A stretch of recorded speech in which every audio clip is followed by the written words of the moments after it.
as is. Push the buttons that are there, not the ones that I expect to be there. Okay, we're just about ready to go live here. We'll send you a message in the chat if you can't hear us, okay, or vice versa.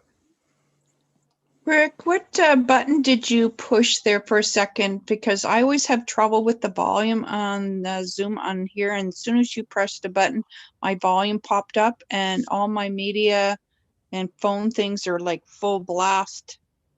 But I heard you like be loud for like a second when you were clicking on some buttons. I am not sure. I'm just broadcasting to all the social media. Maybe that's why it comes in louder or something. I'm not sure in your system why it does that. Sorry, we have to. I have to start recording here now, so I can't answer that right at this moment.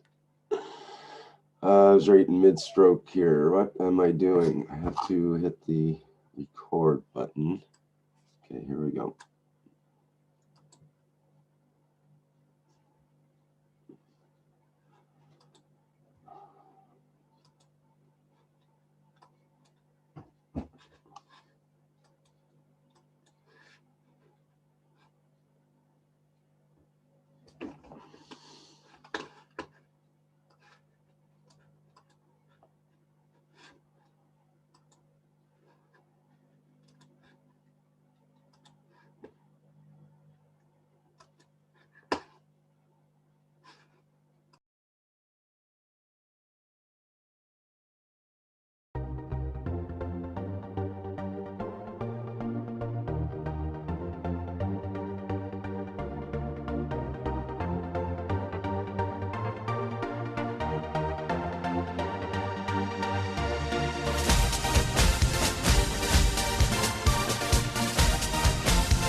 Hello and welcome everyone to the Kesh Plasma Reactor Group for Wednesday, December 9th, 2020. This is a broadcast of the Keshe Foundation Spaceship Institute Education Department and part of the public teachings in English. My name's Rick Crammond. I'll be the host today along with Mark and possibly John as well, once I make them co-hosts here. And we talk about things of the Keshe plasma technology nature. And we like to show replications of the technology and discuss the concepts and bring in sometimes things from the outside world that is also associated with the plasma technology, and find ways to discuss and penetrate those worlds. So I usually start things off here by asking if anyone has anything they would like to offer to begin today's workshop. And usually I'm met with a stunned silence, so it's not unexpected to have no reply. You're But still I'm always 100%. You're still 100%, Rick. I'm still hopeful that there'll be that flying saucer in the garage that someone's been working on for the last 10 years, and they're going to bring it out in this group, and we're going to show the world, and it'll be all fun and games that way. But we do actually have shown quite a few things in this group, and we continue to do so. There's always nice little surprises that people show and tell, and I'm sure there will be today as well. So anyone want to go ahead at this point? Okay, I'm going to bring in the disclaimer, and I'm going to throw that in before we begin, because since we get into many topics here, and some of them might be critical of some establishment situations, we have to sort of put a disclaimer in about the material that's included in this workshop. So let me share that, and it's a little video that was put together by a knowledge seeker, and I'll just play that, and it's just the information about the disclaimer. Okay, here we go. Disclaimer. The information and education material contained herein is meant to promote the general understanding and dialogue of GANs processing. Such information is not meant or intended to serve as a substitute for a healthcare professional's clinical training, experience, or judgment. For patients and individuals, such information is not to be a substitute for professional medical, therapeutic, or healthcare advice or counseling. For medical issues or concerns, including decisions about medications and other treatments, readers, viewers, listeners should always consult their physician or, in serious cases, seek immediate assistance from emergency personnel. Prescription information, procedures, and use of medical devices information should be undertaken only by properly trained and certified medical personnel. We specifically disclaim any warranties, express or implied, including implied warranties of merchantability or fitness for a particular purpose.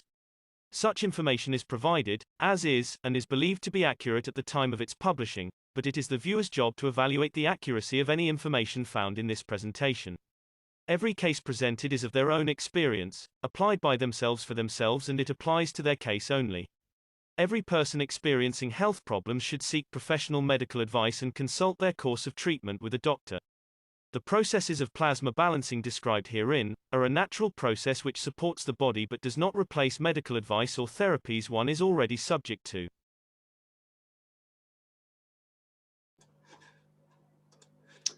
Okay, there you have it. That's the disclaimer, and pretty much will cover anything as far as what we bring up here. But what the rules and regulations now with the social media is that if we bring up a topic that is part of the what's called medical misinformation in, for example, in YouTube and Google, then if it's got certain keywords, then it could be claimed as medical misinformation, and they can remove the video and put a strike on your channel. And if you get 3 strikes, you're out and you lose the channel and all the videos on that channel. And since we have roughly 2,000 videos on the YouTube channel, that would be a shame to lose that channel. So we have to be careful in that way. And this disclaimer is part of that process to sort of cover ourselves so that we can discuss things and still be considered acceptable. Now, the other part of this is when a particular topic comes up, say we discuss, I don't know, a healing process or some sort of something about COVID or whatever, then the idea is that the host or the person that's responsible for the channel has to present material that balances whatever is presented that is not the mainstream knowledge about it. In other words, what the WHO and the CDC and other health authorities say is has to be balanced by what they say. So if we say that, you know, something about vaccines, for example, then you also have to say that vaccines are acceptable, and that's the way that's been recommended to alleviate the transmission of the coronavirus and so on and so forth. So it's this it's kind of a game that has to be played to provide balance to whatever we come up with. Or I might throw this disclaimer in just to put it up as a screen thing when something controversial comes up, for example. We have to find ways that we can, so that when the text is written out and people are reading it in, you know, from Google or YouTube, when either an AI or an actual physical person is reading the text or listening to the audio, that we don't have this idea of medical misinformation, they call it. That's the specific category. And they have a category specifically for COVID medical misinformation and specific things in that, such as if you talk about 5G and COVID, for example, that's not acceptable, and that's enough to have your video taken down. So if we were to talk about that, then we would have to balance it with the current mainstream medical knowledge that says apparently there's no connection between those two. Although if you read the actual medical papers that are written, that's a different story. So anyway, we all know there's underlying truth and basically what we can get away with right now due to the censorship of the media. But we have to play the game to a certain extent, and in order to keep playing the game. So as long as we take it all with a bit of a grain of salt, and literally in our case with more than a grain of salt, perhaps some GAN salts would be appropriate. Anyway, that's it for the disclaimer. Let's go back to our regular programming. Any comments about that, or people want more clarification? Well, it seems like it's happening to a lot of people, and they're going to video sharing sites called, well, there's one called Odyssey, Force, BitChute, and the fellow I was listening to tonight said he had 300,000 followers on Facebook and was cut off, and he had a couple hundred followers on YouTube, and no strikes, and no warning, and things were just shut down. Yeah, he was using this program that captures everyone's emails that comes in, but then they also banned him. They stopped him from using whatever tracking system that was. So is it hard to move a channel from one place to another?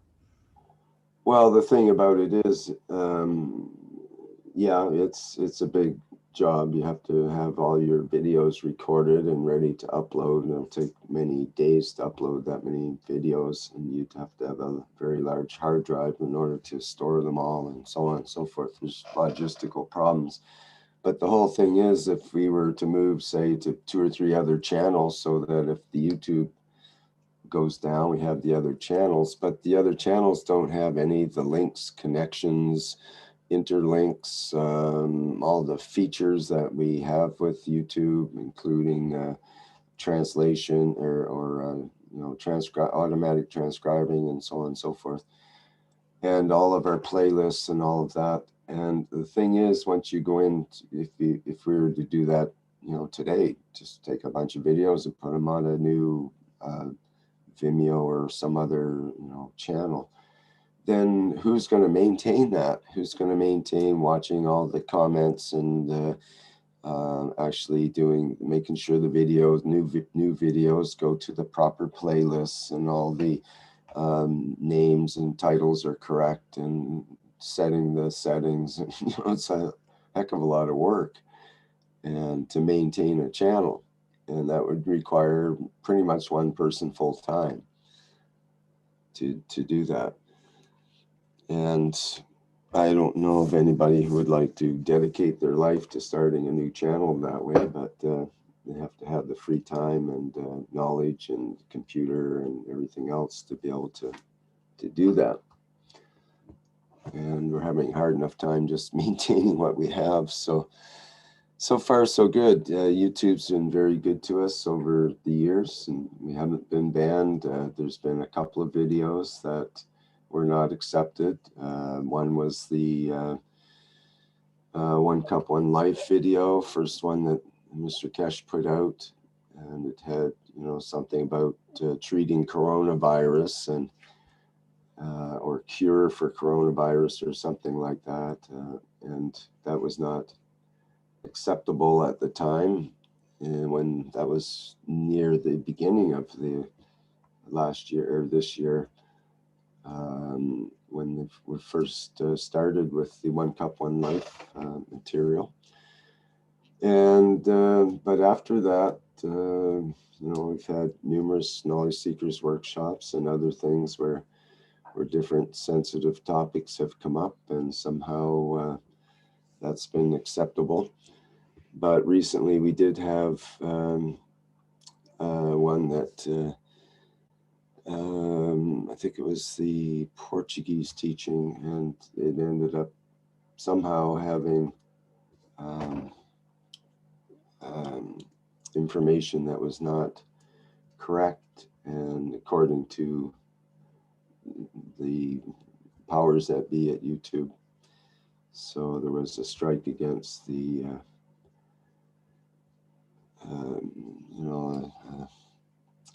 strike thing against the channel for that. So it made us pay attention, and we still have to put an appeal in for that. So it's a sensitive topic, but we carry on. So does anyone have something they would like to present today, or something to discuss, bring up, or otherwise? Now I've warned everybody, probably scared to even say anything.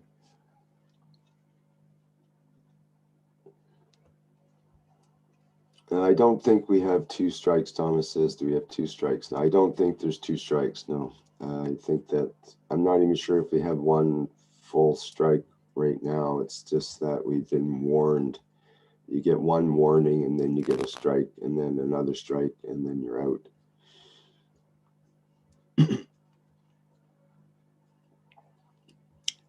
So, anyway, it's not something we have to fret about necessarily. We just have to be aware of it. And if certain sensitive topics come up, then I might have to put in a disclaimer or some other balancing of the material to show both sides of it, basically.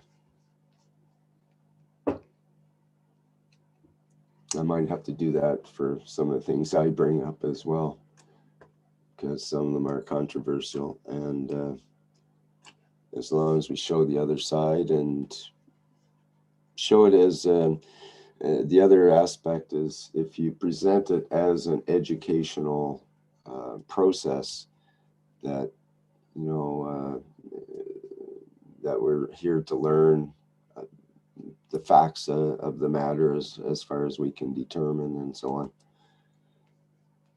then that's in our favor. But we still have to show the balancing of that which is commonly accepted by the mainstream doctors and authorities. Bless their hearts. Okay, does anyone have anything to show or discuss or talk about today?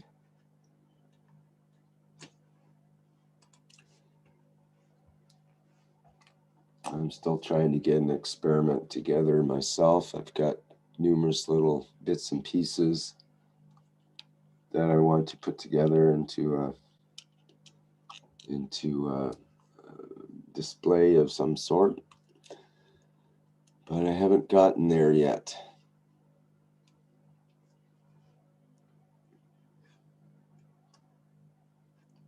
Anybody else have anything they're working on in the background? Or any results?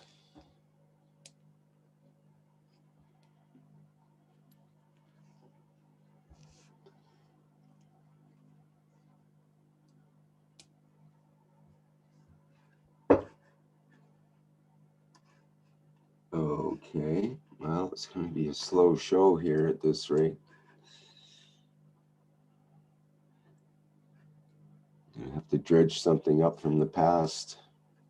Rick, I'll start the ball rolling. Not Thank with you, an Doug. Thank you. Not with an experiment, but it was mentioned by Mr. Kesh earlier today in the One Planet, One Race, One Nation workshop that a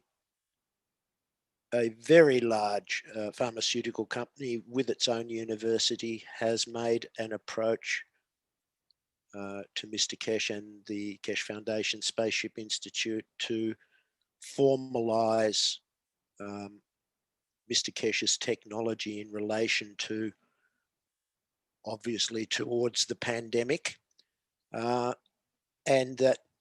that was, in Mr. Keshe's words, a very positive move after so many negatives, because that was the flavor, if you like, of what he was discussing is, you know, he keeps on keeping on regardless of what seems to be either internal or external, let's call them attacks upon him and his technology. He just keeps moving, serving and serving and serving and sharing, because the subject was unconditional service, unconditional love. And he was making the point, if you want to see a good example of that, it's him and what he's done for the last, God knows, 40 years, more, but more recently, the last 20 or whatever years with the present format of the Keshe Foundation. So I took that as a very positive sign also, that you know, there are all these precautions that we've just discussed, the need for disclaimers, but there is also a need to, you know, get to the bottom of the problem in the most effective way. And although it may not be seen by all as the most effective way, we know that it is a very comprehensive way to deal with this issue. So, you know, I just thought if anybody wants to talk on that subject, I thought I'd start the ball rolling there immediately after the disclaimer. Yeah, good, Doug. Nice. I know when Mr. Keshe was talking, he mentioned, you know, some of the rumors and innuendo that's going on and so on.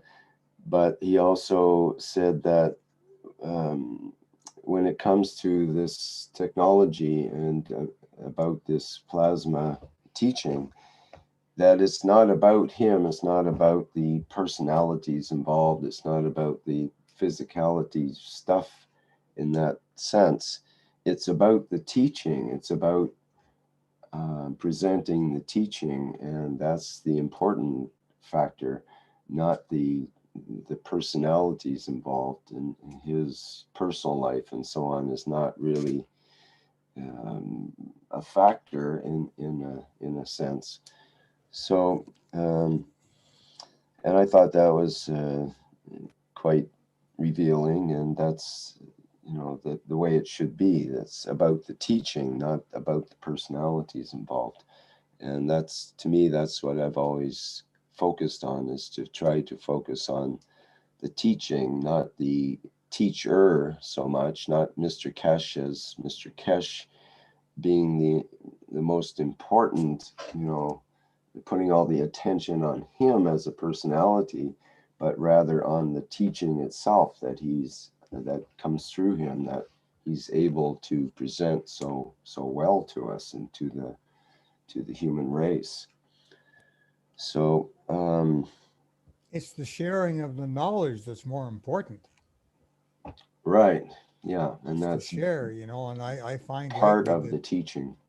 exactly. I find sometimes if you just have to carry enough stuff with you and you just hear, feel this, show them this, do that. And then if they're open to it, go. And if they're not open to it, don't waste your energy. Don't waste your time, because you could be there for the next 100 years. You might as well go hug a tree. You'll get a better response. Some people just aren't open, and that's their choice. You have to, you know, and respect their choice. Yeah. And that could change at any moment as well. As they Exactly. hear And I things think, over and over, it'll start to make sense to them, and either they'll go crazy or they'll come on board, depending. well, I think we're getting to pretty crazy in a lot of different stuff. That's for sure. Because if you take a look at what's going on in many different places, there's nurses coming out now and standing out in public things and saying, well, come on, we're all these hundreds and hundreds of patients. We're in the hospitals all the time, and we just have our normal patients. Where's all the other ones? You know, they're coming out and speaking openly, and I think that's great, because that's coming from the people that are right in the trenches, so to speak. So, Mm-hmm. and I think anytime we run across a video like that, share it on Telegram, share it on your social media, get the message out, make people think for themselves. I think that's the biggest problem we have on the earth right now. Is everybody's waiting for someone else to tell them what to do. Think for yourself. Yeah, well, this is the new new paradigm is that it's getting reflected. The authority figure, like you know, when I was growing up, the authority figure would be the doctor in the white coat, and whatever he said on TV was what you're supposed to believe, whether it made your teeth whiter or it, you know, that cigarettes weren't related to cancer and so on and so forth. There's lots of tales they would tell, and we would believe them because they had a white coat and looked really like an authority. And that's the way I kind of grew up in the medical sense. And one time I went to a naturopath, and he kind of set me straight. This is when I was in my 20s and having medical issues and so on. And he looked at me and asked me some questions and so on. And then finally I said to him, well, doctor, what do you think is wrong with me? You know, because I'm deferring to him as the authority, right? What do you think is wrong with me? And he looks me in the eye and says, what do you think is wrong with you? And I just went, well, geez, I just paid you money for this, and you're supposed to tell me what's wrong with me, but now you're asking me what's wrong. Well, I think I'm allergic to wheat. And he said, yes, I think you are too. And we agreed, and I stopped eating wheat, and it solved all kinds of medical issues for me and so on and so forth. And I came to that realization myself, but he had to put it back on me in order for me to realize that I did have the answer. Otherwise, I would have just, if he was a regular medical doctor and they do all the tests, then they would tell you what's wrong with you, and they wouldn't ask you what you think is wrong with you. They would, give you the definitive answer according to all their testing and so on and so forth. But so I decided at that point to start taking responsibility for my own health rather than deferring it onto the so-called authorities, who I was finding out may or may not really know how to treat certain diseases and so on. It might make the problem worse in many ways. Well, you realize that this indoctrination was started many years ago. If you look at the old cigarette ads for Camel cigarettes, doctor approved. That's why they call it indoctrination. Exactly, indoctrination. Coca-Cola, invent Santa Claus and feed your babies Coke. It's really good for them. I mean, it's just, you look back at it now, but you realize that was started, and that's what our parents grew up with, and that's been in like I said, brainwashed right into their thing. And I remember I went and I took a course on brainwashing, and the guy said, look, all of you have to sign a disclaimer before I even take your money, because I'm going to have to brainwash you to unbrainwash you. He says, but just right. That's how it's going to work. But by the end of the course, you realize just how little things that we never thought of as children were just told us over and over and over. Yeah, I believe that. I believe it. I believe it. And then he said, believe in everything and believe in nothing. But the most important thing to do is believe in yourself. And that's all you take from this course. That's it. I passed the talking stick. Well, that's a good point. And believe in yourself and have the confidence to carry on your life as if you really know what you're doing, basically. And we do. If we just connect with our inner selves, we do have that connection. We do know, how to proceed and so on, without having outer authorities dictating to us necessarily. Well, I'll add to your little doctor story. When I was a teenager, I used to race motorcycles. You did? Oh, me too. And I kind of did a teenager slide at 80 miles an hour and wrecked my bike and went down a canyon and walked back home and left my riding boots on, and turns out I broke my foot in about 13, 14 places. Woke up the next morning and screaming to my mother, Mom, got to go to the hospital. Something's broken. Go in there, and the doctor saws the boot off, takes an x-ray. He said, son, you'll never walk again. You've broken your foot in 14 places. I said, excuse me. I walked in here. You're going to put a walking cast on my foot, and I'm walking out of here. Now, how long's this cast stay on? He said 6 weeks. I said, I'm cutting it off in 4 because I'm going racing with my motorbike. My mom said, where are the keys to that bike? I said, Mom, it's a race bike. There are no keys. I cut it off in 8 weeks. I went racing. And I never looked back. I just walked. I walked in, I walked out. It was attitude, Yeah. And that's how we have to look at this stuff. It's my body.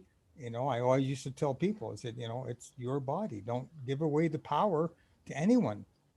It's your body, your system. And I say, it's your rental unit. Mm-hmm. We're just spirits here having a physical experience. Take care of the rental unit. I have a story too, Randy and everyone. I've told it before, but it's relevant. I was using a whippersnipper, or a brush cutter. Actually, it's a whippersnipper in my backyard, trimming the edges of the lawn where it meets the garden bed. And because I'm left-handed, I operate it probably the wrong way round, holding it opposite to the way it's supposed to be operated, so that the debris is coming back at me. And foolishly, I, wasn't wearing safety glasses at the time, and because I've done this job before, I thought I'd walked every square inch of the area that I was working on, and I didn't really need safety glasses. And suddenly, quite a large chunk of rock came out of the ground at lightning speed and came up into my left eye, and with great force.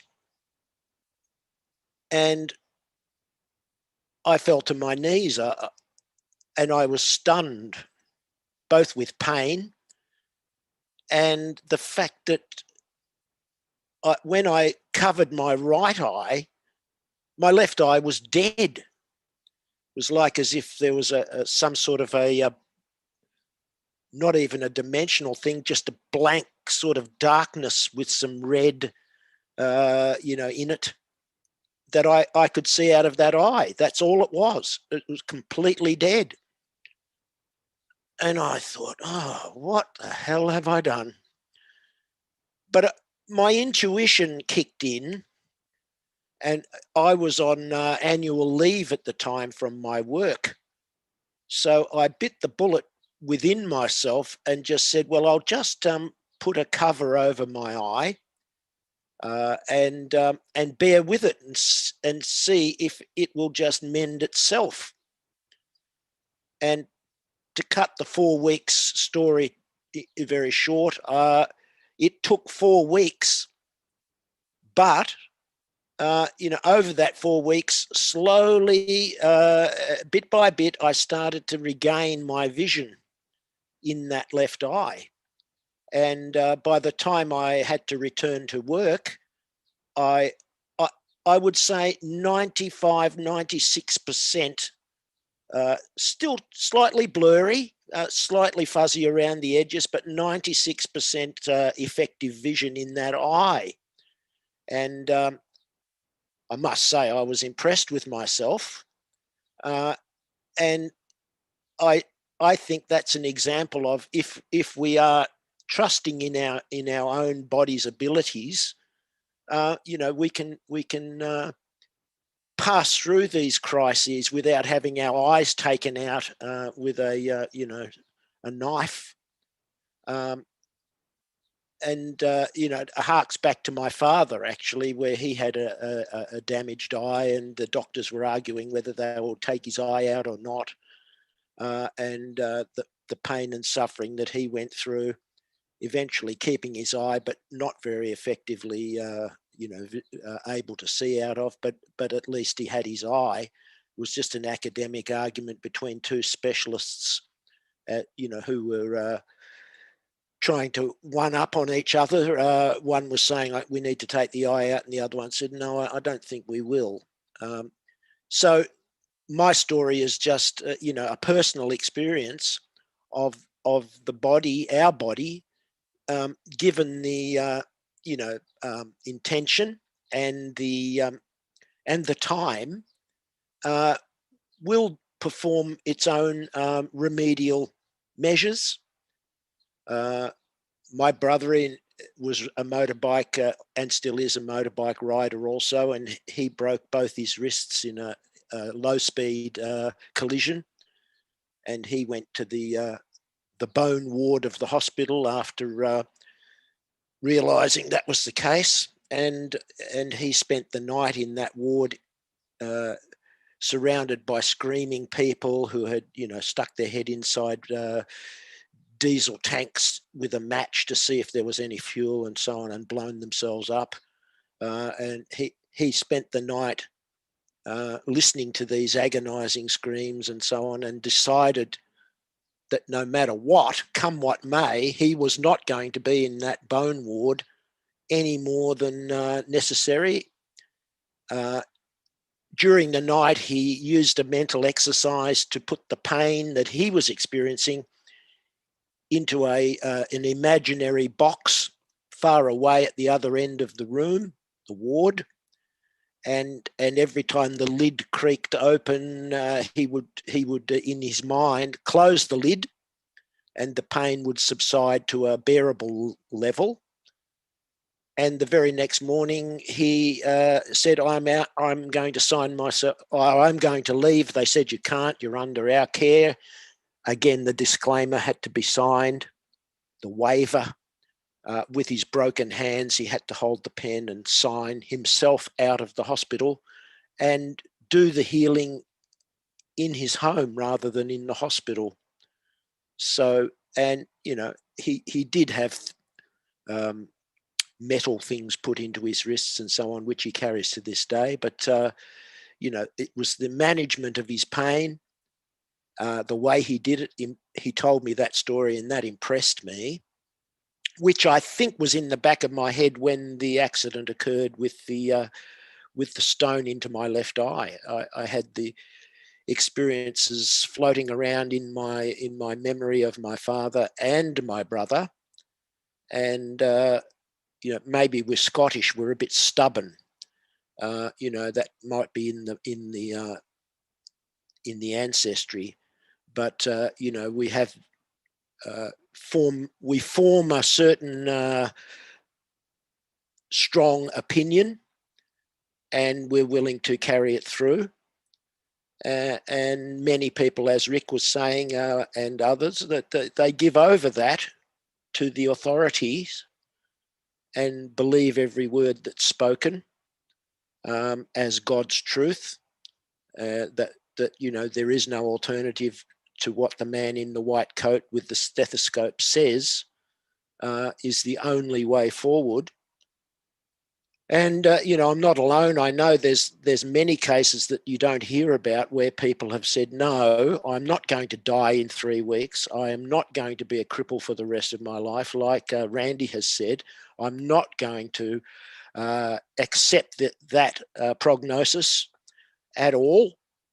And I will just will myself back to balance, back to my necessary state so that I can continue my life.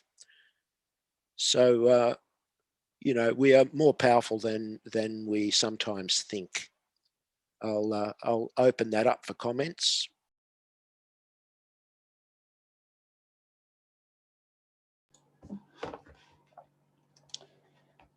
Well, that's a good point. I know I've had similar experiences in my life where I've taken authority over my own health and so on. But of course, we have to put a disclaimer in that if that people should see medical professionals when they have serious issues, because they're supposed to know what they're doing.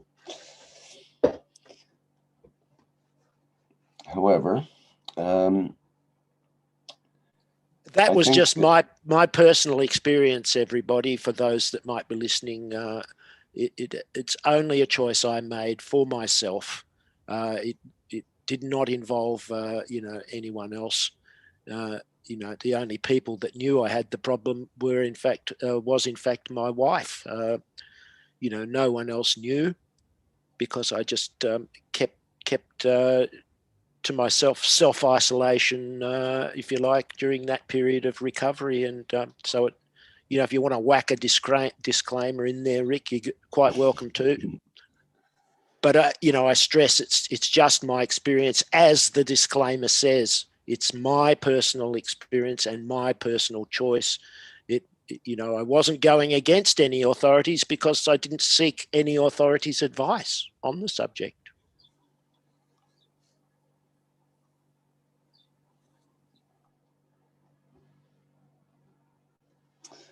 Yep, exactly.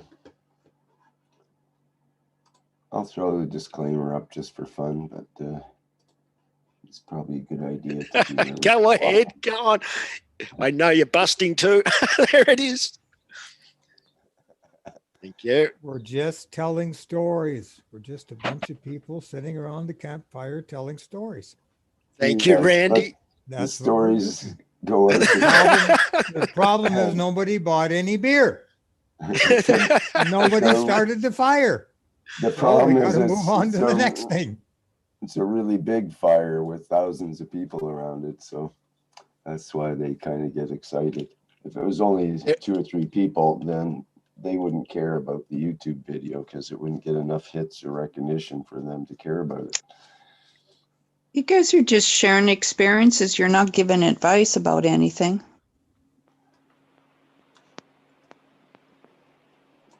I think that's different.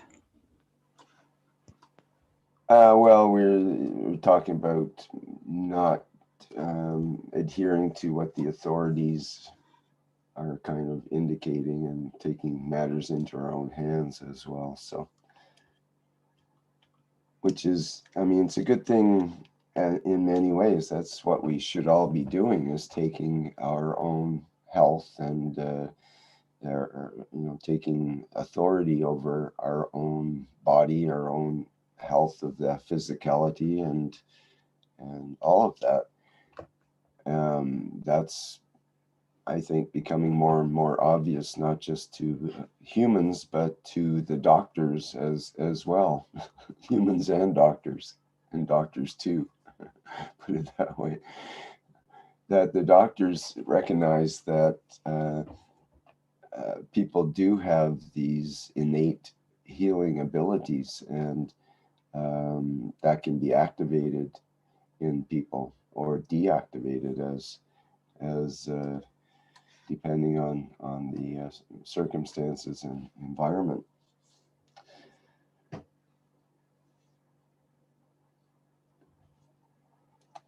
So we have to bring the part of this bringing of the soul to science is to bring the knowledge of the soul to the medical professionals as well.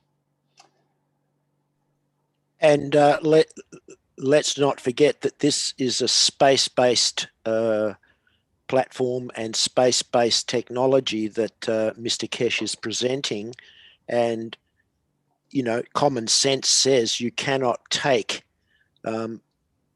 trailer loads of medicine, trailer loads of food, trailer loads of, you know, you'd have a road train in space with 50 big containers behind the space capsule or whatever. If you attempt to do that, what happens when you run out and you still haven't reached either where you're going or you got there, and then you're coming back and you're running out of stuff, and you haven't got the food, you haven't got anything, you've used it all up because of unexpected delays. So in the sense of space exploration, deep space travel, this is all very relevant, what we discuss. But here on Earth, there are the rules and regulations that apply. But you get, as Mr. Kesh or whoever, 10 kilometers above the Earth, and it's like out in the open ocean. You know, you're under a different set of laws, you know, and or no law that applies on Earth applies more than 10 kilometers above the surface of the Earth. So in that context, we sort of are excluded from criticism, because we're actually talking about deep space travel, and it's the Keshe Foundation's Spaceship Institute, after all. So that kind of gets us out of we're not dealing with and going up against the authorities that exist on this planet. We're just preparing the knowledge by which humans, if they wish, can travel safely over the spans of the universe. So, you know, we keep that in the back of our heads too, I think. Absolutely. In fact, that should be at the forefront of our heads in a way. That should be like part of the our inner goals, our inner the way we present things, the way we frame things should be in that context of the space technology. So that's really what it's all about. And that's part of bringing the science to the science of the soul to the medical teachings as well. And medical teachers, I should say, they're medical professionals.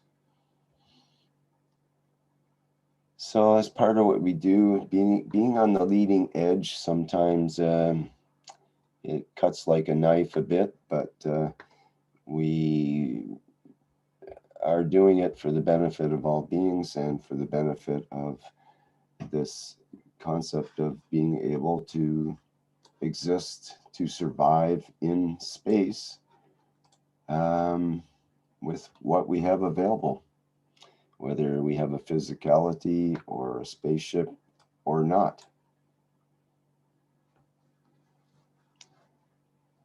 Physicality and or a spaceship or something like that. Get the idea.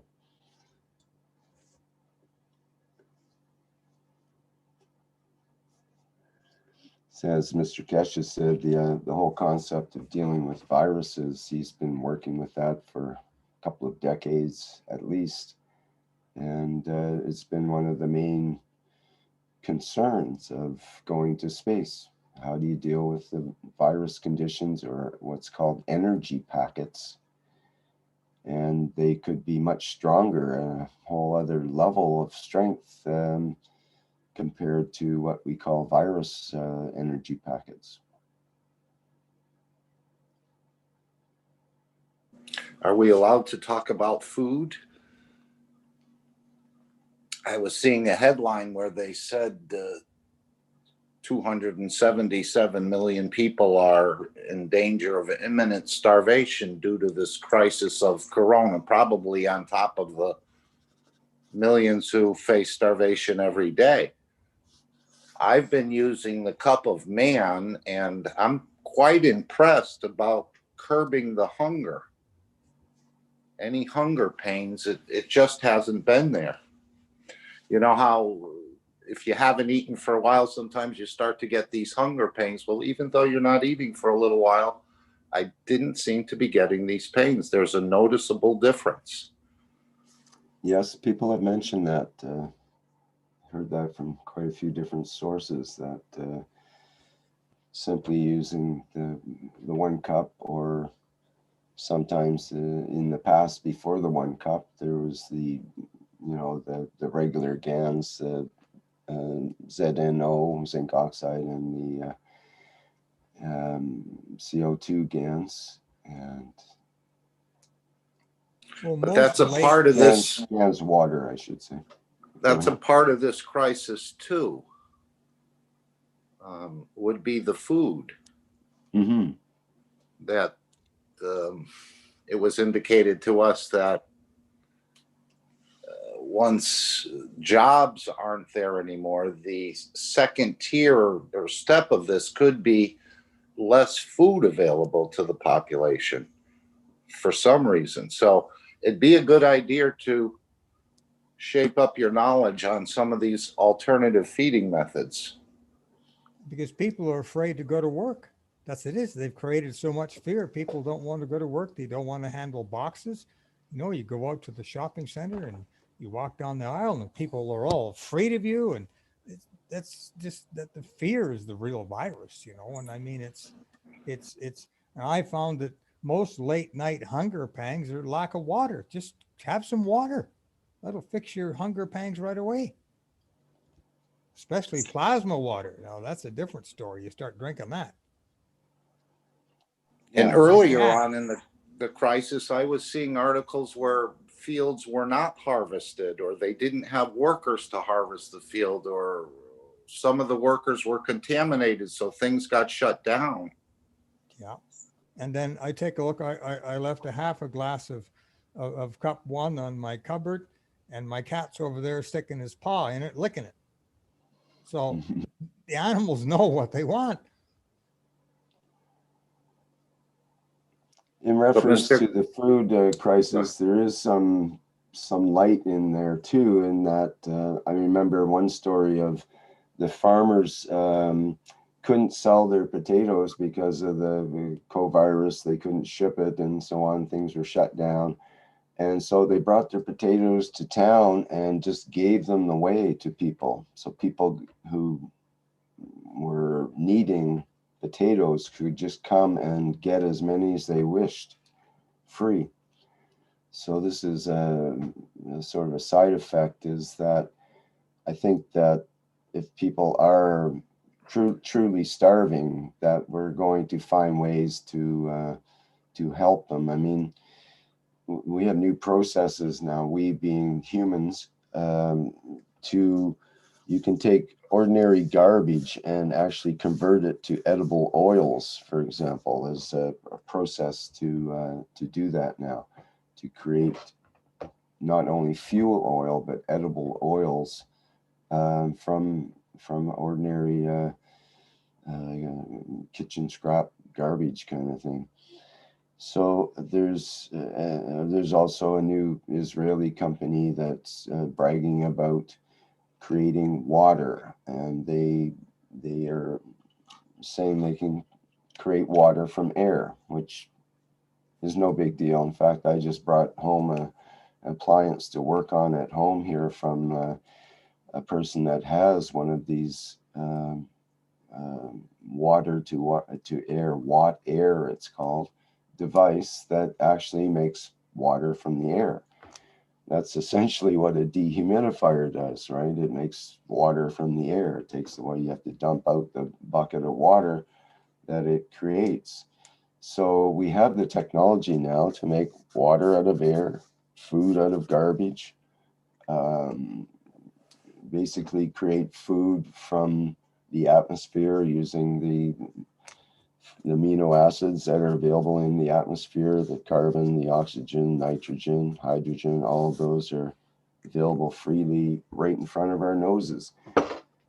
So I think that once there's a need for that, a true need, and the sources are recognized, and we don't have so much of the energy crises that we have now, and it's shared more evenly, perhaps that whole food scare may not actually happen. It's like the whole thing, have more people died during this time with the COVID than normal? Not if you look at the death statistics in the United States, for example. You see the death rate is actually a bit less this year than it was in the last couple of years. And there's less people dying. For example, in the flu deaths in Canada, instead of having 3,500 flu deaths average in the last 10 years or whatever, this year we have about a 99.5% reduction in flu deaths. So all those deaths are no longer counted. Then that's actually adds to the number of people who have lived, and there's actually less people that have died during the COVID than normal. So go figure. It's a strange conundrum that way, and we can say all kinds of ideas and concepts and theories about that, but I just saw some facts that's the way it is. So there's some benefits to this whole coronavirus. There's actually the heart attacks are less, the cancers are less, flu and influenza, other than attached to the coronavirus, is actually much less.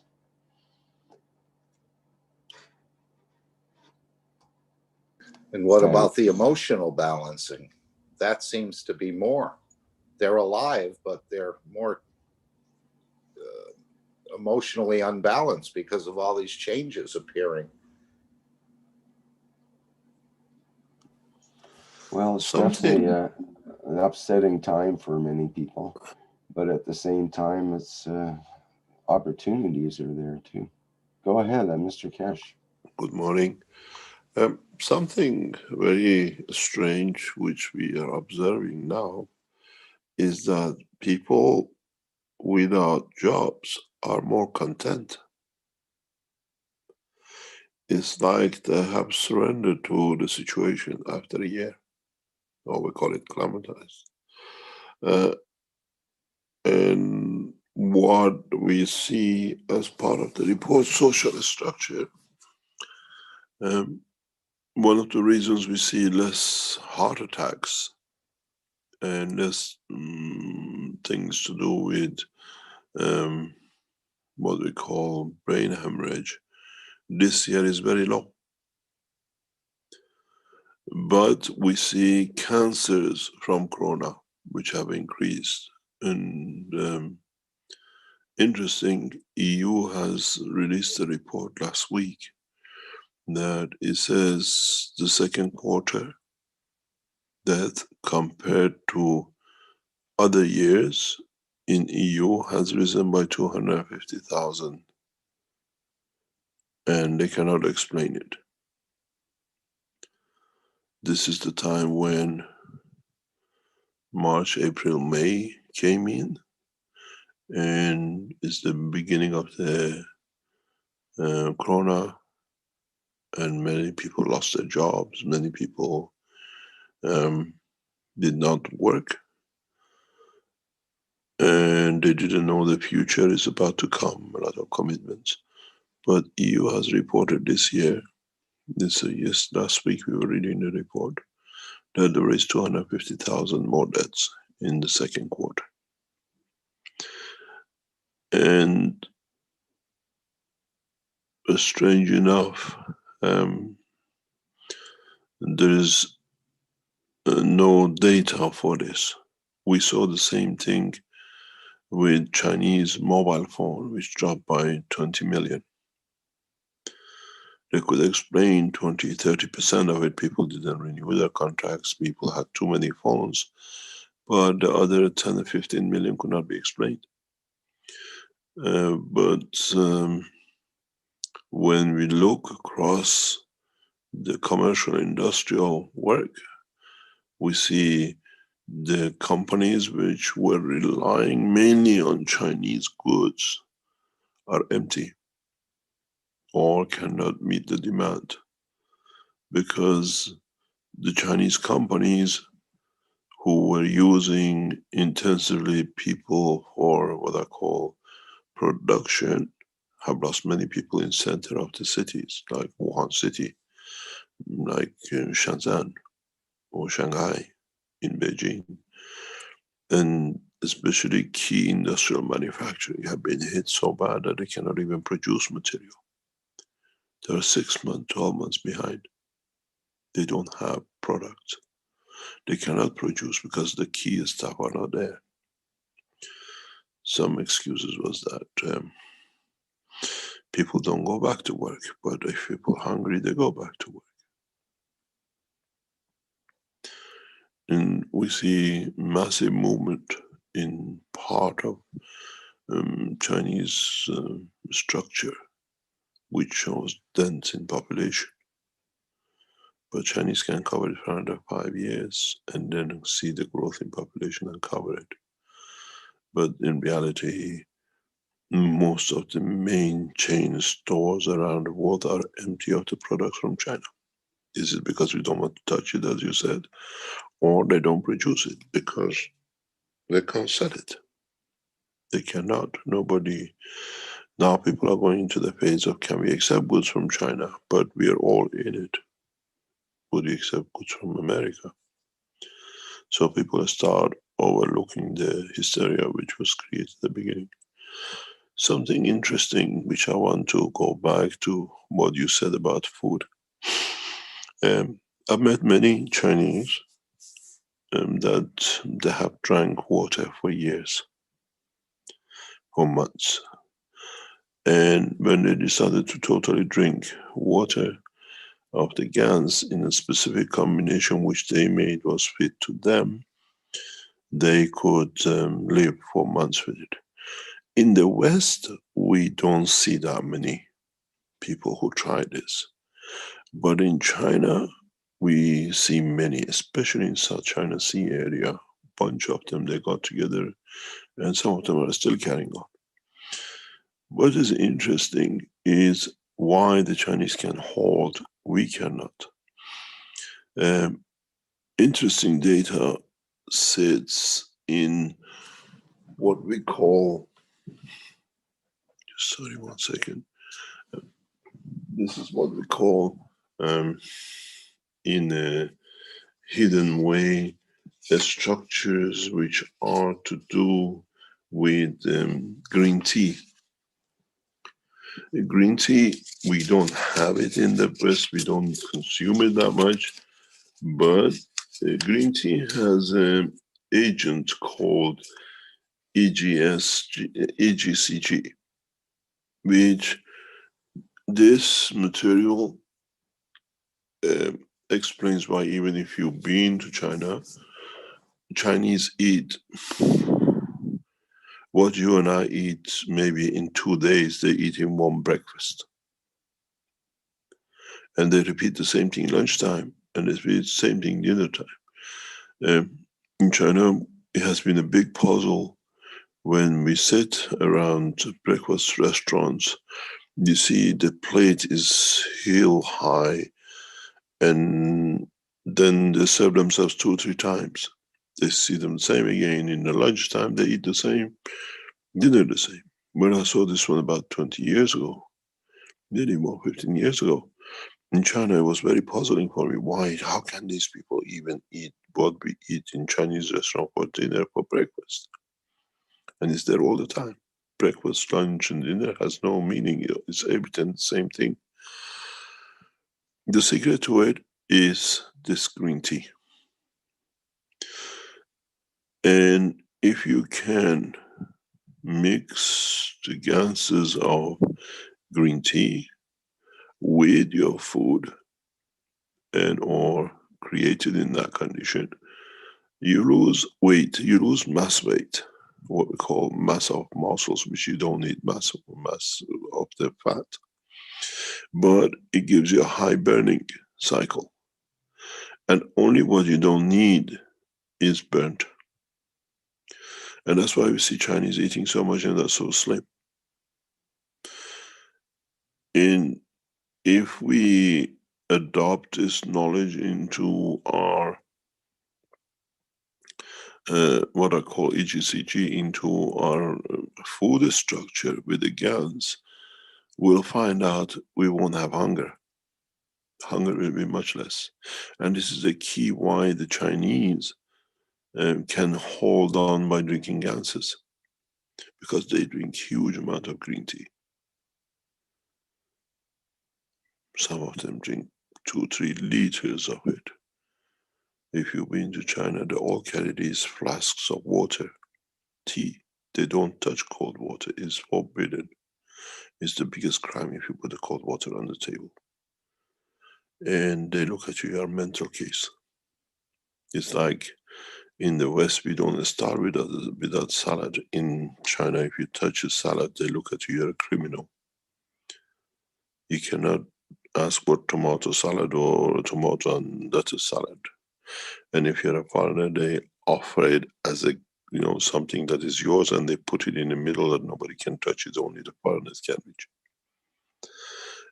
And so way to look at the ganses for food, which many of us have to come into understanding it, but absorb it, is understanding the production of the green tea.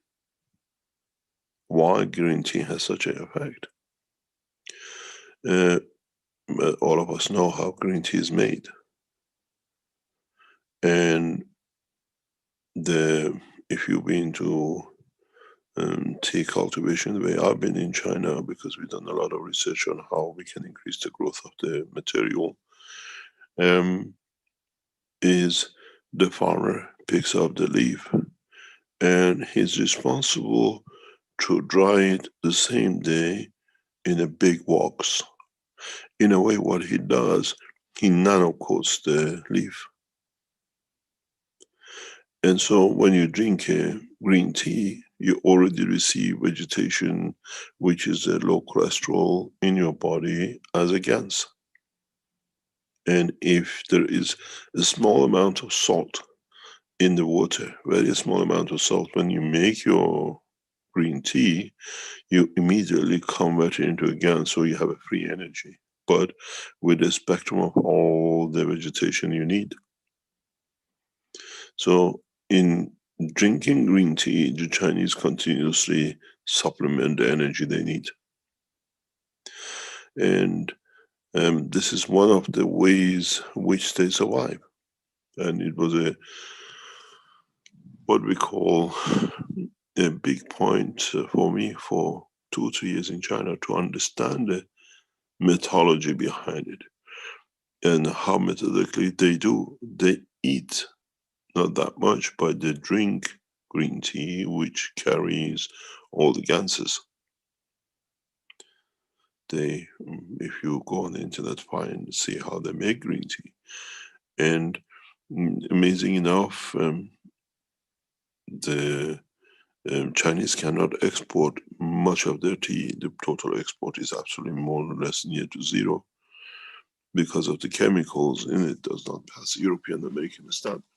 All the Chinese green tea we get is from India, because they have managed to get Indians to bypass the laws.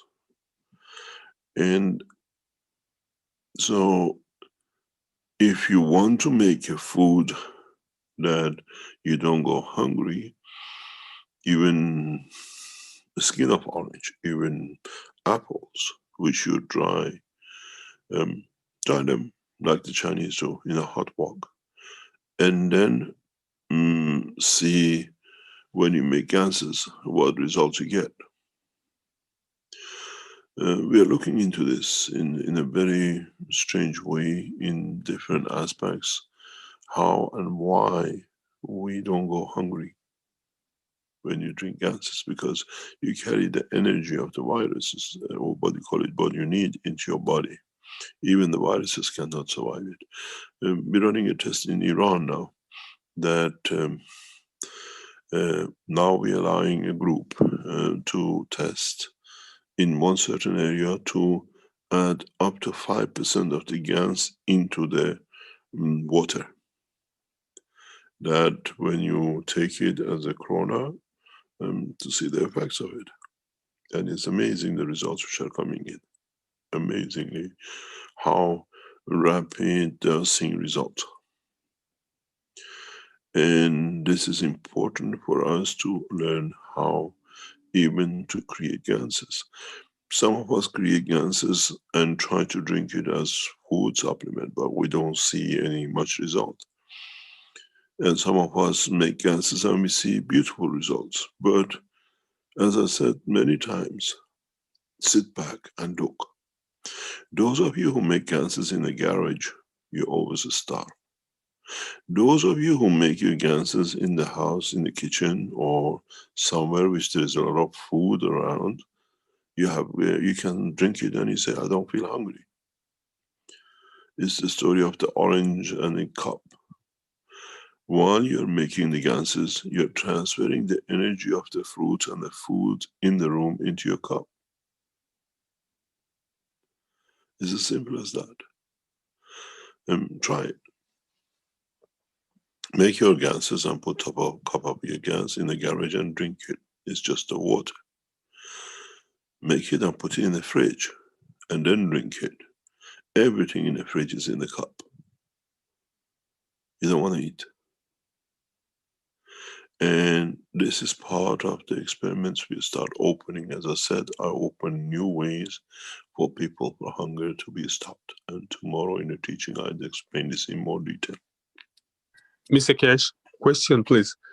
Yes. The gas, not from the reactor, once the gas that's been washed and set aside, can that still happen with it? You have to remember a key factor. And in the new system, which we will introduce maybe tomorrow as a cell or next week, we have deliberately covered this. You wash the ganses But if you do not have an amino acid content, it's just energy. But if you're using ganses as food, you have to link it to your amino acid. So the top layer, you always have to add into it.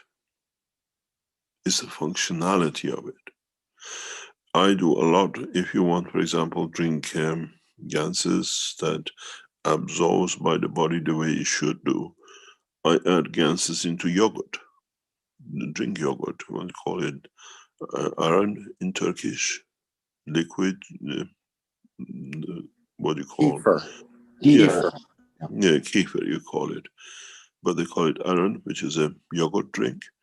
Because then when you put the ganses in it, you link it to the protein of the animal, which is easier way, but doesn't get absorbed all of it. You need original of it.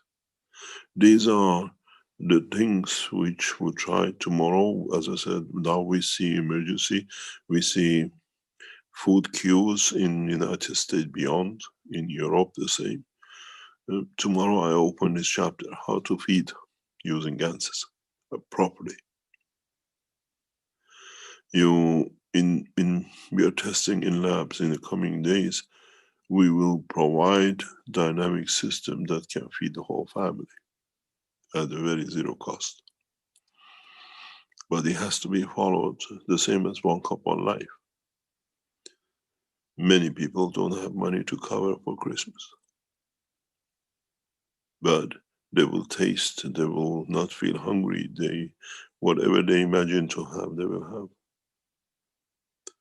And this is a process that in teaching tomorrow, I would like you to keep it down. You're here, some of you, till we discuss it open tomorrow.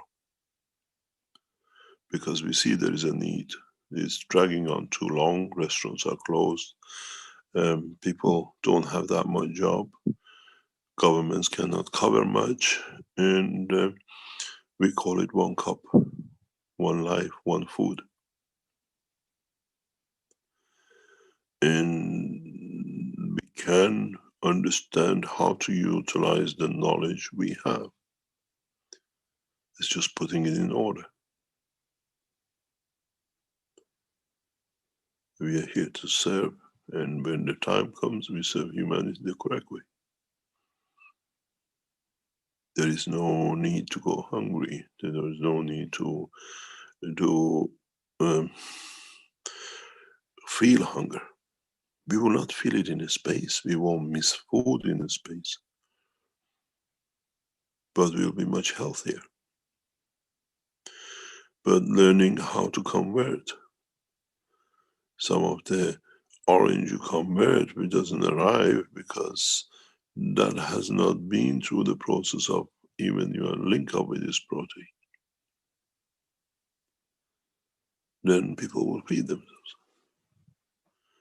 1 cup 1 food tomorrow we'll discuss in detail, which uses 1 cup 1 life. We are not opening another chapter, we're showing the use of it, how it's effective it will be used. You can carry a cup of 1 cup 1 life into a supermarket and walk very slowly across it.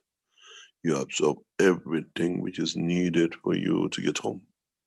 But don't walk through the bleach and disinfectant area, please.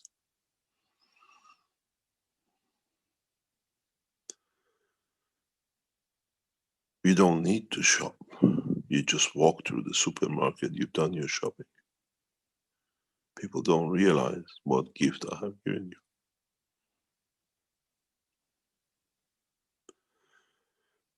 you. And tomorrow in teachings, we open this as a line into the world of life.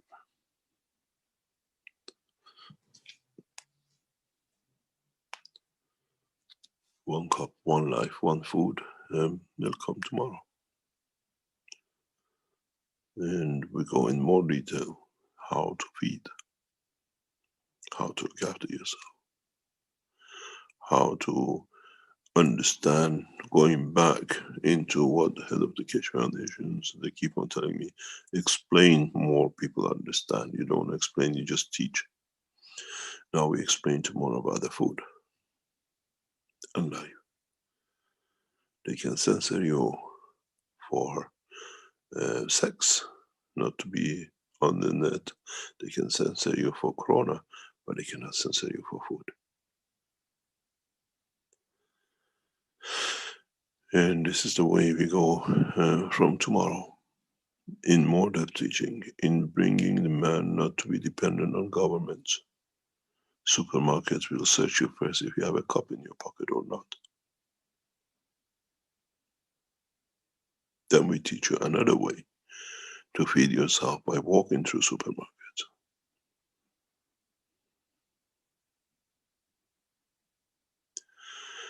This is what it is. This is what the knowledge has been there, right under everybody's nose, but you don't see it. And tomorrow, I teach a lot.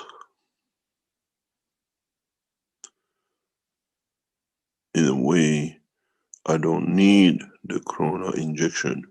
You put it on the table, I take it what is good for me from it. I don't need the injection of it. That means they cannot put in my body the chips, but I take the benefit of your vaccine.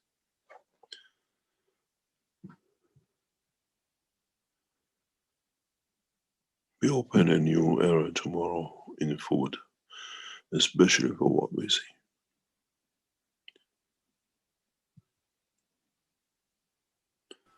And please do not go out with it till we disclose it, because I start teaching in advance in teachings during the week, that during the teaching you'll come out. And even Ricky, if you can hold this back till release you to this section after tomorrow. In the live stream, you mean?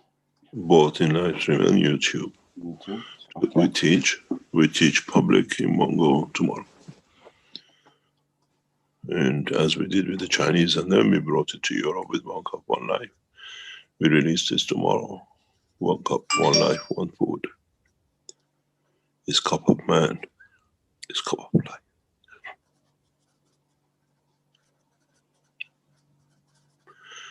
And this is the way the nations will meet their own demands.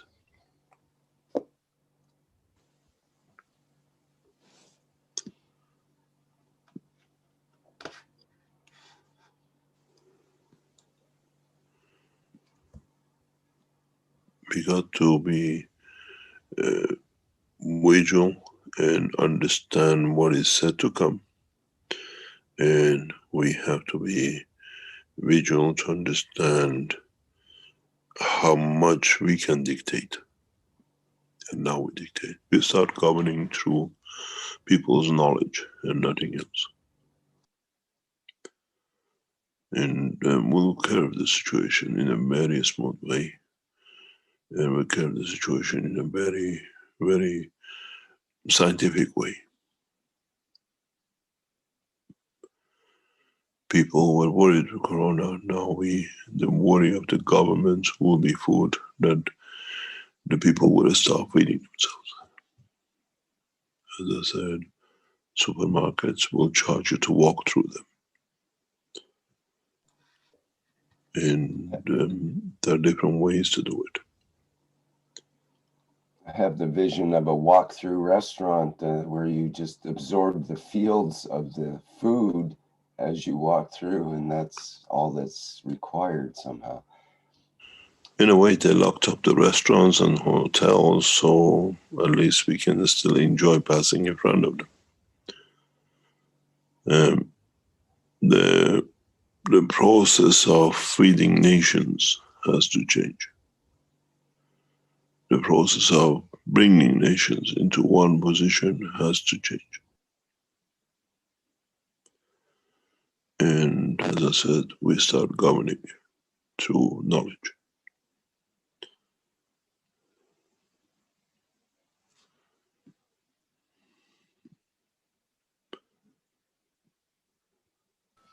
Mr. Kesh, I have a question for you and one idea.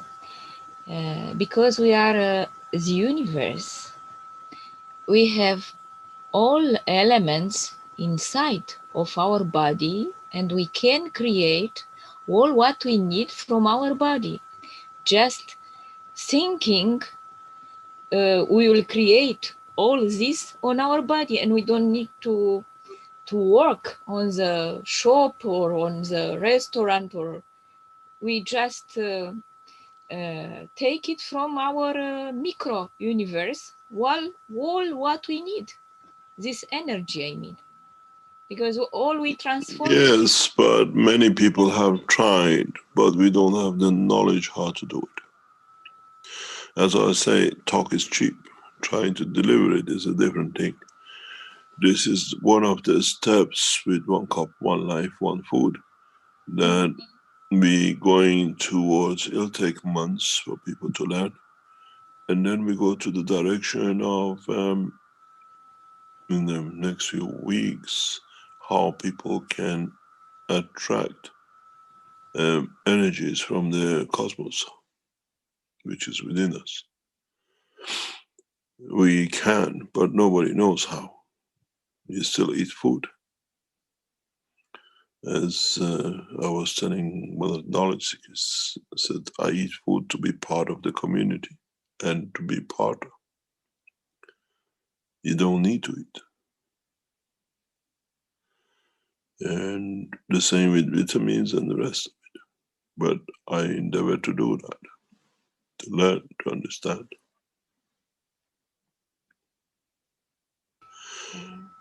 Yes, my dream was to become an astronaut, and I prepared myself. Why is your dream?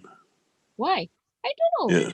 It was. You're already, no, because it means you have not understood the science. You're already an astronaut. Yes, when I was But you are a small. passenger of a spaceship called Earth. Now I understood. That's why I love you. I love you because you fulfill all my wishes. No, it's just that we understand the truth. Yeah. We understand it because I love you. we have to understand how we live in different way now that we know we are already a spaceman. How can we change to live in the water, and how we can change to live in a space with no oxygen? Because we understand everything is a conversion of energy. Yesterday, as I don't know if you heard it yesterday we had a meeting for about 2 hours with 20 doctors, government scientists appointed to understand the technology. And at the end, one of the leading scientists, doctors, a lady who was opposing from the beginning, she came out to ask her, what is your last question? Her conclusion was very nice. She said, we cannot ignore this science. We have to understand it. The whole criterion of science has changed, and I want to know more. And then she put 2 or 3 questions that when it was answered, she said, this technology has to be understood. Now we have to understand it. There were doctors from every field of medicine in this meeting that they needed their collaboration, and the head of the chairman of the organization, governmental organization, he said, we need now to understand. And they asked us to leave to discuss on the governmental level what is the next step. What is now, more or less, there were no opposition once they start understanding the science. And this part of now we have to understand the science. We understand the science by food. Now we have to understand the science of the energy from universe, which is the same. Yes, I was talking, sorry, with my Dean of International Relations. He was telling me that he he doesn't eat. He receives the energy from the universe.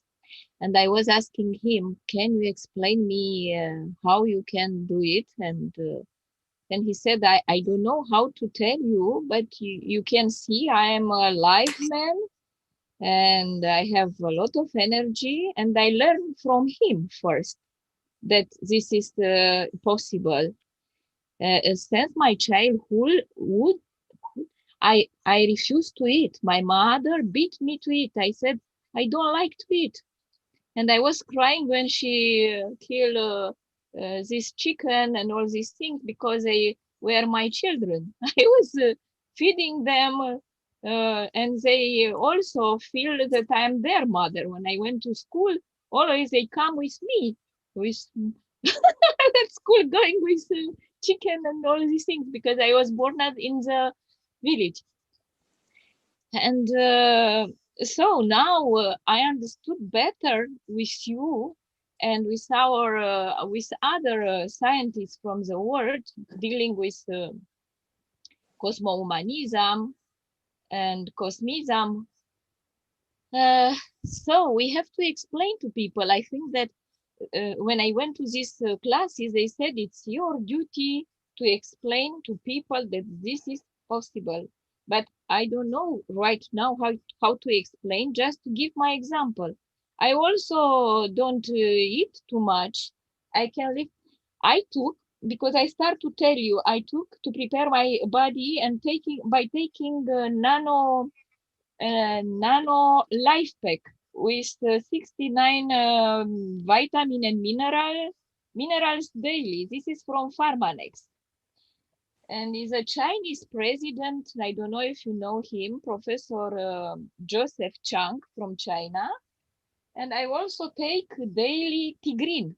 Tea green means green tea. I took these capsules because they have a lot of antioxidants, and my mother died from cancer.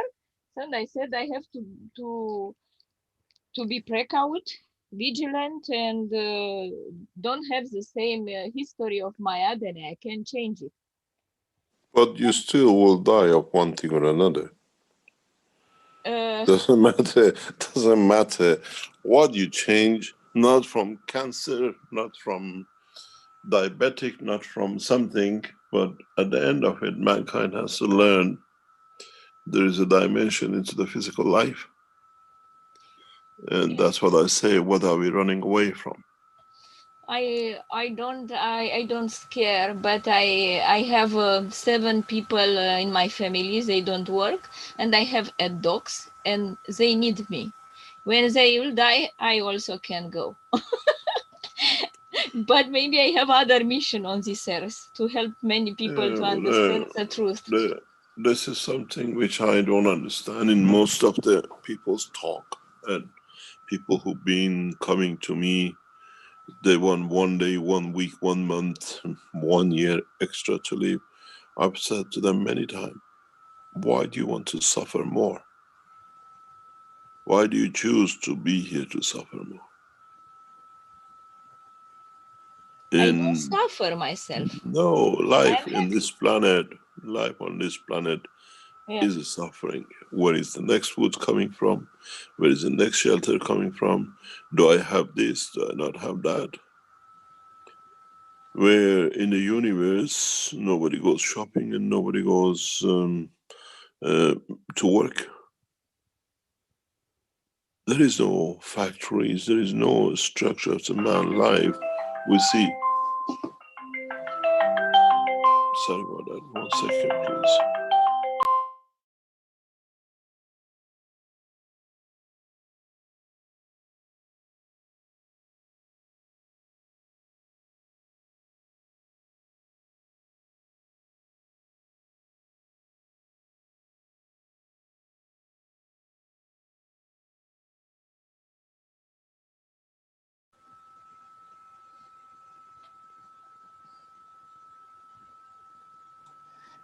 Yes. Stops? It stops? No. No? But Yeah, next, there's a whistling in the background that's quite annoying in your audio, Salamia. That's why I asked you to mute when you're not speaking. yes, Sorry, I'm Sometimes back. it goes away, sometimes it's yes, very yes, yes. Thank you. annoying. It's an internet problem. But this is part of what we do not understand. Why mankind wants to live and to suffer. If you learn to live without suffering, where you can have everything you need from the environment of life, then life is joyful. Or life is something that you stay with. And why do we go to this dimension? Where if we move from this dimension, we live for hundreds of years. Yes, Wanting to live causes us to die. Physical suffering of trying to stay alive makes us to die.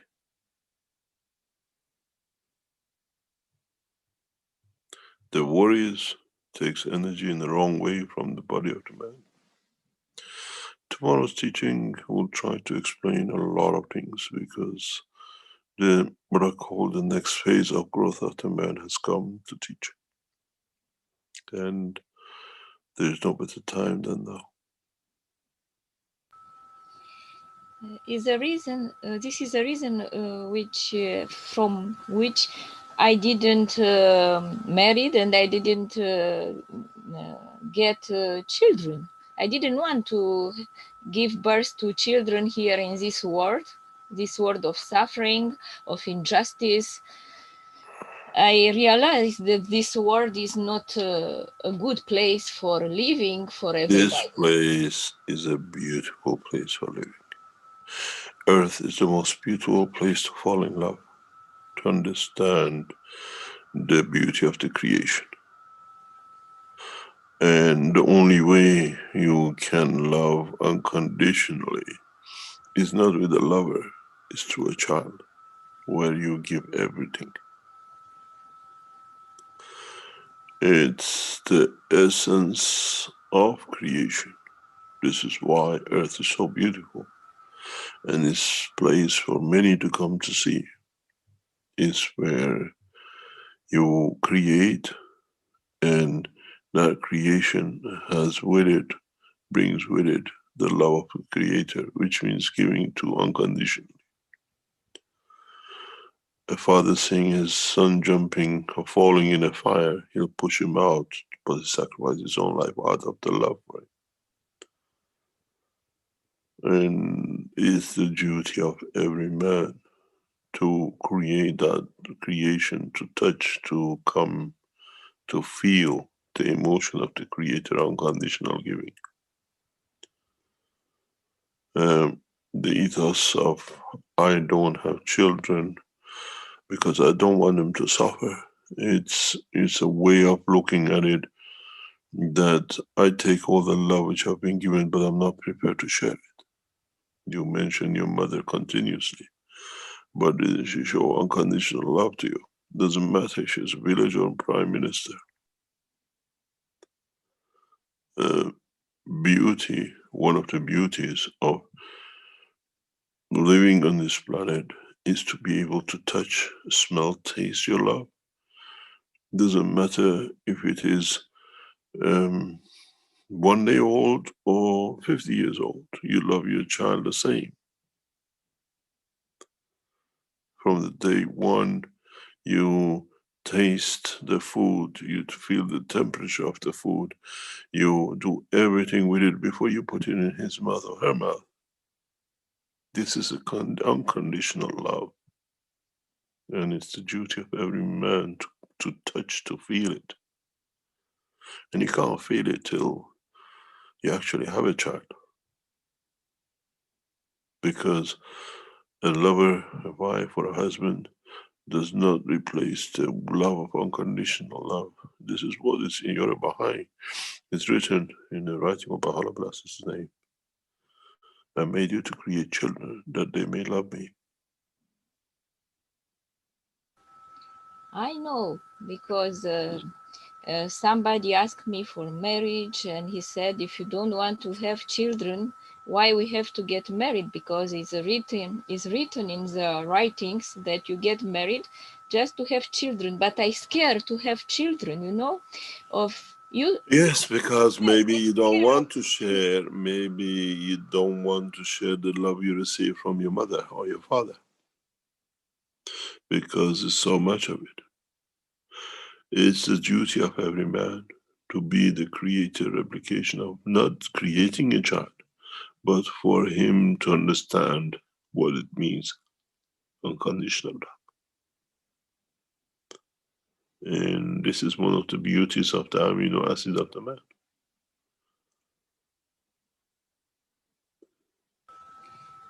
Maybe, but I think that I will love only my child. I will be a little bit egoist. I have to love many people.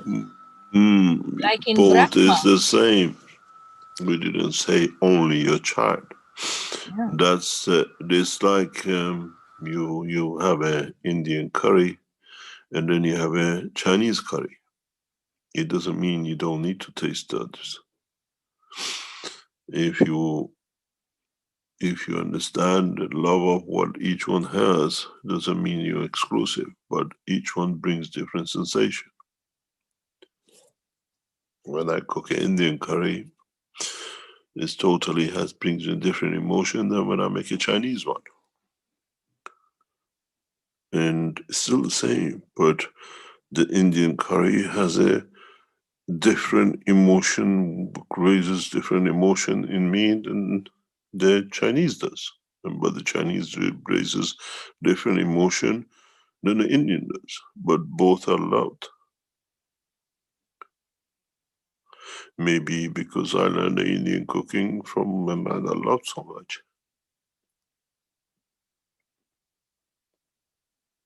He was Indian and he was like a father to me.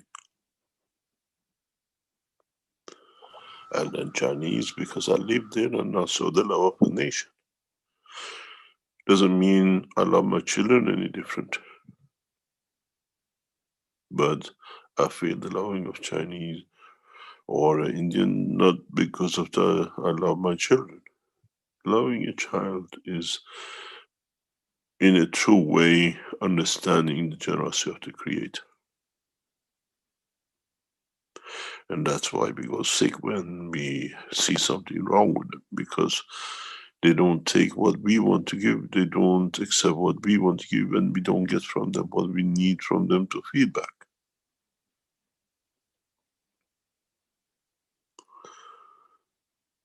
And does not matter whatever excuses we come up with, because it's become very fashionable nowadays that I don't want to bring the child to suffer.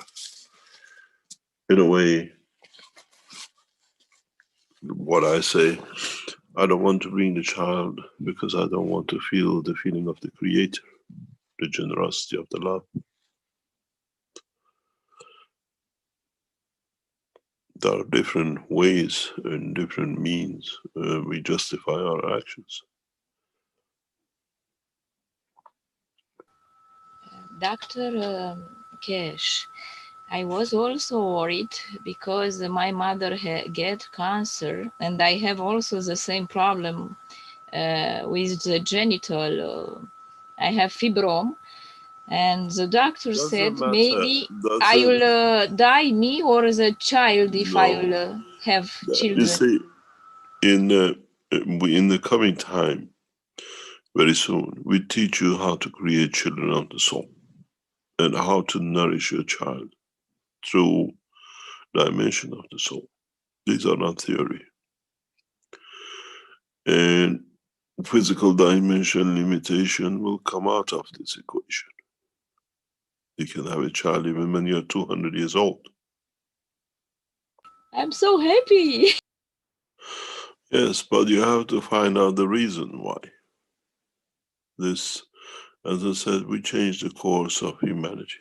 And I've seen a lot of things coming up because of the way I teach in past few months that, oh, he's going to do this, oh, he's going to do that, and everything else. But in fact, we're going to teach the science of the creation. How do, the way you want to learn how you use this flight system of the UFOs or whatever, the next thing is how do lives generate and create offsprings in the universe. It's not just a flight you got to learn. You got to learn the rest of the vocabulary, the rest of the ethos of the life in the universe. Why should a mother suffer at the time of birth when it's the most joyful time? Why a child has to go through the most painful suffering to go through the birth tunnel, where there is a beginning of a new life? Things on this planet have turned upside down and it needs to be corrected. It's not just that we tell you, don't do this, don't do that. It's to learn a whole, what I call every instrument in orchestra to play. You just learn one and you think you become a musician and you can play the whole orchestra. In an orchestra, you have a piano, you have a drum, and if you want to be good at it, you have to learn all of them to perfection. Then you can be an orchestra on your own. Not just because you make noise, you think this is a piano and the other one is a drum. And this is the cycle of teaching. We started a long time ago and we conclude with it very soon. You have to learn, sorry, we don't have a delivery rooms in the space and nurses and midwives ready there to pick the child up. As we don't have prisons and judges and courts, we don't have hospitals to give birth to.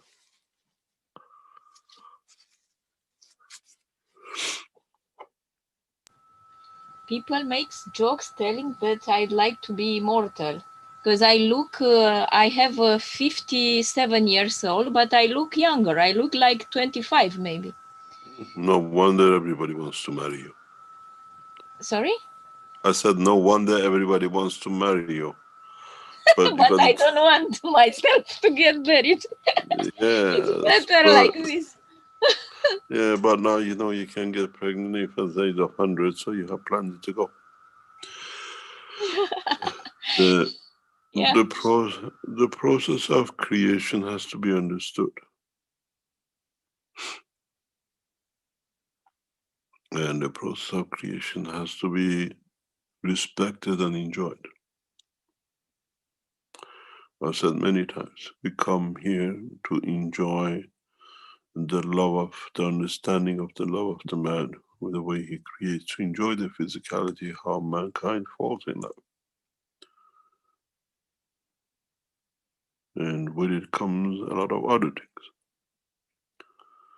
In a way, you have to taste it, to understand it, to know the pleasure of it. If it's a sweet or it's a drink, you can't get drunk if you haven't taken the alcohol to see how it means to be a drunk. Where I can make you drunk without touching an alcohol. I can make you drunk for days and weeks without touching, coming near an alcohol.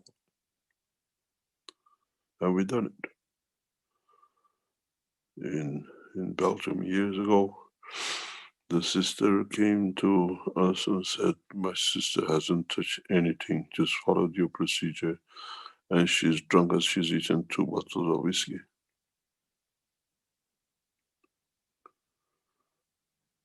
We can transfer the condition if you want to be. Earlier on, we heard was said that the farmers were not picking up or whatever. This has been going on a lot in the Western Europe. In Western Europe, many farmers do not harvest. because the labor is more expensive than actually harvesting. And the cheap labor from Africa or China is not here anymore. Even in North America, in Canada, if you sit in Toronto airport in early summer and during the summer, you see plane after plane, plane after plane, Mexicans come in for 3 months visa and are paid to collect harvest in Canada. When I was kept in Toronto airport, I saw thousands and thousands of Mexicans just going through. And I said to the guy, what's this? He said, they come here, work 3 months, pay for 1 year of them. We don't have the labor and we can't afford it. They're about a quarter of the price we pay here is worth harvesting. Without them, we don't touch the ground. And I've seen the same thing in Sicily when I was with the Italian mafias. They took us there to show us. We went through mountains of Sicily and it was all orange. I said to them, this is gorgeous. You might get a lot of things as we don't harvest it. That's why they're on the tree. It costs more labor than to harvest it, so we let it to rot on the tree. People in Europe do not harvest.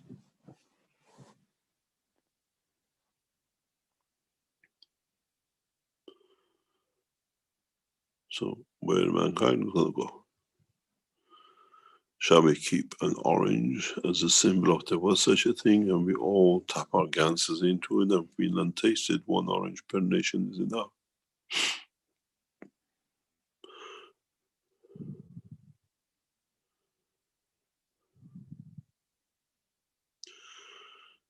I open your eyes into a different dimension of life. And it needs to be understood and to be wise with it.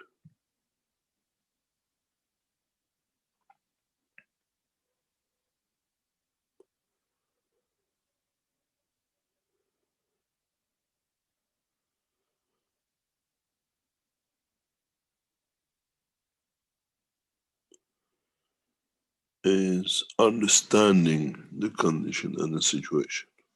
Understanding the reason why you're in that position.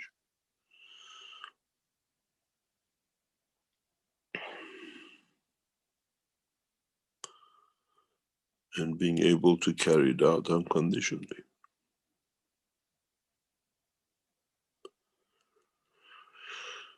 Oh my God, it's 9 o'clock. I just saw somebody linking up about Rick's workshop. I said, I go and listen in the YouTube. It wasn't very clear. I came to Zoom and I got caught again. I got to change my name. You're going to have to wear a wig. I know how to grow hair, don't worry. In one location, we have children. We think they belong to us, even though they're a gift of God. But in one location, you said that your true children come out of your soul in the next cycle or next dimension, or when you get into the universe. And we are in the universe. But I understand a little bit about the virgin birth, about the souls adding fields to create that soul, but then leaving it up to the soul itself to decide whether to manifest the way it wants to manifest. So our true children are created out of the soul. Are we doing that here in our daily life? We make love to bring 2 pieces of physicality together, that the interaction in absorbing the energy from the environment leads to creation of the soul. That soul then decides how the things which brought it together are to be reorganized and be recognized as a physicality of the man. If you understood this, so let's go a step further. Do we need the 2 egg and a sperm to create that soul? Or with the knowledge and understanding as we collect energies as foods from the cosmos, We collect energies and fields which are collective together. It's like making a bouquet of flowers. Put together, I create my flower. And when I put my flower with your flower bouquet together, we make a beautiful bigger bouquet, which with it, they can create an atmosphere that they can dominate the smell and the taste of the room. Now, do you want to go through the physical condition and give birth and all the pain of it? Or you want to understand the source of creation and then bring the fields which creates a perfection and put your side as a gravitational and another one as magnetical to create a new life we call a soul. Then it decides to give dimension of physicality to itself, what it covers and what it does with itself. In the universe, at the level of the creation and creator, there is no such a thing. But on the other hand, there are races like man who go the other way around. They go through physicality to the soul, where they go through the soul to go to physicality. And for the first time, we change that you can go from one to another and understand.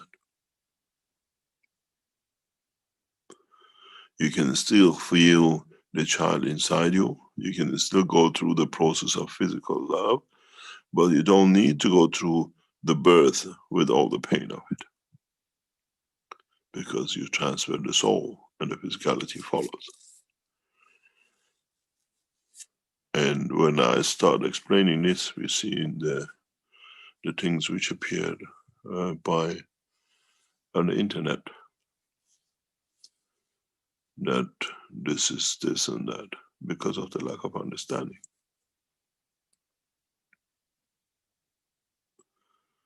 And this is the process. Man will be given a choice. I still want to feel my child within me, but I don't want her or him to suffer in the process of the birth, and I don't want to suffer. It has to be a joyful time. And there are ways to do it. It's the way the world of creation works. We have two sides and we don't have any middle. And for the first time we create that middle, that is there.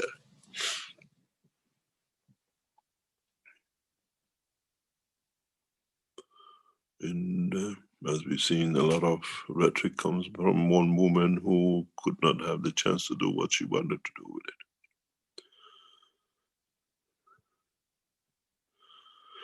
There's one thing which more or less, more and more people to understand is no one can stop our work and the way we want to work.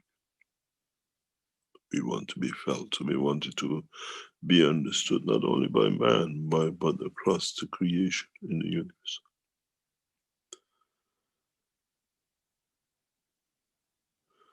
And soon more and more people would understand. And it is good to understand the ethos behind it, how it works, how it's done. How do you nourish a soul if you're not eating? How do you carry that child with his soul within you?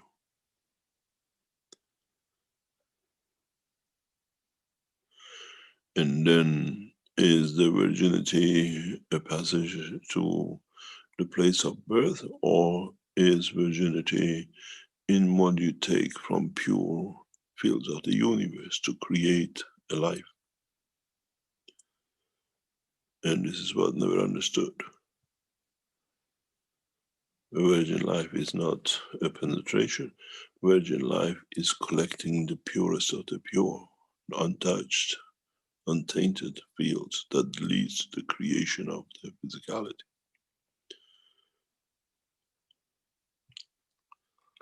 This is what literally virgin life is, our birth. Man interprets it because it's got a word in there somewhere, it fits to his imagination. As I called many times, the rite of passage does not bring virginity into the birth of the soul.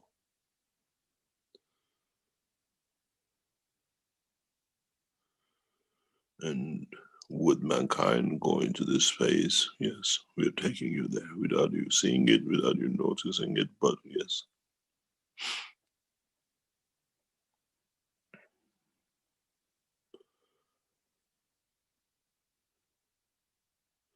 When you want to make a curry, as our friend said, you go and pick up the best products you can buy, the best tomatoes, the best meat, the best herbs, and you do your best to make it to come out the way taste to you the best. Why can't you do that with a child you want to create? Why do you leave it to a chance that if the right egg or a sperm happen to meet the right egg or a sperm, I get a perfect child, and if there is a slight mistake somewhere, I have a handicapped child or with defects? If you don't allow yourself to eat a food without defects, why do you leave the chance of birth of your child to the same matter? Now we teach.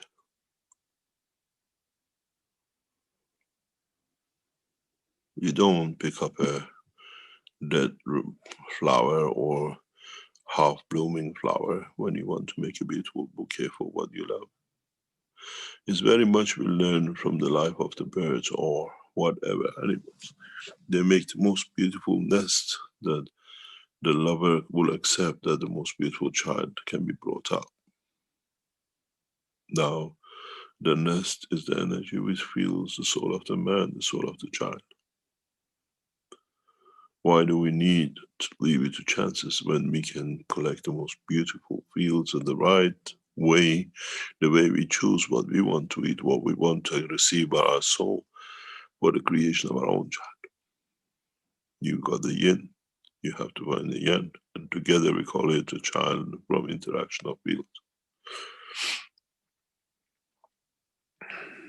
You watch, the rubbish will come on the internet once we start teaching, especially from one person who wanted to have that chance, but he couldn't because of misconduct.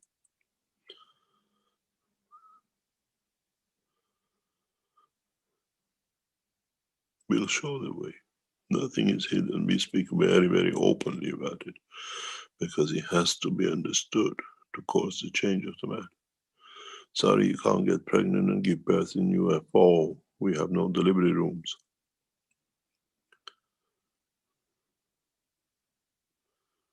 I haven't seen one anywhere. But we have rooms where the soul transmute. We have the soul which the parents collect the best fields in the universe to nourish the child with, created out of the soul.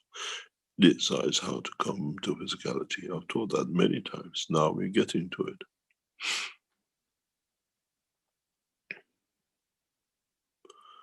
Many of you and millions of people have seen the work of the One Cup, One Life. Now we see it tomorrow to the extension of it. And then gradually I'll take you to show you how to make that cup, which become the true cup of life, which is a cup of soul. And with it, how you create your child. Give me time. Man needs to mature.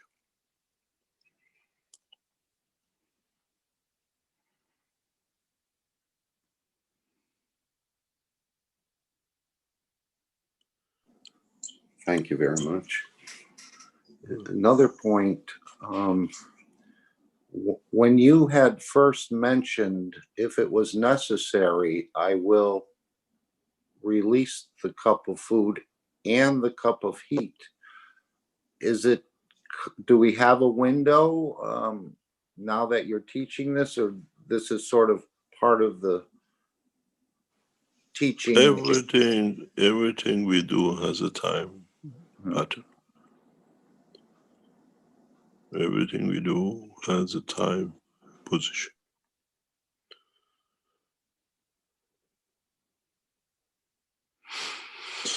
We have a window of work, a time lapse of work, and we are more or less within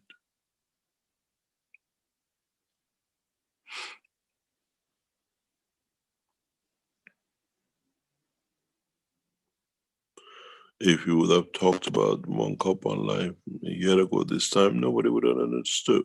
Beginning of January or beginning of December.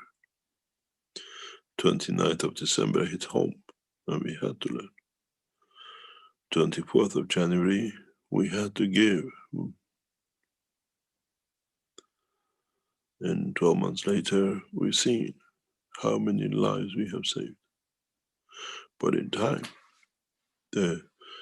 if we look at it, if we would have gone through the news and the newspapers and everything, nobody would have died of corona.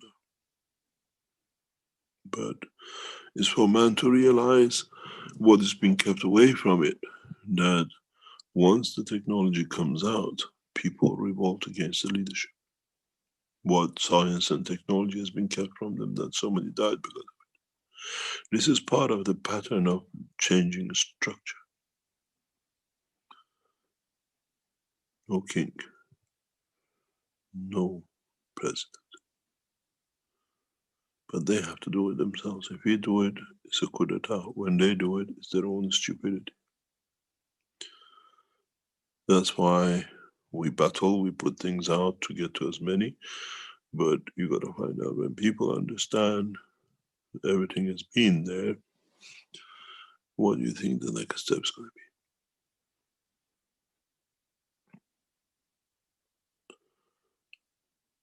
It's an old saying in Farsi. We hang by the thread of silk. Man hangs with the rope and a gun. But we give that chance of silk to the man himself.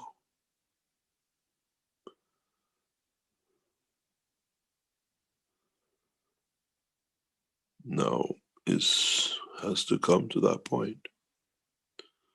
Injections and vaccination is not out yet. The hungers is not out there. You cannot fly is not out there. You cannot cross borders not out there fully. People will understand. And then we are in the next position.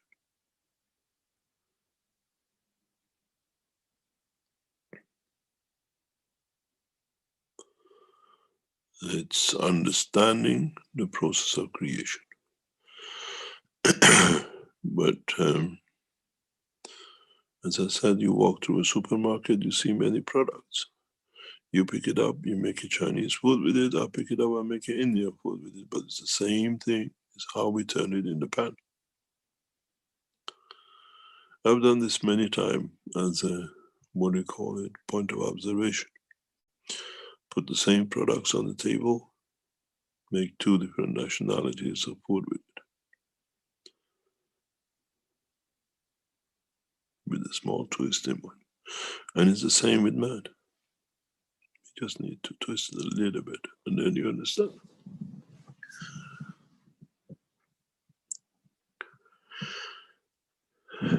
Sorry about this, it's nearly 9:20.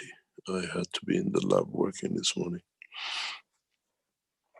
I'm still here. I'll definitely come next time with the name of Susie, Rick. Okay, well, I'll make a special note of that. Thank you very much. You have a beautiful teaching side. It's always great to hear the soul of you.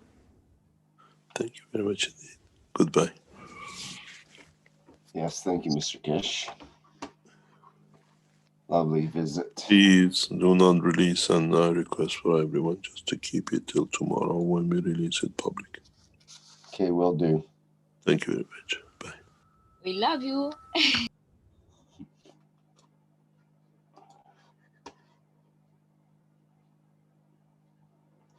Okay, well, I asked if anyone had something to present, and Mr. Kesh shows up, so that was nice. He always has something to present, no matter what the occasion.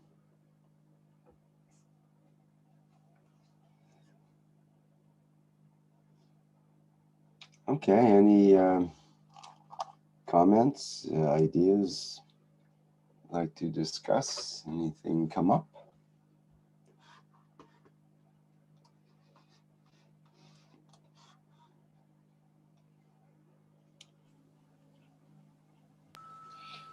Miss Rick, I didn't understand. We will not discuss, we will close this plasma reactor, or what Mr. Kesh said. I wasn't very careful. Regarding what he discussed at the earlier part of when he first came in and so on, about the cup and the food and so on, and creating food from one cup, one what was it? One life, one food. Is she talking about the release of this program? I think that's what she's talking about. The idea is we can continue to talk here, but we don't put it on YouTube or anything until after tomorrow's teaching. Yeah, that's right. Yep, sorry. Yep, so it's just I make the YouTube video private, and the live stream won't be published as a live stream video. That's all. And or to keep it secret as much as whoever's listening to this broadcast is hearing it anyway right now. But that's the idea. Just keep it low key, and so he'll present it in the workshop. He doesn't want to be upstaged by us, basically, and have all the rumors go out before he even starts the teaching. We'll all be too busy making Gans green tea. Yeah, that's what we should be doing, is the Gans of green tea. I know people have done that before. And I as will agree with what he says about making the Gans in the kitchen. It does make a difference where you make the Gans in the house. That is for sure. Yeah, that does make a lot of sense, actually. And if you especially want to create the food type Ganses, it would make sense that the kitchen would be the place where the food is and where you'd be absorbing the food, the fields. Unless, of course, there was foods that you didn't want to absorb the fields of at that time. Maybe you'd have to move away from the kitchen a bit to put that special Gans of smoked salmon in there. You don't want the Gans of onion to interfere or something like that. Well, was he talking about making a box, a CO2 box, or was it the 1 cup box and then putting it in the refrigerator? He said it would have everything that's in that refrigerator. Didn't he say that? It would absorb the fields? I think he just did. It's not the first time. It's not the first time, 1. And 2, we are the box. We are carrying where it passing through the fields. You copy these fields, or at least you have one connection with these fields. It's not about what it's saying for keep it quiet, for no spreading, because it stop it right in time, because I try and translate, and from the phone from saying, oh, Mr. Keshe here, come here. No, I stop it, and it's about we can talk about the interaction of fields, how you achieve, how you identify, how you use, because when you have all the flavor, taste, it's not about fields, Magra fields in the different position. It's how you manage to identify how to create the environment, how to utilize this, put in the work. Because in palm of my hand, I have, like I said, Mr. Keshe is saying, I have everything. I have the gold, not golden, how to say, apple of gold. You can have the 1 candle with light. You can have 1 star. It's how you utilize, how you understand this field. Okay, I keep it quiet because it's too much loud in here. Right. I think he said he's going to start with the cup, and that'll take months for you to learn, he said, and then he's going to teach you how to do it directly. It started the first day when Alex explained how it's drinking with water, tap water, or when it's transfer of fields in the cup or in the reactors, the banana or orange, I don't remember very well. Or is the same thing from the first station. All it's about the same thing in different manner, in different level of understanding, but always it's the talking our soul, how interact with the other being or other entity, with the other soul, and how recognize inside us, understanding us. And when I understanding, for example, me, I understand also the other.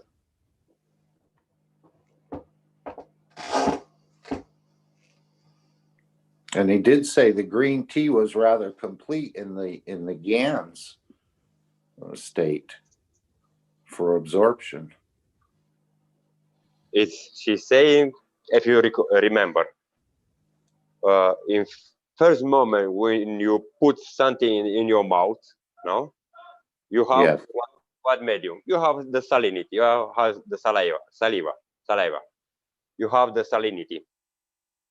Everything is turning not from the to the matter. It's going to the nano.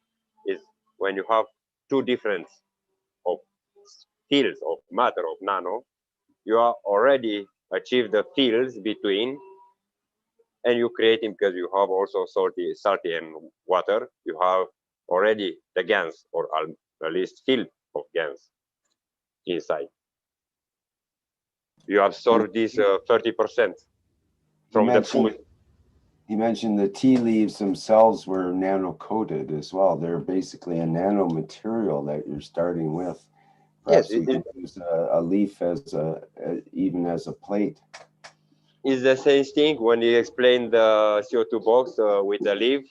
When you have the amino acid, when you have the nano coating layer, when you have the salt, when you have the environment of water, of gaseous, or whatever else in the different atmosphere condition of Earth, is the same thing. Or at least I see it in this manner. And He said, yeah. Don't shut up, please. I stay quiet. No, I at least leave the space to the other to speaking.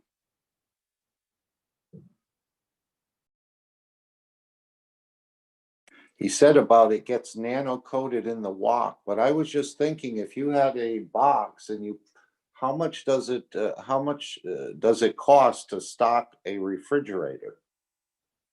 Quite a bit. And if that box captured those fields of that food in that refrigerator, and you could use that box for a long, long time with the water, that is a beautiful solution. Everything, every plasma is keeping, it's half the room, what space is leaving from the other plasma, no? When you have the matter, the refrigerator, for example. If it's water or air, is not important. It's important, but depends. You have two environments, no? The amino acid of fruit, for example, or the field of fruit, and you have the other environment, what it's surrounding, or be there. You have the boundary. You have the soul of everything. You have the boundary creating. You have the magnetical and gravitational, and different layer between. Depend how I understand to tap in what position. If you remember the empty box of universe, she's saying you are looking for taking, for drawing to energy and so on. And Mr. Keshe is saying, I put a little and achieve a lot. That was very interesting. I was just thinking, walking through the supermarket, well, gee, is that stealing? Because you're sort of taking the food out, but you're just copying the fields of the food. In the same so you're time, not you're really giving. stealing. And he said that in the future, they may check your pockets for GANs material or pay to have to walk through the supermarket. They can have their cake and we can eat it too at the same time. That breaks that rule, doesn't it? Amazing. Next time I make the cookie here, I taste or I feel, and from my emotion, I feed also your emotion, your soul. It's the same thing, transfer of field. Line of Yes. communication. When I feel good, in peace, in everything what I feel in my soul, I transfer to the others. This is what I think is saying when give the unconditionally. No, when you give, more you receive. When you receive and not, let's say, give, not explode. You are dividing, and when you are dividing, let's say this not to soul, the physicality and the soul of man is the same thing. But I paragonate with neutron and electron and proton. When it's time in achieving this point, for existing is needed to split. When you're splitting, what you are doing? The position like a magnet in the table. If it's good position, no, it's okay. When it's bad position, it's not bad or wrong, good. It's position. And I shut up because it's too much loud in my place of work. Sorry guys. Thank you, Dan. I would also like to add something what Dean said, and from my own experience. I am a teacher myself, a professor, I mean, and I am giving too much to people because I'm not paid for what I do extra teaching. I'm a counselor myself for European affairs and international relations, but I like to transfer my knowledge to other people. So I am giving knowledge, but people sometimes comes in my classes and said that we feel very well here because you energize us with your energy, with your words. When you talk to us a peaceful manner, and also the content, what you tell us, your optimism, you energize us, and we feel very, very well, and we don't need to go to eat to make break, just to stay here and listen you. It's like a therapy. I think that all of us, we are able to transfer to others our good vibration, our good, I mean, emotions. When I say vibration, we are emotions. We can be generous with others when we feel well. And maybe when we feel sad, they also can help us to feel well, because all we are part of totality, and we are like a magraph. We balance each other. We are always connected. It's not any time of separation of us. Everything on this world is connected. We are one. So, and if one part is in disequilibrium, it's imbalance, other part just help to balance. This is a secret of the world. We have to create balance. How Dan said to me, don't say equilibrium, say balance. So I also would like to share with you that our mind doesn't make any difference between reality and between imagination. And if we imagine that we eat, we drink, we are in a certain situation of happiness, of joy, we will have what we have in our imagination. We will have in the reality of our mind.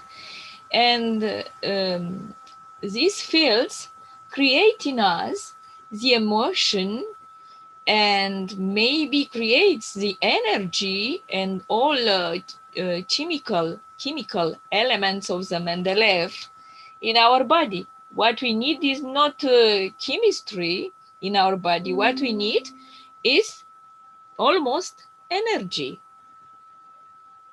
We are creative or created on many fields, invisible fields of energy, and only 0.0001 we are material, we are chemical.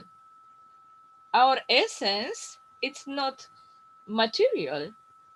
Our soul is another type of matter and is creating from fields of interaction.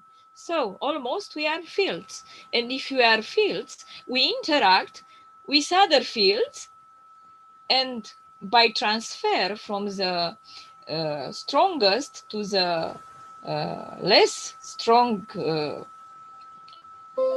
material, we can get all what we need from the totality, from the universe. Salome, you allow me one little joke. Please.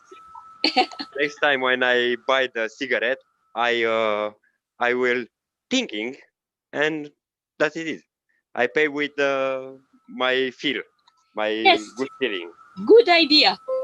Good idea. I will be happy that if you'll achieve to do it, don't smoke because you lose your money and your health. Just take it's not what about you need. Smoke. I choose the wrong example.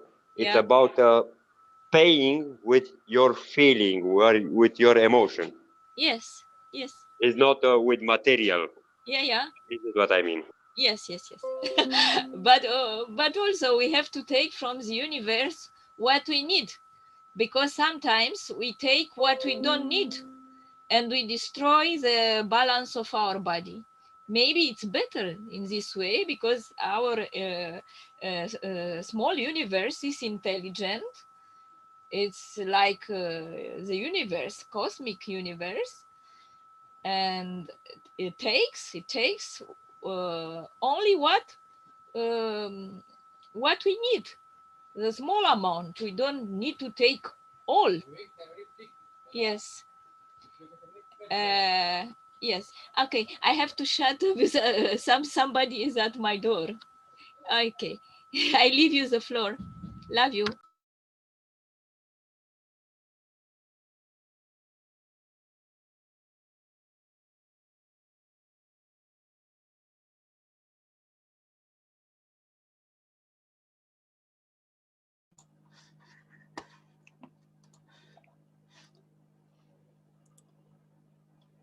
Okay, thank you very much.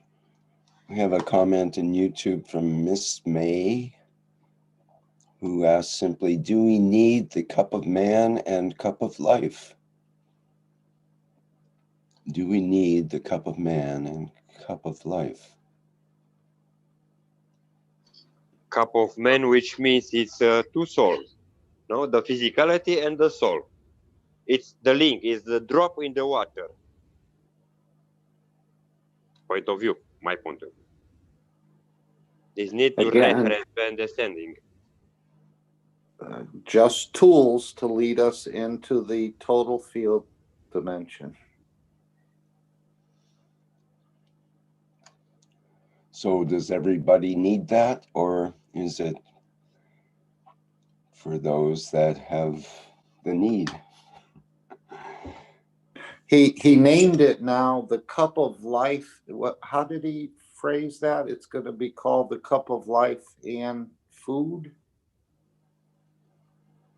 It's like an extension of the cup of life, and that should extend into the cup of heat if it's needed.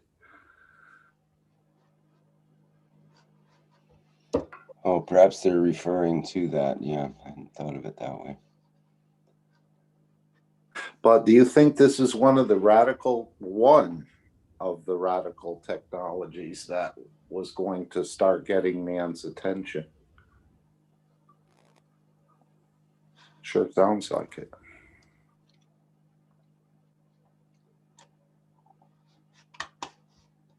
I think so. Otherwise, Mr. Kesh wouldn't be working on it at this auspicious time, probably.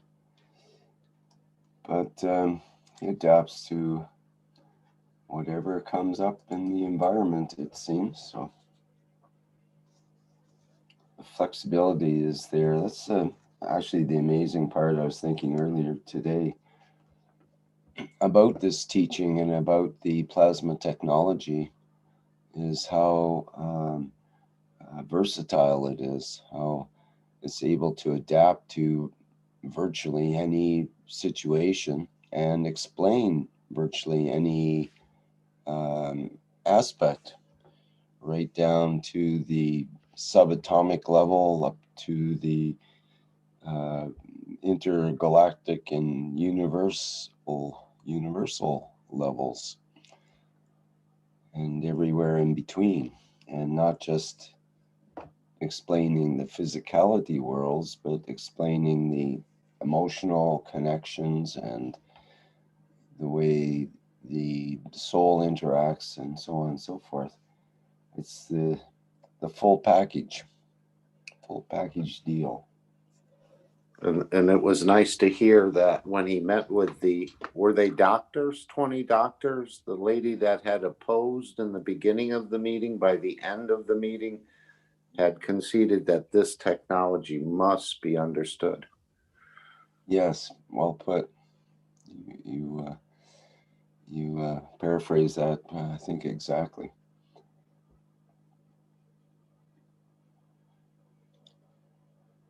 So there's a learning curve, yeah. That's what's going to make the difference in the next months and years, is the acceptance through the established scientific circles. And perhaps it takes this big mix-up of the coronavirus to kind of bring that out, because we're getting kind of a split in the medical establishment now. There's many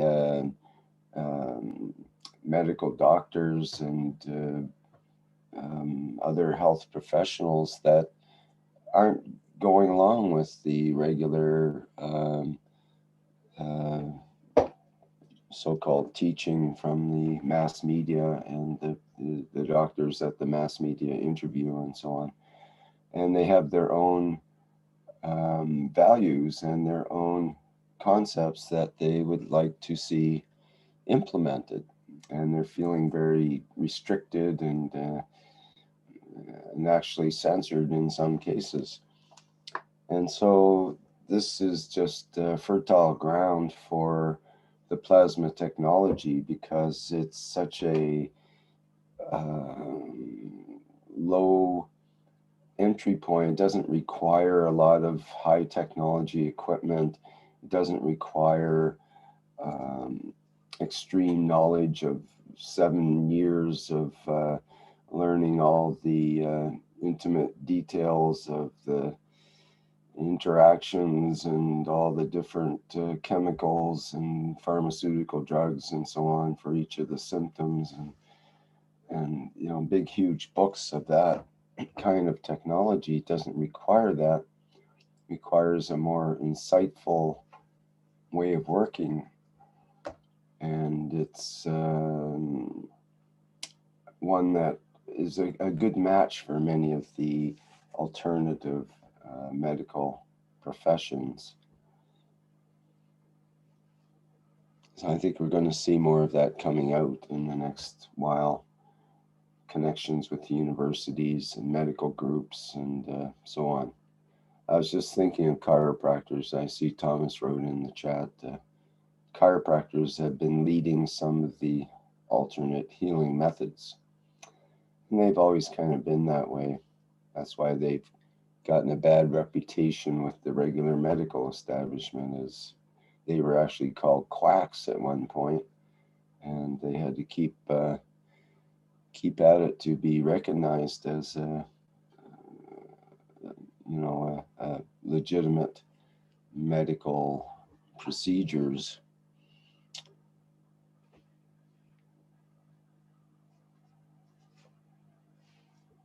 Rick, hi, it's Dean here. Can I say some words? Listening to the conversation, I suddenly realised that the teachings have been showing the human body. How much is the percentage of the human body is made up of water? Do we know this? And then when you understand, roughly 75%, I think, something like that. Depends. Okay, 75%. Depends how you look at it, because Mr. Kesh says there's no water in the body. And when you think about it, when we cut ourselves open, no water pours out anywhere. So where's all the water?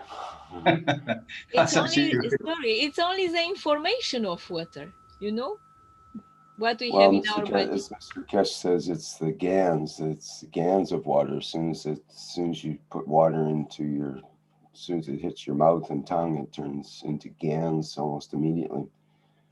Yeah, so my point was, Rick, that Mr. Kesh taught a long time ago that when you have this energized water, when you have the plasma water, and you put one bottle next to another bottle, you can feed that energy to that other bottle.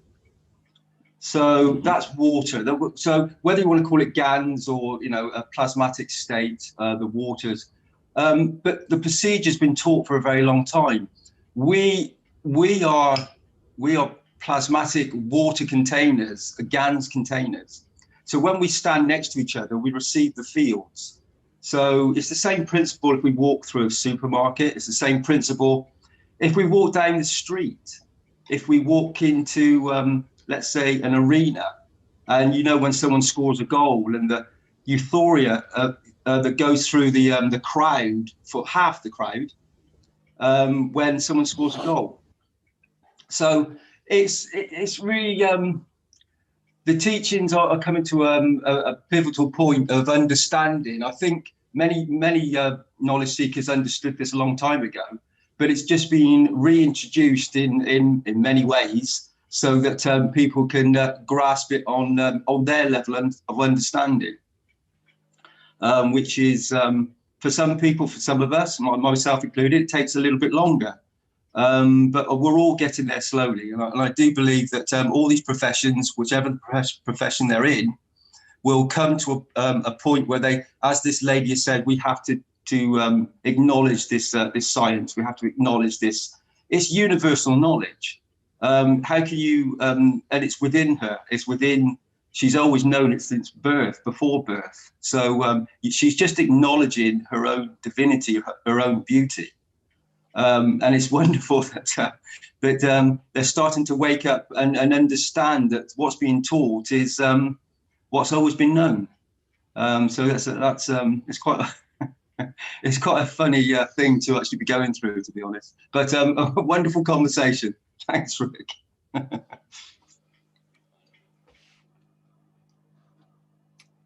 Okay, thank you.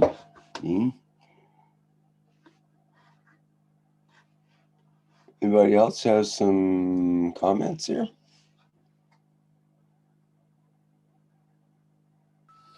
Just to say that I love you all.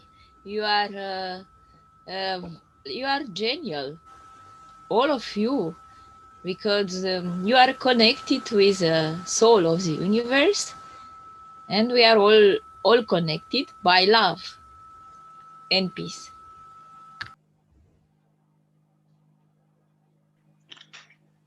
Thank you, Salome. Rick, Brigitte would like to say something now, if that's okay. She's going to speak to you guys.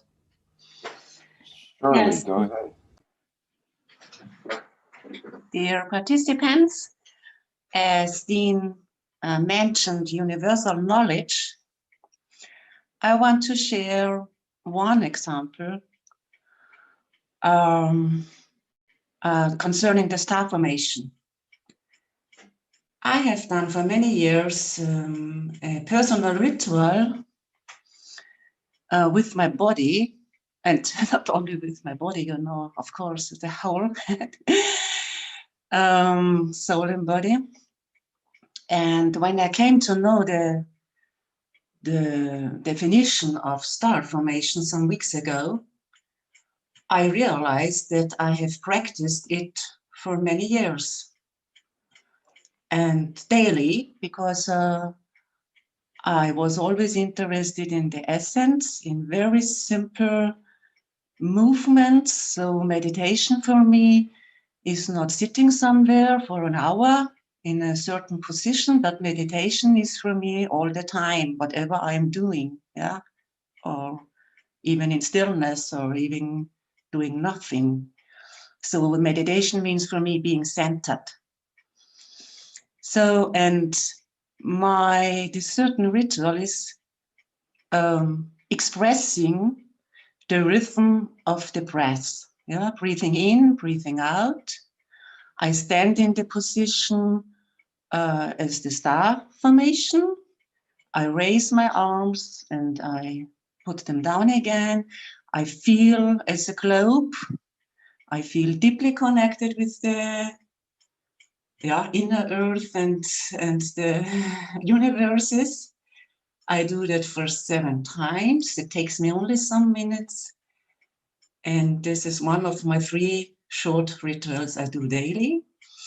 So, and I was just pleased that there is a certain knowledge that is quite scientific. This is one way. So I remember when Mr. Kesh said there are many ways. So also concerning absorbing, so I also feel that one can absorb a lot. So therefore, I also use only a little drop of fluids or a plant or a leaf or the blossom, whatever. I know I am nourished by the information. Therefore I need only little of this physical or this material, yeah. And and that all, and my singing I have already shared, and my sounds, and the knowledge of vibration, and that we are all connected, and everything is connected with visible and invisible beings, and that all. So that is what I'm pleased about, that I have met now members of the soul family, because sometimes I thought, where are they all? And no, they are somewhere. Yeah, and so I'm so pleased that we can support each other and have this synergetic, we do this synergetic strengthening and nourishing of the healing field of love. Yeah. So this is one example I wanted to share. And I can tell you that I light a candle just as a symbol.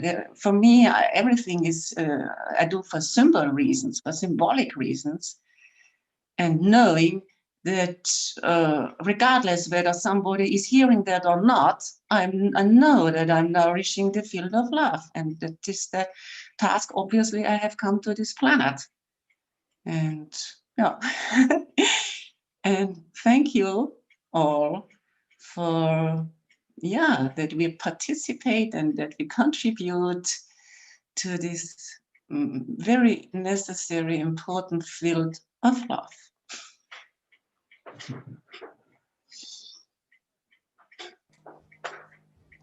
Thank you for that, Brigitte. Thank you very much. Wonderfully said. So, Rick, is there anything else you want to discuss on that topic? Nothing from my end. Anybody else that would like to carry on that way? Rick, it is possible to invite Deepak Chopra and Dalai Lama and other scientific and spiritual people at the same time to bring their input and to be part of our network, to have a larger network, to have better input. If we are more, we become stronger. No? Sure, that's what a great idea, but I think the Dalai Lama's booked up for like 4 years solid every single day at this point, and Deepak Chopra is probably about the same. But it's, yeah, this is a good idea that Mr. Kesh has been asking for, actually, to bring in the spiritual leaders to the Knowledge Seekers Workshop. Yes. Give them a time period where they can explain, and and then we can ask questions, interact, and Mr. Kesh can discuss, and so on and so forth. So yeah, that's a great idea. Yeah, I don't know Mr. Deepak Chopra, but I receive a lot of video from him, and he was like a spiritual and scientific professor for me.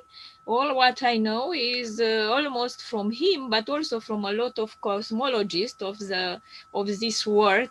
Since 2-3 years, I study daily, like 10 hours in a day, all these subjects. Is not from the source. I work too much in order to have this knowledge, and all this knowledge I put on this poem of healing the humanity, in order to make people at the soul level to understand the feelings of how to heal with love, how to become immortal through the knowledge.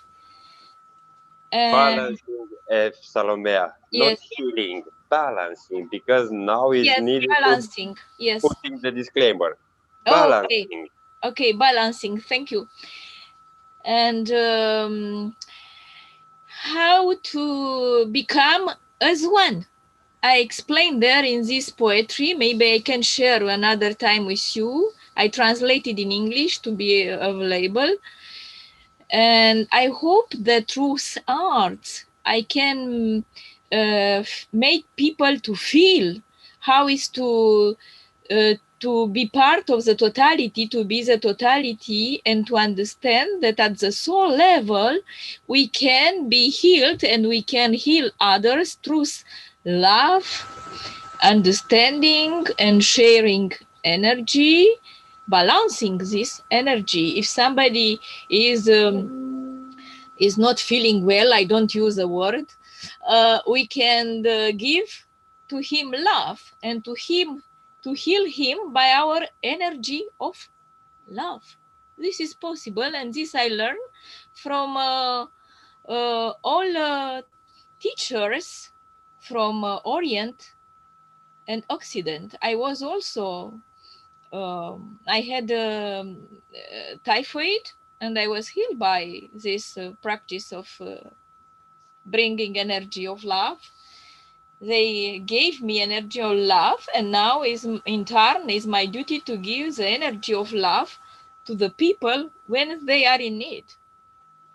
And I think that if we'll bring other spiritual people to talk and to understand the science, the plasma science, will be a good point for all humanity, and will help the humanity to become autonomous, independent, and don't depend on the state aids and of some leaders which like to control us.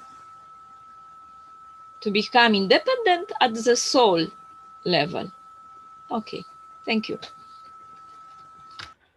Salomea, you talk about these spiritual leaders and how they can come and teach us, but the teachings the teachings, you've listened to their words, you've absorbed those fields. What you've said about the fields of love, you were born with the fields of love. We are love, you are love. So it's an energy transfer. Everything is an energy transfer. So you can receive that energy just by thinking it, just by love. It's an energy transfer. It's a field. So when you have Mr. Kesh earlier on was talking about your child, or producing a child from the fields, what does that mean? It's the same thing. We are fields. That we're a whole being, a whole existence is a field. A magnetical and gravitational field interaction causing the matter state, causing our physicality, but also on a soul level. We have a field of the soul, and the souls coming together as one. So we don't, spiritually, it's wonderful to listen to them and understand, but the knowledge that you're gathering here, that you've gained through the Keshe Foundation and Mr. Kesh, supersedes all this. It is the knowledge of creation. And I know these spiritual leaders know the creation, they know it in their terminology, in their ways, and it's ancient knowledge. But you don't, you know it's within you. You've practiced it for hours and hours. It's like I have. We listen to the teachers and listen. How much field strength do you need to gather to be able to then pass it on? You've spoken extensively over the last few days, and I've listened to you, and wonderful, beautiful teachings. You have enough field strength. It's all within you, and you're passing that information on at every breath, every moment you speak, and just by sharing. So yes, for me, the spiritual leaders, you are a spiritual leader. Each and every single one of us are. No one is higher, no one is lower. An energy transfer, balance, an imbalance, a slight imbalance to cause the motion of the interaction. So yeah, thank you for speaking. It's been wonderful listening to you. But as I said, you are a spiritual leader and you've learned that information extensively. You yourself can pass that information on as you have been doing in the last few days. I think she knows that, Dean, but the thing is, Mr. Kesh has specifically requested of me privately and in public to have these spiritual leaders come on the show and actually interact with them live in real time and, discuss whatever. I'm not sure how we would present it because we haven't really done that before, but to actually bring them on and allow them to a certain amount of time to present their teachings and find the commonalities or find a way of, communicating. Okay, thank you, Rick. That's kind of the idea there. Yeah, okay. So, and of those spiritual leaders, have they come forward? Have they? So they all have these wonderful teachings. I've listened to many of them myself online. No, it's up to us. It's up to us it's up to me personally or someone that represents the Keshe Foundation to invite them. They don't just, pop in and show up to some obscure teaching somewhere or whatever from their point of view. They're, like I say, most of these, anybody who's popular and famous is booked solid for years. They don't have time to just take an afternoon off. Oh, let's go do something else other than, this teaching to 5,000 people that I was supposed to do this afternoon. No, they're locked in, the same as rock band members and so on. They're, locked in to do 10 albums over the next 5 years or whatever it is, and they cannot vary from that. That's strict. And so on and so forth. So you've just touched on something very precious there, Rick. So why would that be? Why would those conditions be that they cannot move outside of that box? Well, they have set themselves up to that is because that's part of being rich, famous, and having a say in the world is you get, you have to give speeches and so on and so forth. And Mr. Kesh was accepted into the popular media. That's what he'd be doing all the time. He'd be having interviews and speeches, and he'd be locked in for years. And he isn't because he has the technology, and him personally have not been accepted into the mainstream media yet. It's basically banned. Fact is. When I get links from Google, for example, I've set up a link thing to get automatic emails every time the word Kesh or Keshe Foundation comes up. And what do I get? Garbage links, especially from Italy. The spammers are just pouring out bad links to try to get you to click on them, so it corrupts your computer and so on.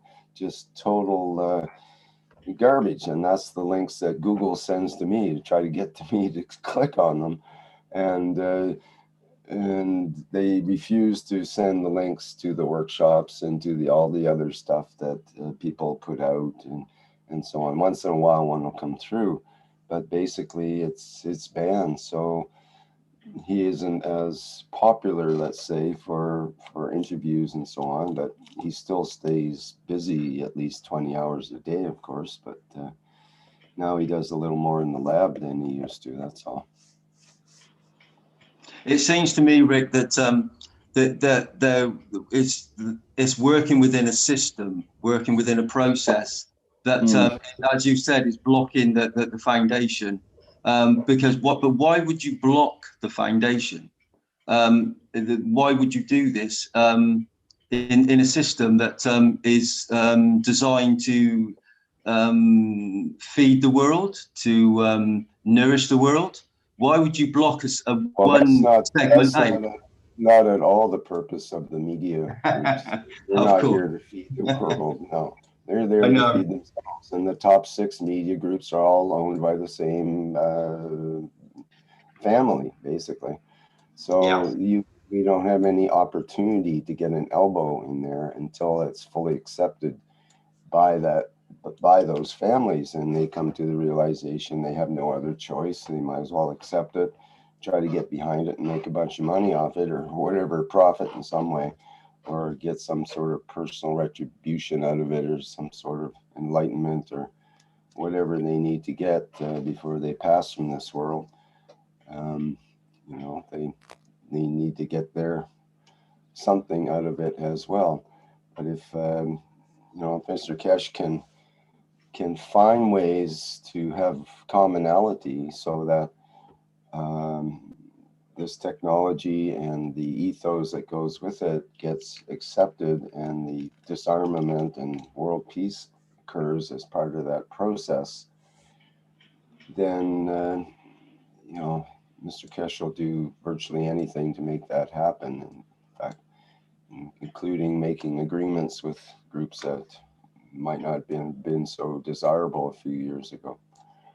But they're also changing. That's the whole thing. Everything's in flux now. It's no longer so much good guys and bad guys and the clear line in between. Now we have, you know, bad guys with good sides that do good things, and good guys with bad sides that do bad things. And it's a really confusing world that we're moving into. We have to judge things not from the idea of good and bad, but what is effective to get to the next level in the moment, basically. So Mr. Kesh has been teaching about the soul. So everything that we're speaking about that with these people, when they, I'm sure a lot of these families have had this knowledge just by the mere fact that the positions they hold, and withheld some of this information from the greater mass, humanity. Mr. Kesh is here to give this to humanity, so it's a giving process. So when these families understand that they're just taking, completely taking, and that's an imbalance, and it's a very simple thing, a very simple analogy. At some point, when you learn about the soul, they're going to have to realize that they have to readdress and balance themselves for what they've taken. And that imbalance is going to be very big for them. And when you learn about the soul and these teachings, then they understand that just for a little bit of money and a little bit of matter state conditions, they're going to give up their whole soul and become the dust, a little bit of black dust in the universe, just for a little bit of time on this beautiful planet, but a very short time. When you come to understand the soul as an eternal being, that's an awfully long time to pay back for something that's a little bit of misdoing on a small little planet for I don't know why the imbalance is too big. Why could they not understand this and start to readdress the balance, bring it back to balance, and pay back to society, pay back to humanity what they know they've been stealing? It's time for them to realize this, and I think they are starting to realize it. We're seeing big shifts, and there's many things happening across this planet, as we know, in many dimensions. And this doesn't happen for no reason. There's many things, as we know, in the cosmos, in the soul of man, in the teachings that Mr. Kesh is giving, that is changing the field structure, literally changing the fields around this planet and around outside of this planet. If we go back to just it being a core, and we're actually fields outside of the core, or sitting on the core, and we're adding to everything. So these people, they're just part of the process. And I think sometimes, even what I've just said just now, in reality, is there good, is there bad? Is it all just one field? Is it all, it's like Mr. Keshe said about the field of love, or the field of sorrow, or the field of pain. It's all the same. It's all the same. What is love to me, maybe not to somebody else. What is pain to them, may not be to me. So it's all the same. It's just fields. And so maybe everything we've just said is an illusion. And maybe we're all just coming to this big conclusion that we're just field strength, gathering field strength to take a new position in the cosmos. And I'm going to shut up. That's about it. Eh?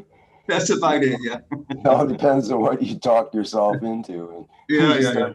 Start to elevate yourself, then you start to take a different viewpoint, and all of a sudden there you are. But then what do you do from that elevated point? It's the next question.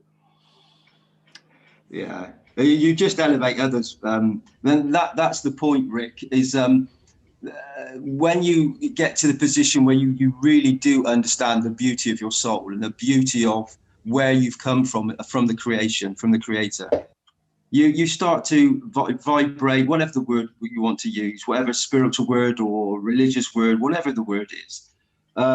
You come to understand that the sheer essence, the beauty of yourself, and you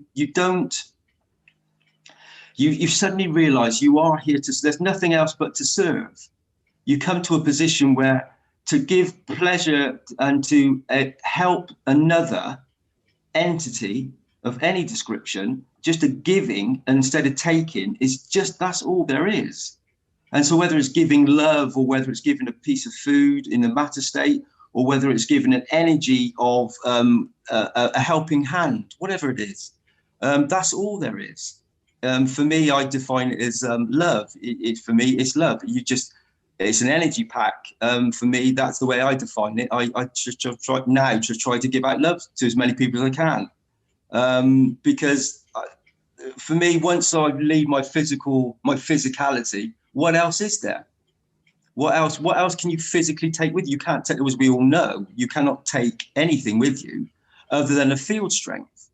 The only field strength I would like to take is unconditionally giving, and giving back to all entities, all field strengths. For me, I've come to that conclusion. That's really all there is. Yeah, nice, Dean. Very good. Thanks, Rick. I'll let you go. Let you speak for a little while now. Give somebody else the chance. Mm-hmm. Okay, somebody else. Are you out there? Somebody else?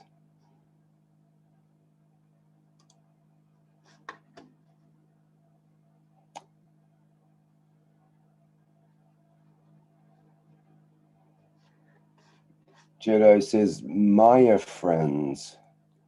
Not quite sure what you mean by that, Jedi. Do you want to explain, maybe?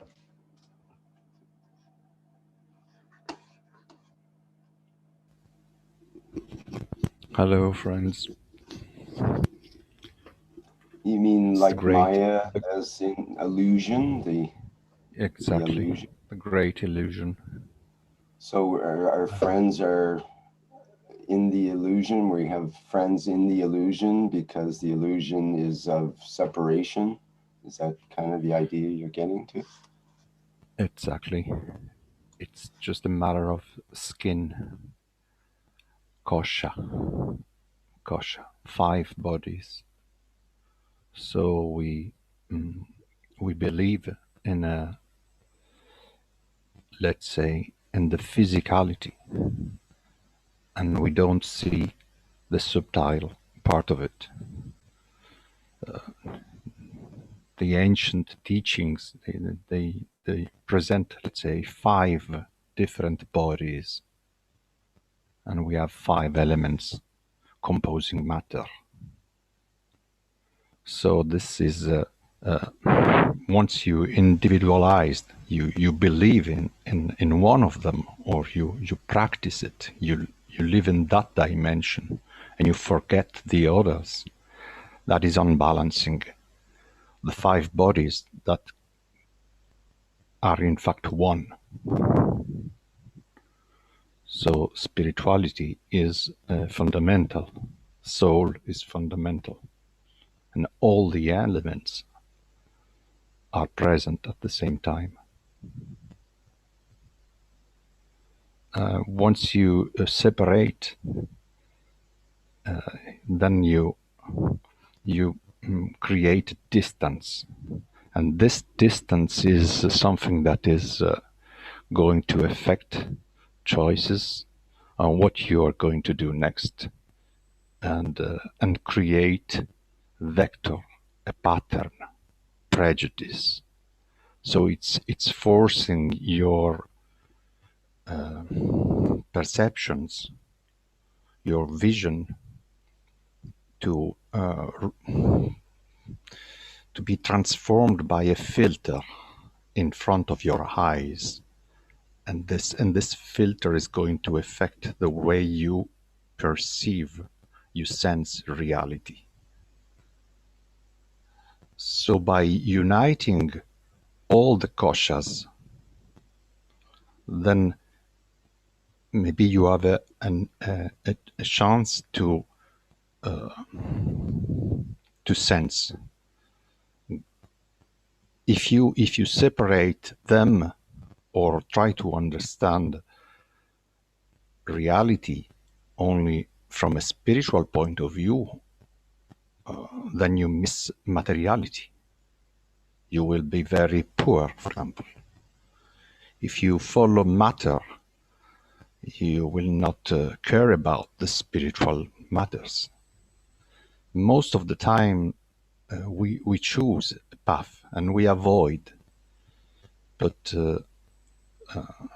then with time and experience, these illusions, they all fall. And so the self is able to understand, to perceive. And the greater is the vision. And if you look at it from a third eye point of view, 2 eyes give you a perception of perspective. 3 eyes working at the same time, they enter curvature. They can see plenty more. It's not only by activating the third eye, it's using the third eye together with 2 eyes we are using. So it's 3-dimensional that is entering 4-dimensional, and then it's going upwards. It is sensing, and this is most of the time missing the understanding of things, because we lack, we separate. We need tiny little bits to put them together to build our mental structure. And these parts are the cups that we are using. If we place 5 cups, one above the other, these are 5 chakras. This is a body. If we go back to India, we see 7 chakras. Well, then you had black and white, and you have the field that is moving, the body standing. Here it is. So you might even build it at home, or understand it is already there. It's within your physicality, within your metaphysical teachings, and you see the flow of energy going through, moving, and so it's taking place. what we can see it by explanations and give examples in the matter state, but then it is metaphysical. Most of the time, a desire is pulling, so it's dragging you to another path, somewhere else. And so you are following, and physicality is going to follow that kind of desire, which is non-physical up to the moment that you shall force physicality and materiality to become, to own it, to touch it. And so you see that maybe this illusion is even stronger than materiality itself because it's creating it. And a tiny little thought can really change reality, because ideas are pulling, are dragging us somewhere or somewhere else.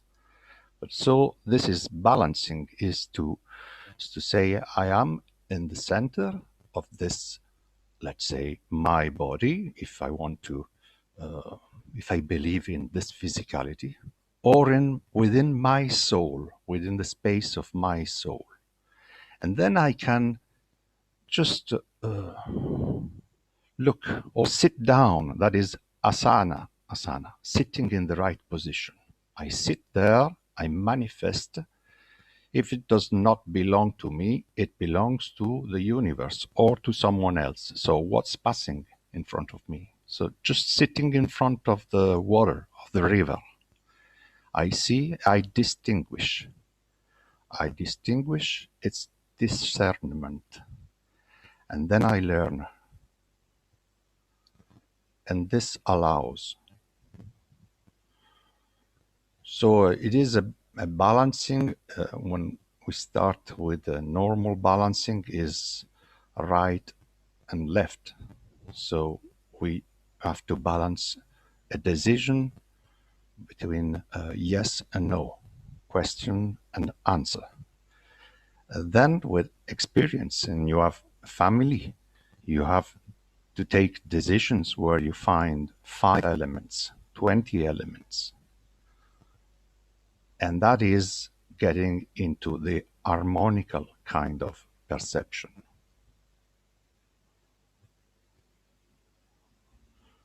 So let's say the illusion stands as a kind of a veil, a filter in front of our eyes most of the time. And to give you the idea of this kind of filter, just imagine a mirror, a kind of a ball, a sphere, mirrored sphere, a Christmas ball. If you look at it from the outside, you see all the universe projected in the opposite way all around you. If you look at it from the inside, it's showing you the opposite dimension. But if you flatten out this, well, that is, again, it's coming the wrong way.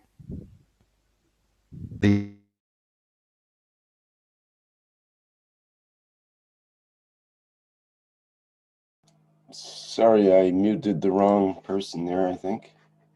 Jedi, if you could come back. You'll have to unmute.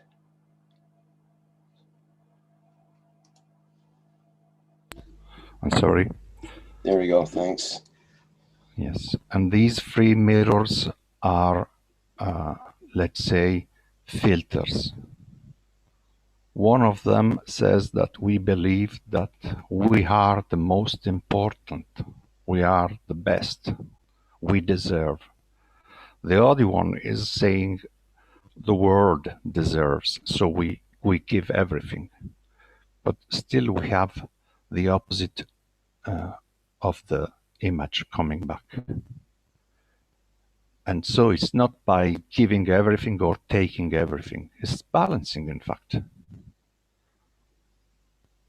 and the position takes care of these three kind of attitudes. It is an attitude, kind of belief you have in yourself. I'm doing this to help, but I am taking at the same time. I'm giving and taking.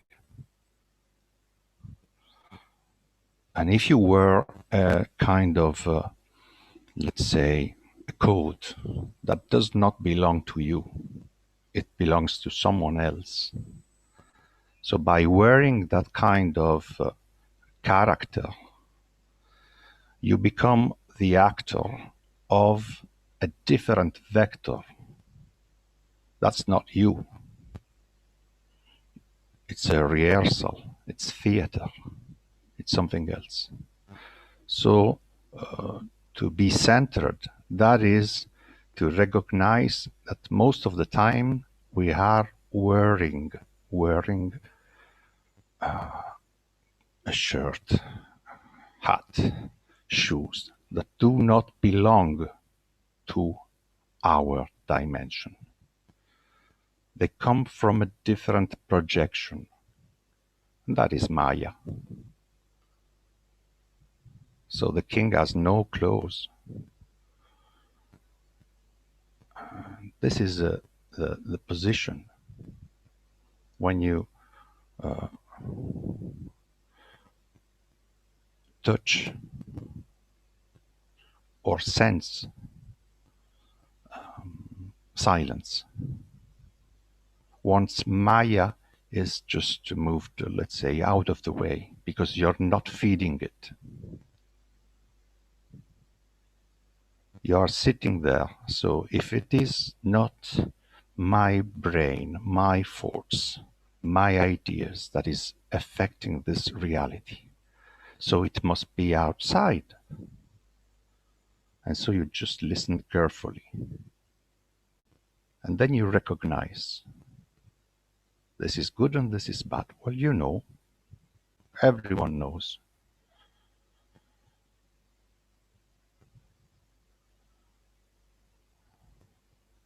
Does it harm anyone? You know. So, and physicality, let's say, it's a way to understand things, to see them, to touch them, sense them. It's a wonderful word. Just living into this kind of dimension, the physical one. But to understand the spiritual one and practice it within materiality, harmonizing, that is to accomplish, to unite.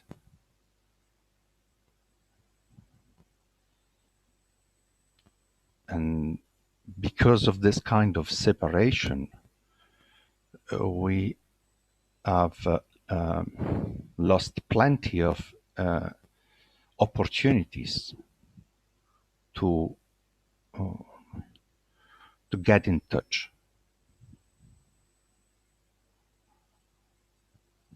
Because we separate ourselves from what is one.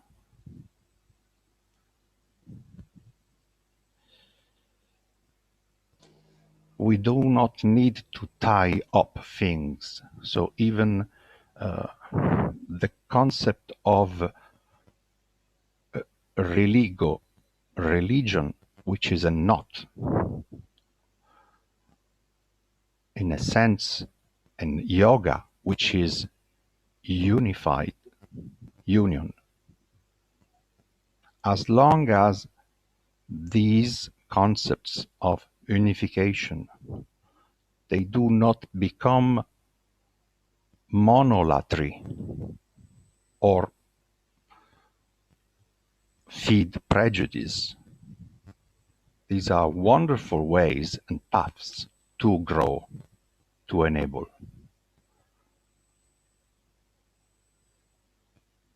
By using discernment, accepting truths and tasting them Here you have a physicality. Taste it. Good or bad. Poison. Very easy.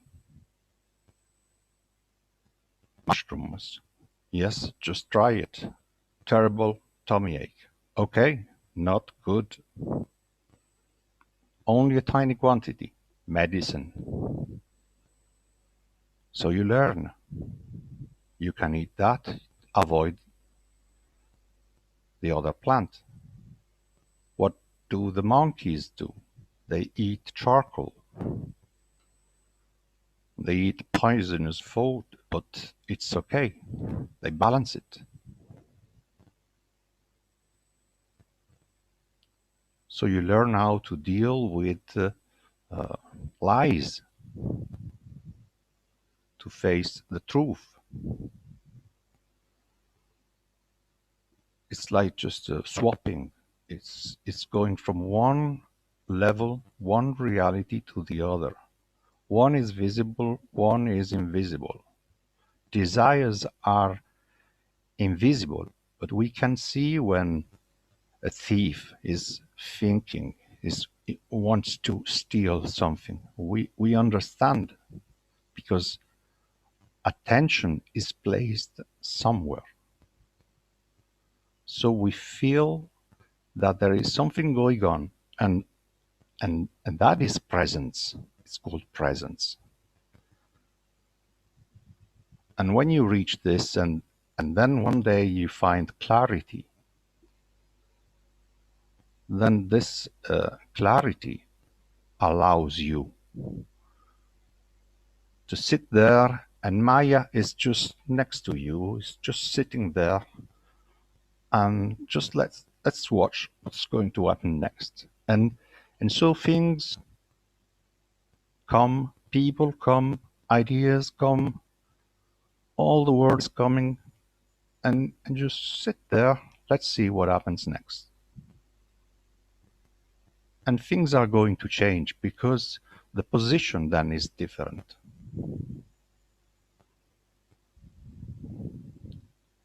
It is to accept that there are portions, and to understand portions, because we need tiny bits to build up structure. But then, in our idea of perfection, and we need sacred geometry to build our perfect structures, we see that nature is behaving in a different way. It gives us the seeds. So within matter, crystals are seeds.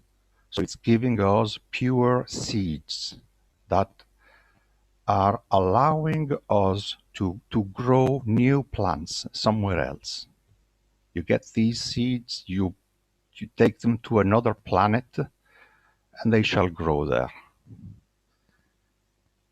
And that is the physicality of it. But in the meantime, this perfection of the seed, of the crystal, of the metal, it's changing.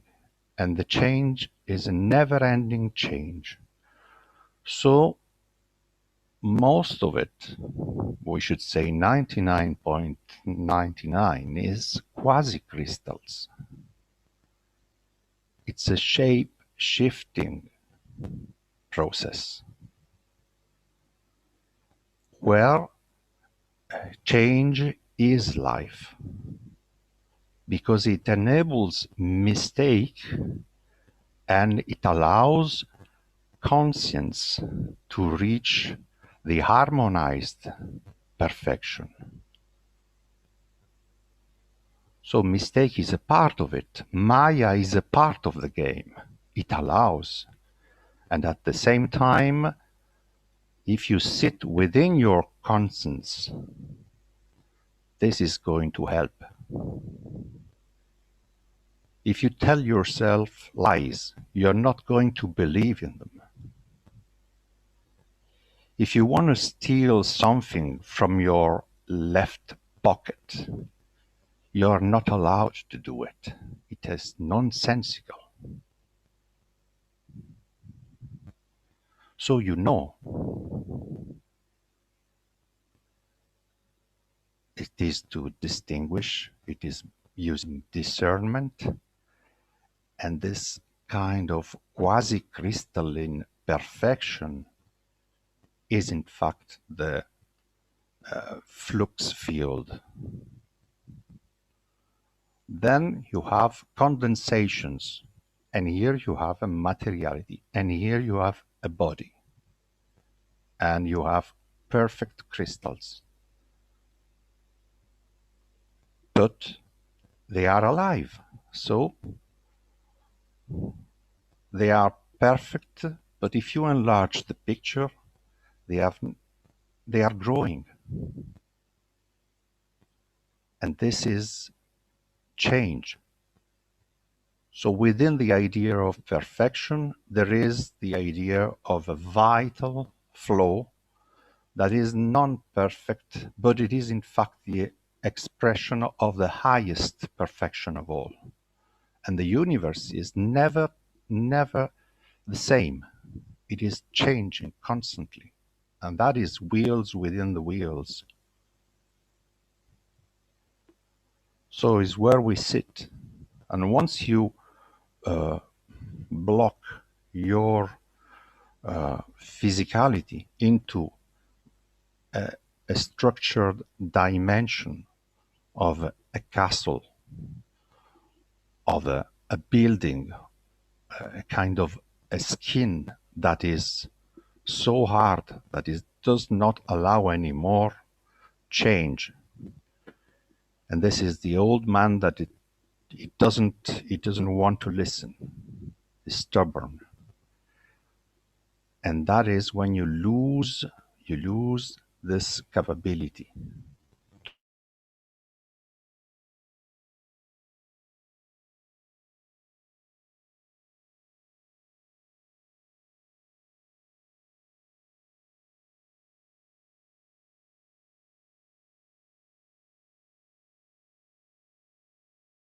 And so you stick to this word, and you don't, of course, is inferior to the emperor, risking that. So this understanding allows, and it is water. It is the path, let's say, water in martial arts, just flowing.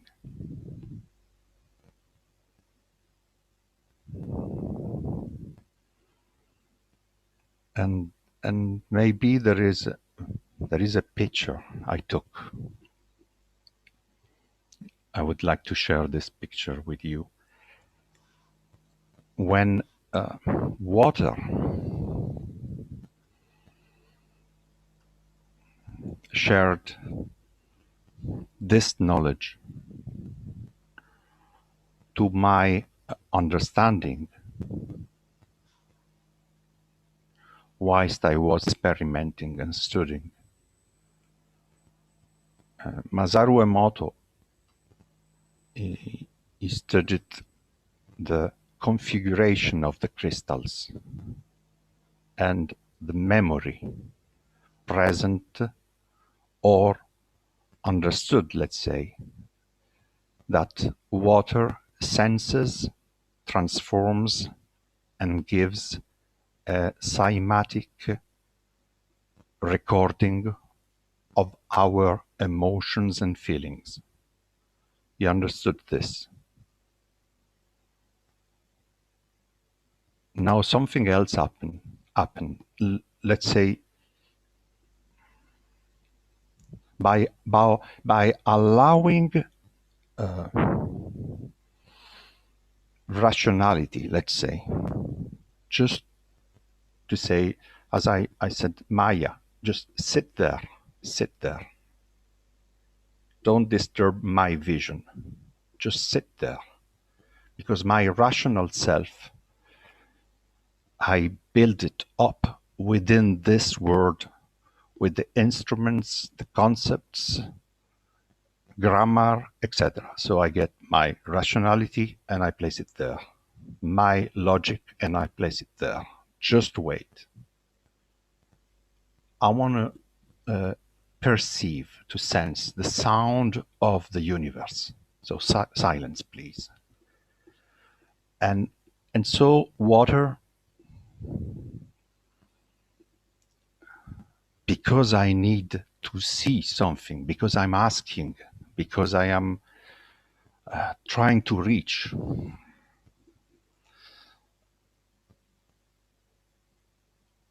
One day, she decides to say, I am alive. I am in front of you. You can see me now. And so the scientist sits down and he forgets everything. And I spent about 2 weeks maybe in silence, smiling, but in silence. It's only a couple of words. It's only a vision. It's only a perception. It's intuition, a vision. You may call it as you want. And so I would like to share this picture. And I believe that it's going to touch your heart, because it comes from the regions of the heart. Because water is life. And maybe it's a tiny message from the universe. But I believe that it is a powerful one.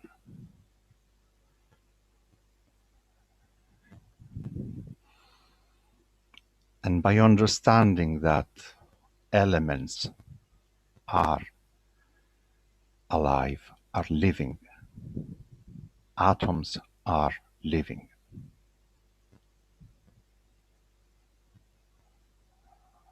the rain, it's a never-ending one. And everything has conscience within. It just listen.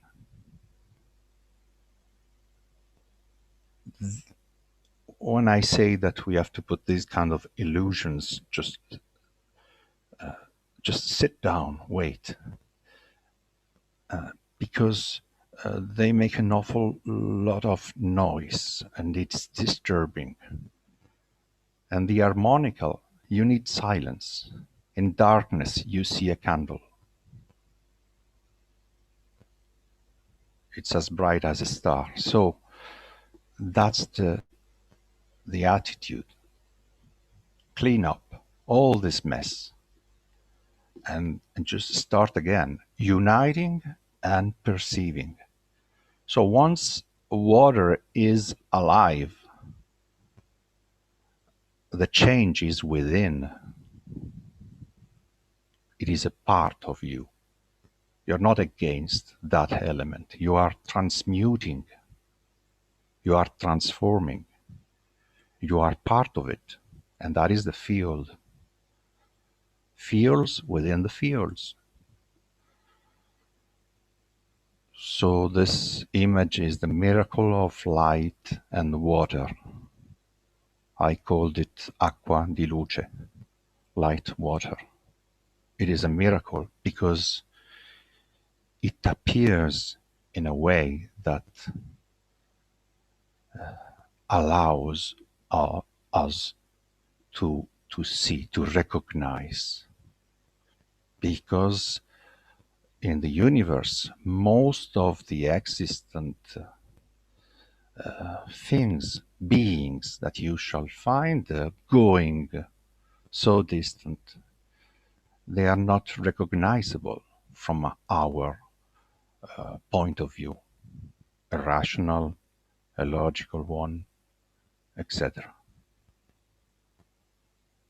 Because of the limitations of our container, this physical container, this body is limited unless you open it up. So I'm looking for the picture.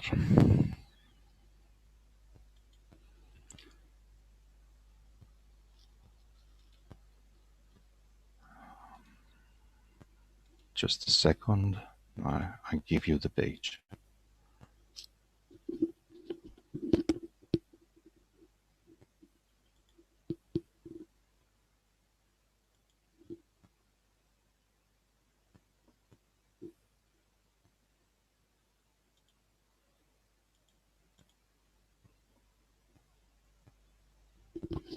I copied the link,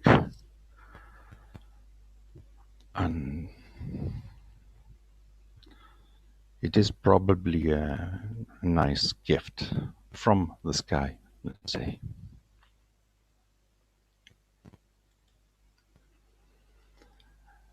You may see it, you may see something, imagine, think, believe. You just try, just try. Did you put the link? Did you put the link somewhere yet? Yes, I copied the link, and I don't see it in the chat. in the discussion, I put the link. Then you must have to hit the send button or something because it's not coming through. Oh, I do see it. Sorry, there's a couple other comments after. Okay. Yeah, sorry about that. Yeah. Okay, so I could show that then. Yes, it's just a tiny image, but when this happens, and you receive, you perceive the feeling that this group is just forming, conforming, coming, and telling you, I am alive. It makes a difference. Because the instruments, although you are using microscopes, because you are using recorders, they haven't got this kind of feeling of consciousness yet. But you have it. And so that is the difference. It is not the Internet of Things. It is the reality of beings. There is a huge difference.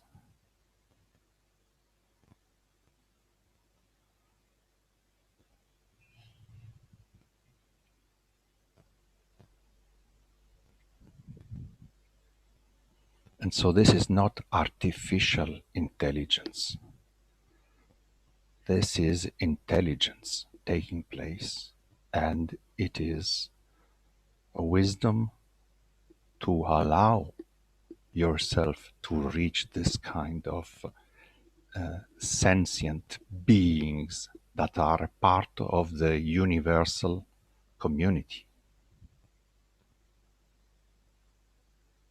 So they express creation that is telling you, we are here.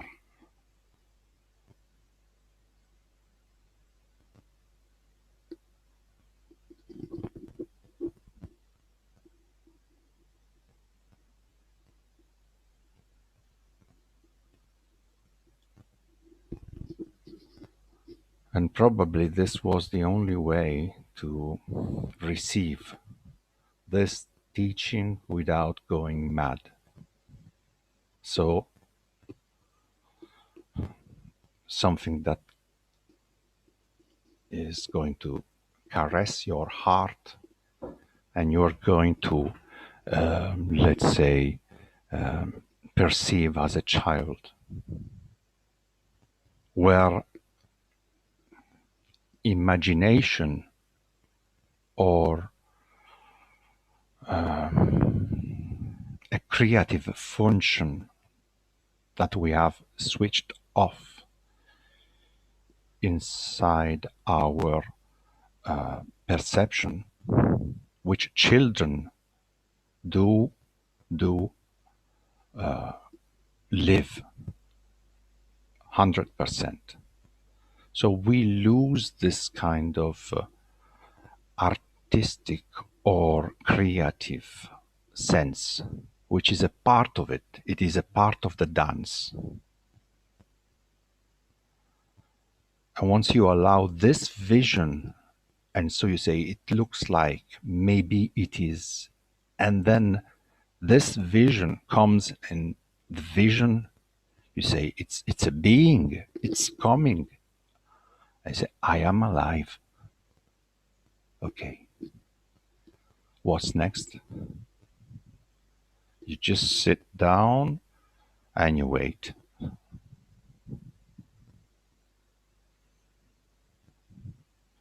It is risky to present something like this to scientists, to the world. Even Tesla, he couldn't. He was afraid of what he heard. He said, there are voices. They are talking to each other. I listened, but he never expressed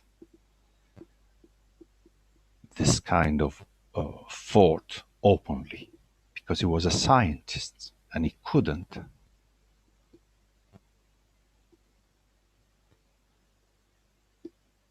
Because of our limitations.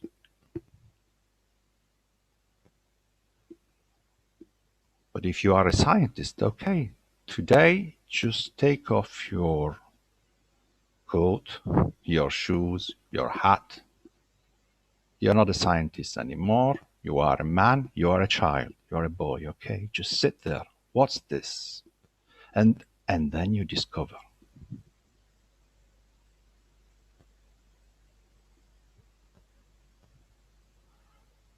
We are our own limitations and explanation of things, of events.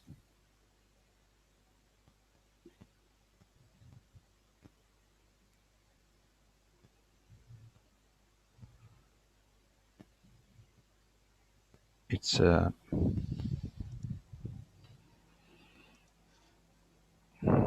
something that belongs to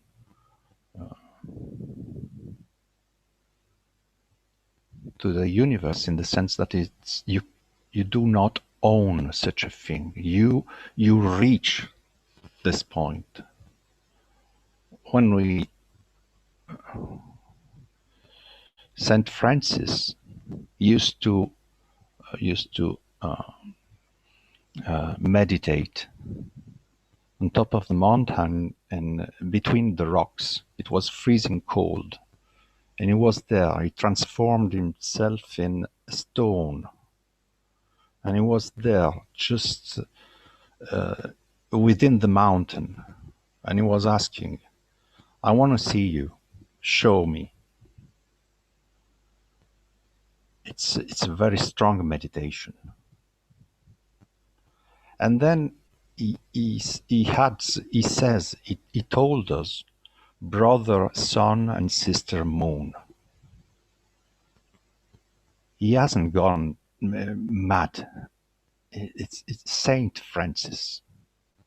So, in a mystical way, but he received the answers from the universe.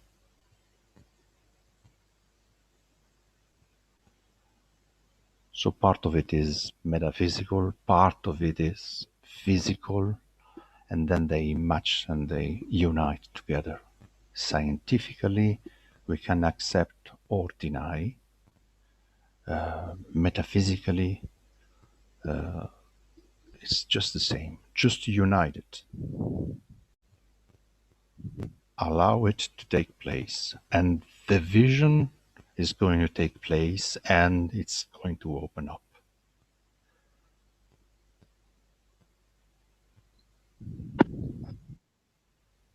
Mr. Jedi Simon, Can you hear me? Yes, I can. Good morning. This is Good Jefferson Rodriguez from Brazil. And if I can interrupt you in a wonderful explanation, but I would like to share with all some issues that is going on since yesterday. Stefania sent a help for Gans and for a lady in West Texas, UK, and Dean, Kay, and Liliana from Mexico are doing the best to make the Gans water to reach her. And I would like to read one message that, if Mr. Dean and Kay allow me to read, from this lady, and maybe we all together can help her with our strength fields that we know that we know how to handle it to hold her. If you allow me to read, you take only a few seconds. But I think we can do something without to be with her itself. Just a second. I read this. Her name is Genevra.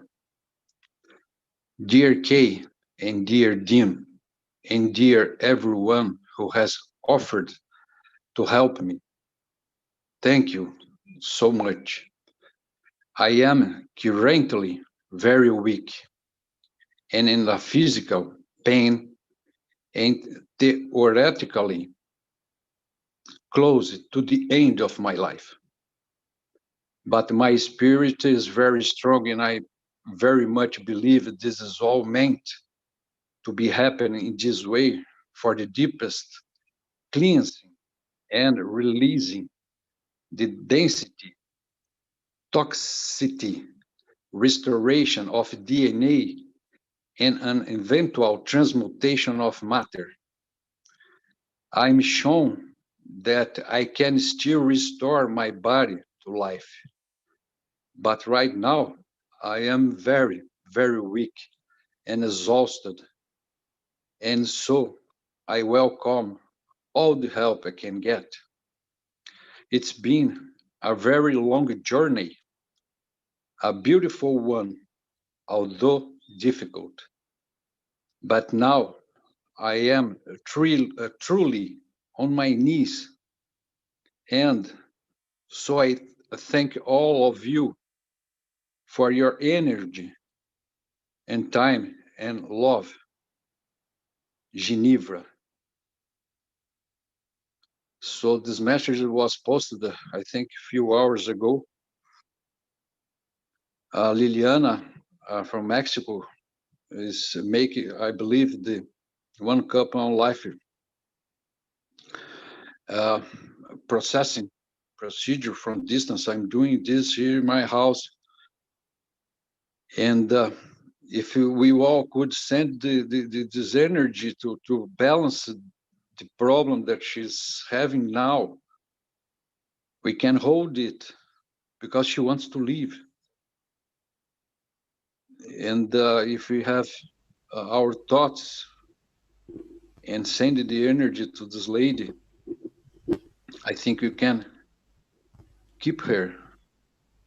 We are knowledge seeker, but we are knowledge helper and spreader. So that's what I'd like to say for everybody to know what's going on and how we can help all together. Thank you very much. Sorry for interrupting, Mr. Jedi, but I saw that it's a very important issue. Thank you very much. So this is the last message, let's say, that we send, a distress call to the universe and to the seekers and to those who are looking for and want to help. This kind of message is exactly the same message we would send in her position. And we might be able to help. The field is present, is there. It's just by thinking, and conscience is right there, and so it's transmuting, it's taking effect. You might go alchemically or plasmatic, or by giving from your heart, and transmutation takes place. Either way, it's going to work, because you are touching, you are receiving this call, and so you are moving there to help her. So Geneva allows us to understand this moment, but it is only a passage, and life does not end. You have 5 bodies. This is only the skin. So it goes on.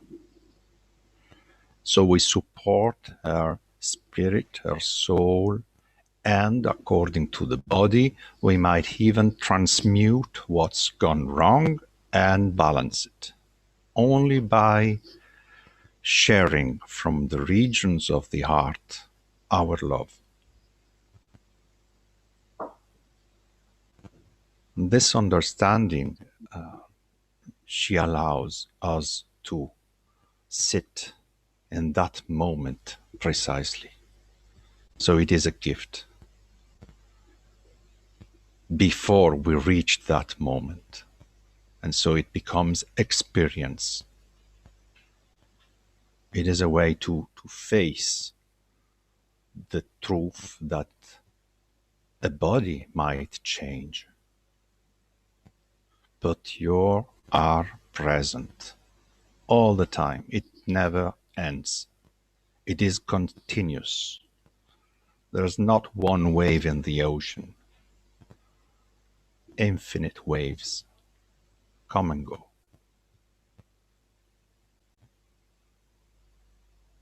Because of rigidity, that is our pain, our sufferance. Because of the crystalline shape that we believe, we think it is perfection.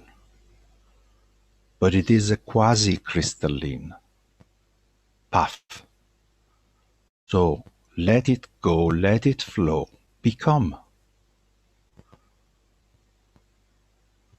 It is very tough, it is very hard, I know.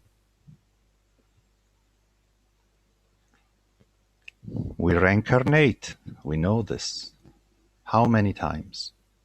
And plenty say, this is my last one. Of course.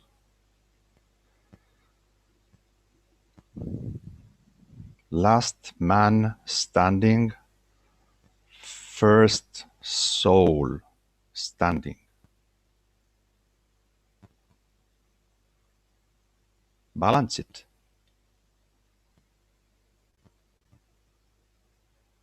That is shining through. And if the light touches, reaches, that is life.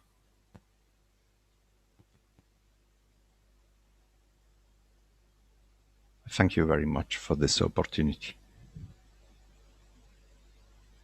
Thank you very much, sir. Thank you. Beautiful. Thank you, Jedi. I am present. Miss Geneva is the name.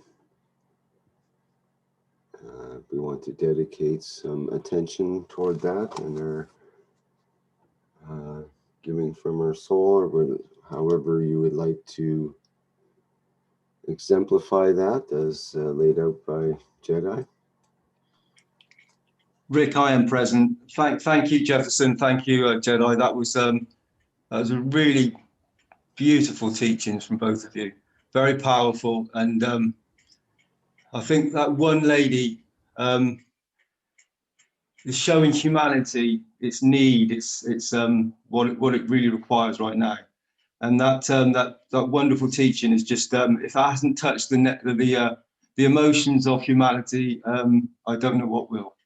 Very, very powerful, very beautiful, and just those loving, wonderful fields of giving. And that explanation from Jedi was, thank you, Jedi. I gave my soul to you. That was wonderful. And Jefferson, you're a beautiful soul. Thank you so much for your caring heart. I'm also present. Oh, somebody. I'm also present, Salomea. And I was so happy to hear all of you, and especially Mr. Jedi, it's your name, and I can feel it on my heart, on all my body. I feel it, this energy of love. When you start to ask us to give to this lady, I request you now to start again and send the waves of love, the fields of love to her soul. I also share your philosophy, Mr. Jedi, because I am an Indian and I know that the soul, it's eternal, and this is the reality. The Maya in which we live, it's an illusion created by the dance of the Shakti power, which creates this universe. Feminine, this feminine power is a divine race in our plasma knowledge. She's a mother divine, and together with Brahma, the father, the creator of the universe, they create this Maya, which is a construct, like everything in this world, which is a construct. The true reality is a reality of our soul, and this is eternal. We never finish. We are infinite, like the universe, like the totality. We are one love, and we have now to share our love to people in need, to this wonderful soul is this Geneva. Please receive our love and understand that you are the totality, you are the universe, you are perfect, and now your physicality become perfect.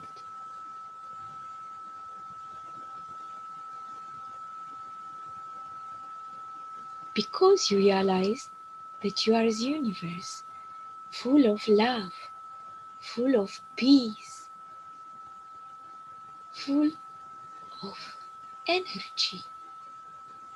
You are energy, and we, as the strongest energy, we give you right now the energy which you need in order to balance your plasma, soul plasma, and your magraph at the field level. Your physicality will be okay now. It is okay now. You feel it. We love you. We send you lots of love, waves of love, torrents of love. I'm sure you feel it. Thank you, all of you, because you send this love. Now I can feel your love in all my body, at physical level, at emotional level, at soul level. Love and peace. Thank you.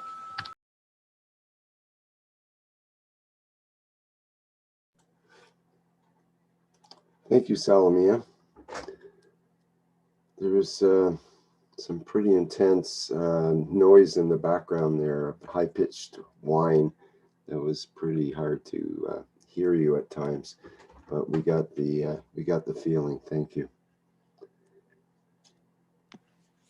Good morning, Rick. This is Kay Convus from London. Can I cut in quickly? Sure, please? go ahead. Yes. Yes, it's a bit of a distressing text which came in from Stefania yesterday, and I responded to her. I'm hoping to. I'm trying to get through Stefania now. She's being engaged with the agricultural teaching. I was supposed to meet up with her, and I was trying to suggest to her if we could take this plasma, the GANS itself, the COP1, COP2, directly to Geneva, because she only lives 1.5 hours away from me. She lives more or less towards South Coast, near Chichester. But my problem, I've got to wait for Stefania to come back to me if she's available for that to happen. If not, then I have to send it by post, which will take maybe tomorrow will be there. But my question was, I do not have COP1's amino acid. I've got COP2's amino acid available. And I did ask Stefania to find out if it is okay to use COP2's amino acid mixed up with the plasma with a COP1. Would that be all right? Or every COP should have its own amino acid? So this is a question. So I'm hoping somebody from attendees and panelists could enlighten me a bit. I'm not 100% sure about that. So I've only got amino acid from COP2. My COP1 hasn't got amino acid, unfortunately. And last night I was going to put the jar outside, but it was pouring down. So I couldn't even put the jar outside to get a thin layer of amino acid made up from the environment. So please, if anybody could enlighten me, if we could use COP2's amino acid to be used for COP1 as well, I'll be very much appreciative about that. Okay, I'm not clear, but anybody else have any input, anything that comes to mind about that? Is it okay to use COP2 amino acid as opposed to COP1?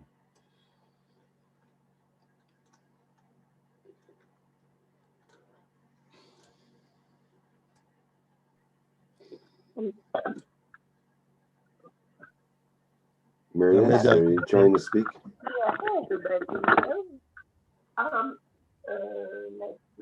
Can barely hear you, Meredith. Can you speak into the microphone, please?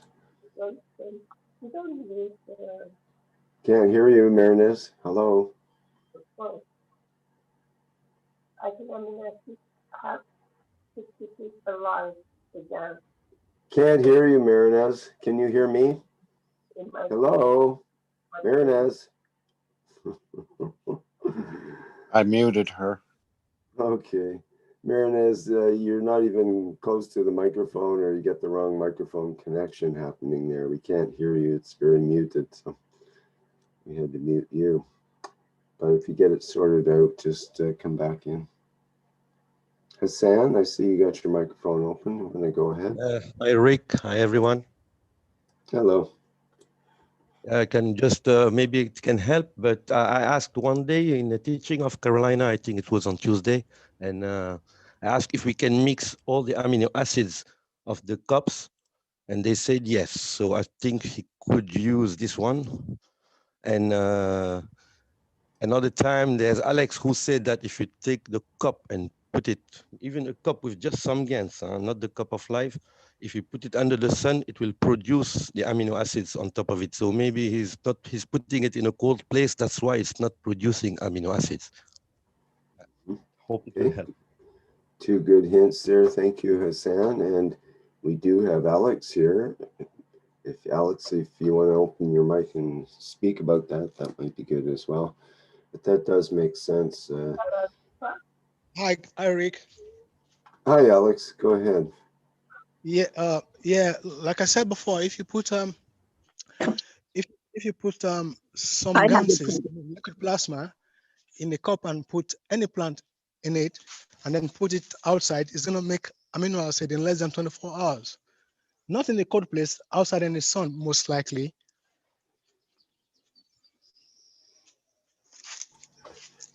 Did you get that? Yeah, that makes sense. Outside in the sun happens to be in a cold place for me at this time of year. Yep. But Yes, I you know can what put you it. mean. Yeah. Yeah, you can put it outside even if it's cold. As long as the sun is getting to the cup, it's still going to make some amino acid. Right. Or at least by a window if it's cold outside. Yeah, just yeah, so by the window. Yeah, because I used to put mine by the window while I was in the UK. Excuse me, I was cut. I was cut. Did you hear me? As No, we long couldn't as. hear you at all, and that's why we Oh had my to God! mute you. I'm sorry. I was telling him I don't think for the person it needs the GANs aminos. He does with whatever he has, but according to how the person is, the first, if it's not very sick, you just spray and drink. If it's very sick, you put in the hand the mixture of GANs and water and put on the place where there's a problem, or you put it in a towel, wet towel with the GANs in it. You put on the place and you stay for few hours. When it's dry, you do it again, mixture of water and GANs, and you do it at least 1 or 2 days, that it takes out the problem. Or if you have the bath, you take a bath 3-4 hours with as much as you have water plasma. 4 or 5 liter. I didn't have that much, but as you take a bath with whatever you have of plasma water. I think Stefania knows that. People can refer to the protocol for details about that. Yep. Absolutely. Otherwise, we have to get into a whole disclaimer thing about back to saying that we have to recommend that people that are sick go to see a doctor and make sure they go to a hospital if they require hospitalization. Of course, doctor is very important. First is doctor. That's just for balancing.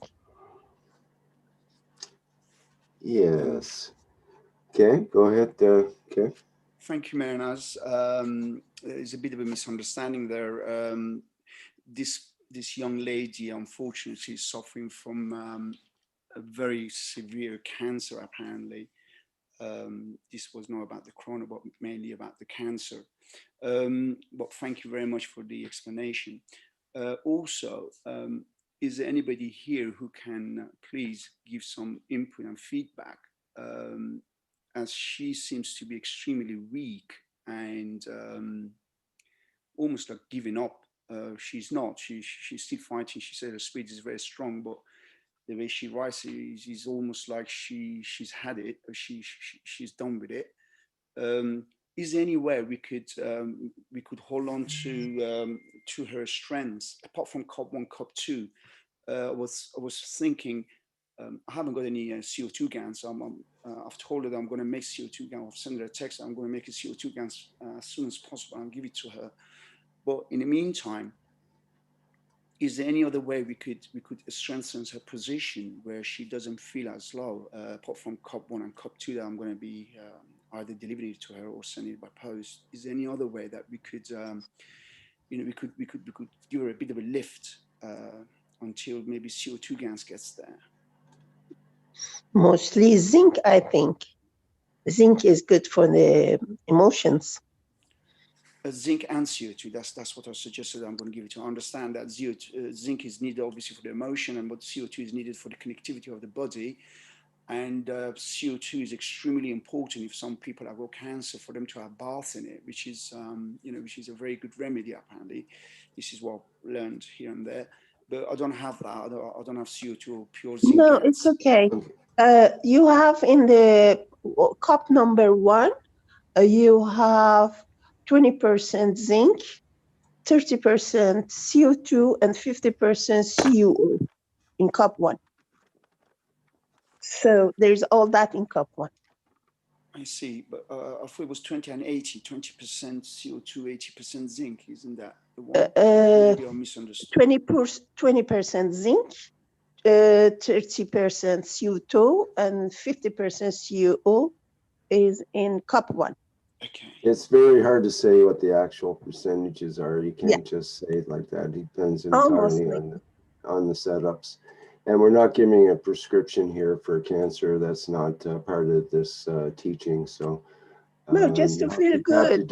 Have to do that. You'll have to do that in a private session or in a Telegram group where it should be. We don't do that on this show. We don't give prescriptions or teachings about how to cure cancer or any of that kind of thing, because that's in the realm of the doctors. Can't even use the word cure cancer. In regards to that, we have to be very careful to use the word process and in reference to the space technology of the Keshe Foundation and so on. So again, this is something that Mr. Kesh doesn't discuss cancer patients anymore. That's not something he gets into in terms of the actual therapies, because it requires a lot more than just giving someone some GANs. I mean, that's helpful and great and everything, but a comprehensive actual treatment program, then you have to have all the tests done and blood tests and everything else and know where you're starting from. What is the seed of the cancer? What is the type of cancer? How is it treated? And what the doctors have already known. All this stuff that if you're not a doctor, then you don't really have any jurisdiction there in a way. She has been to a doctor, no? What it comes down. I think she has already been to a doctor. May I finish, please? I didn't hear you. May I finish, Marinez? Yeah, sure. May I finish, Marinez? Thank you. What it comes down to is really what the soul wants. And if that soul, if it's time for that soul to pass on, then all of our considerations and worrying and trying to do all the kinds of last minute things to keep someone alive is irrelevant. It's foolish in many ways if that soul is ready to go. And that's part of the process. Mr. Kesh talked about that earlier today in this very workshop. And that, you know, it's sometimes it's just not, you just have to allow the processes that are taking place to take place. And of course, try to give someone as much comfort and alleviation of suffering and pain and so on and so forth. That's all part of the process, and we can certainly send our wishes and so on for the elevation of that person, for you know, to elevate their soul, basically. That's what it's about, not to do physicality healings necessarily. The healing comes from the soul. This is the whole secret that Mr. Kesh keeps telling us about, to not to go for the physicality, not to go for all the ganses and stuff, but the healing happens from the soul level. And through the, but we can, you know, the ganses and all of that, all of the processes are handy to help alleviate suffering. That's part of what it's all about. But sometimes you have to let the soul do their thing. And, you know, it's hard to just let go, especially if it's a relative or a good friend and you're seeing them passing but not past. And it's there can be suffering involved. There can be, you know, lots of controversy, let's say.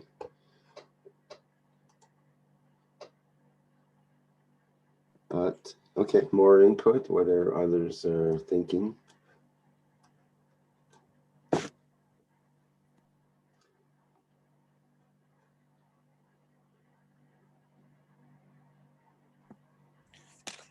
Rick, sorry, this is Kay again. I had a question, please, if I may. My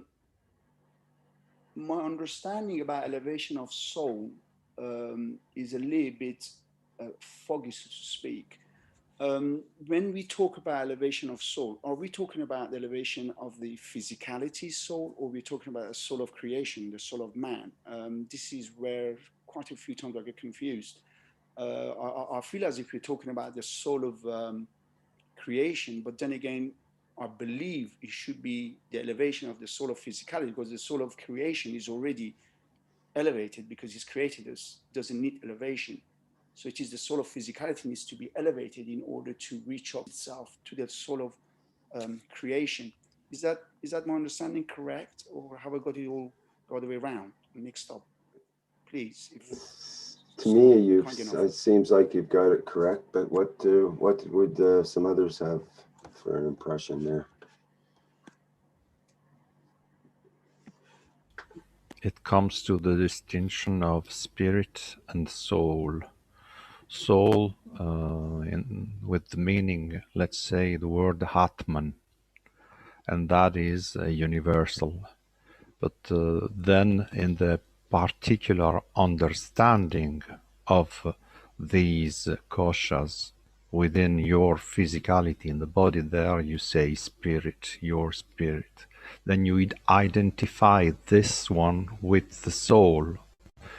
But it has to reach that dimension, because here the understanding is of a lower level, because the planes are one on top of the other and it is higher above. So Atman is right there and could affect, and it is present everywhere, and it is one. Our spiritual perfection is going to allow this body to reach it. But we have to follow a spiritual path and to understand this part, which is the subtle plane. And you have to go through mind, casual body, it's called, astral planes, etheric plane, and then you can go upwards. There are explanations of this technical in ancient text. I am not going to go into that. It is 35 levels, because before reaching, you have to climb the ladder, let's say. Jedi, surely there's a technology to know or to learn how to get to the next step. We don't have to know how to get to level 35, but we have to get to know how to get to level 2 from level 1. Exactly. Yes, it is a very simple one. It is very first simple. thing might be just the knowledge that there is a higher dimension, let's say, that we can elevate ourselves to a different viewpoint, a higher perspective, where it's, quite a bit different than whatever level we happen to be on at this moment. So just the idea that it's possible to elevate oneself, and that we happen to be at a certain level now, and that we can elevate to another viewpoint. Just that knowledge is a start, but how do you actually do it? Besides having that knowledge, what is the knowledge about the knowledge? Let's say, do you have some clues for us for that? Yes, let's say, in a very, very easy and technical way. Now, we need instruments because we are into materiality. So we use a specific instrument to reach. Now, if I may try this kind of example, a musician is going to play his instrument, but is not centered on the attention upon the object itself, on the instrument, but on the result of this instrument, which is the sounds that are transforming emotions and feels all around. So, technically speaking, you have this instrument, but you are creating fields. The musician is in fact into creating these fields, but is not in fact enjoying the creation of the fields, is one step further, is within the creation of the created fields. The creation of the instrument, someone else created that instrument. It doesn't matter, it's a guitar, okay, it's there, it's ready. But you are creating sounds, and these sounds are creating, which are the field, a subsequent change of mood of the people that are listening and receiving this music. So we see 3 levels. So if you sing a sound, if you play a note, is going to affect reality and to transform it. So I am transforming a physical object that is vibrating into particles that are vibrating and creating waves, into fields that are generating and creating transmutation and transformation. All this within 4, 5, 6 levels, but it's taking place at the same time. There is, you may even say it is complex. It is not complex at all. You practice it every day. But by placing a constant, let's say, attitude, understanding of this process, change is there. You are right into it. Do it. Feel it. Smile. You keep smiling and then you feel better. Because the light changes, the attitude, the mood, the sound. It is a consequence of presence. When you are present, you are there.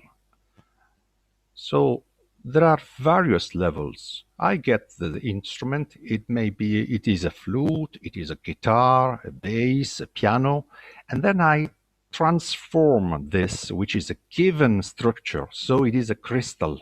It is a crystal. It is a given structure. It's a fixed structure. I transform this into something that is flexible. It's moving. It's changing plane to another level. It's transmuting fields, pressure.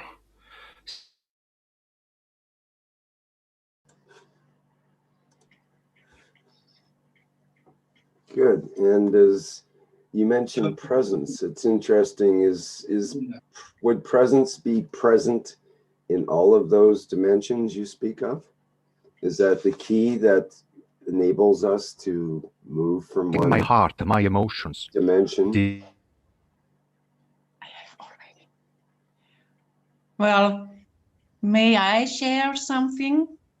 According to that, what I have heard now, I am I think more than a musician. When people ask me, of course, I play instruments and I play self-built instruments. And I'm present, I am smiling. I'm even smiling if I'm sad. I play my music or sing as often as possible, not only to express joy, but just to be present, just to appreciate. For example, when I walk in nature, I have my sansola along, I have my flute along, I have my voice along. And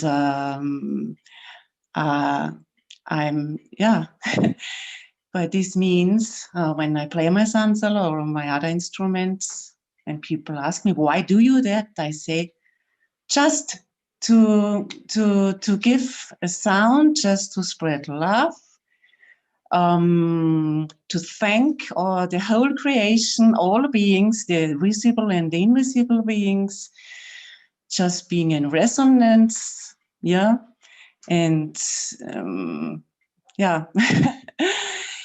So, and I'm aware of energy fields. I'm aware that it will flow somewhere. And before there was the ask for the help of Ginevra. And as soon as I came to know, immediately I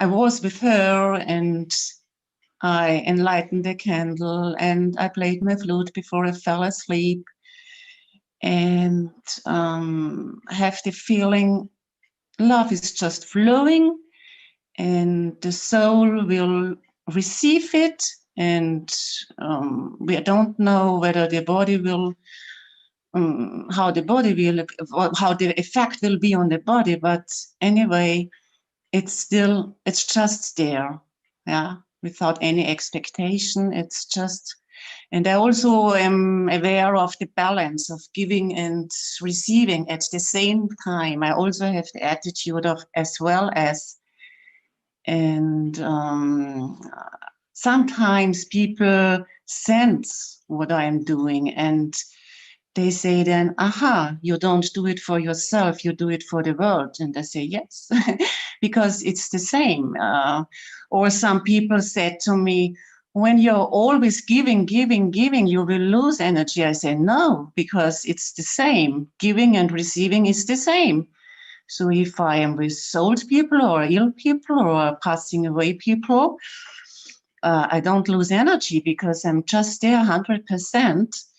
Just with them, and when I accompanied somebody for some days, I slept only for some hours. Didn't matter because it was so fulfilling just to be present, and in that case, accompanying a woman into the eternal light, and yeah, just be with her. With she even. I had the feeling she sang along my song inner, yeah, with her inner voice, and I saw a little bit movement of her mouth, and it was grace for me to be present with her and her family, and also afterwards to keep this, to hold this energy, and humming along and singing along when the doctor came to notice her death. And so what was important for the family, just to be there, keep be there in stillness, not to do anything and to act something, because this is the time of timelessness and roomlessness, so like eternal. It is an eternal feeling, such moments, such half an hour, such hours. Yeah, this is what I want to express. This is my experience. I have experienced for several times in my life, and in fact, I experience that daily. Yeah, and this I consider instruments as beings, as living beings. I created that flute. Yeah. I made it by myself. I sang, I had my thoughts, I even wrote a message inside. By the way, for me, the universal symbol for peace is the combining, uniting of the vertical infinite and the horizontal infinite sign, and the heart in the middle, and the rays, the golden rays. So I color them in golden color, the rays and the infinite symbols, and the red is the heart is red.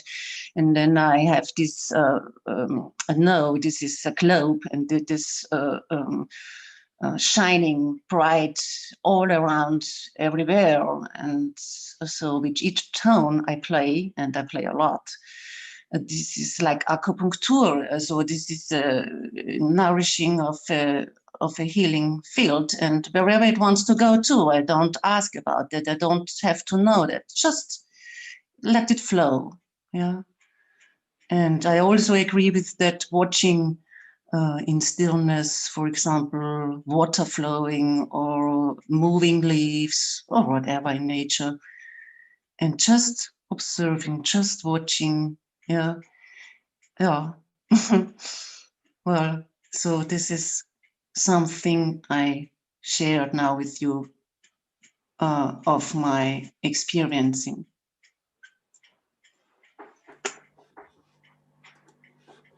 Yes, excellent. Thank you. You're welcome. I would like to jump here, Rick.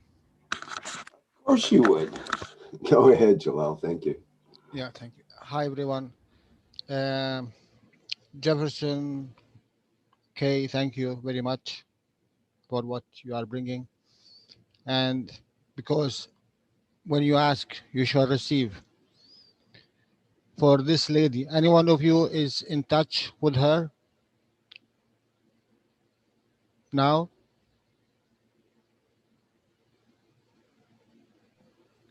Me with Stefania, perhaps Stefania is busy at the moment with agricultural teaching. I sent her a text. She'll get back to me as soon as she's finished. So I'm hoping to drive the GANs to her directly, so You do, she has it. you don't need. Okay.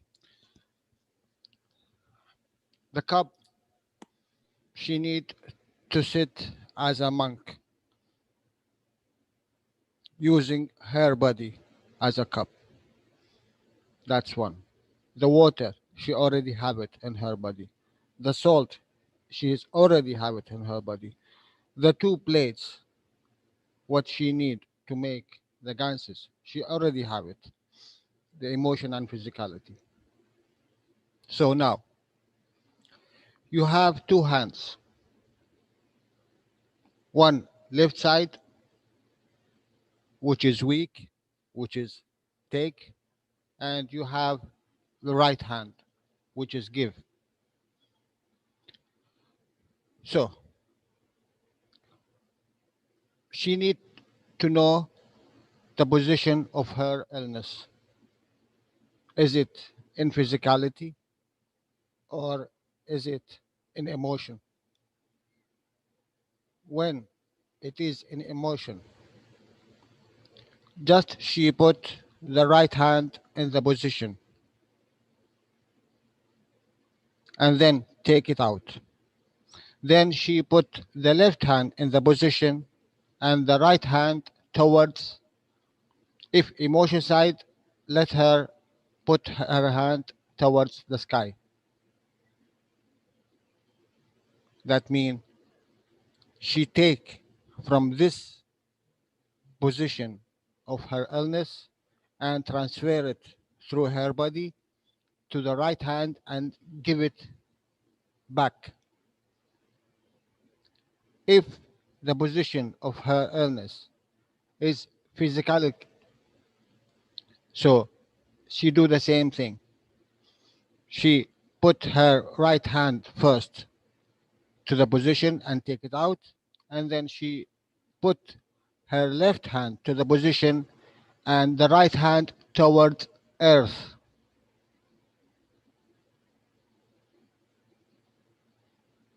And she is only transferring this energy to earth. This is the first thing. The second thing, she need to understand that she made that energy because she is the magnet for this energy. So she need to let go. She need to forgive and appreciate, absolutely appreciate what she received. Because the purpose of all what she is coming through, that she learned. And whatever it is the outcome, it is no matter. Because now she understands, now she learned. Now even herself in soul, she knows. Both of them, they knows. She made the connection. That's all what she need. Nothing else. And when we make the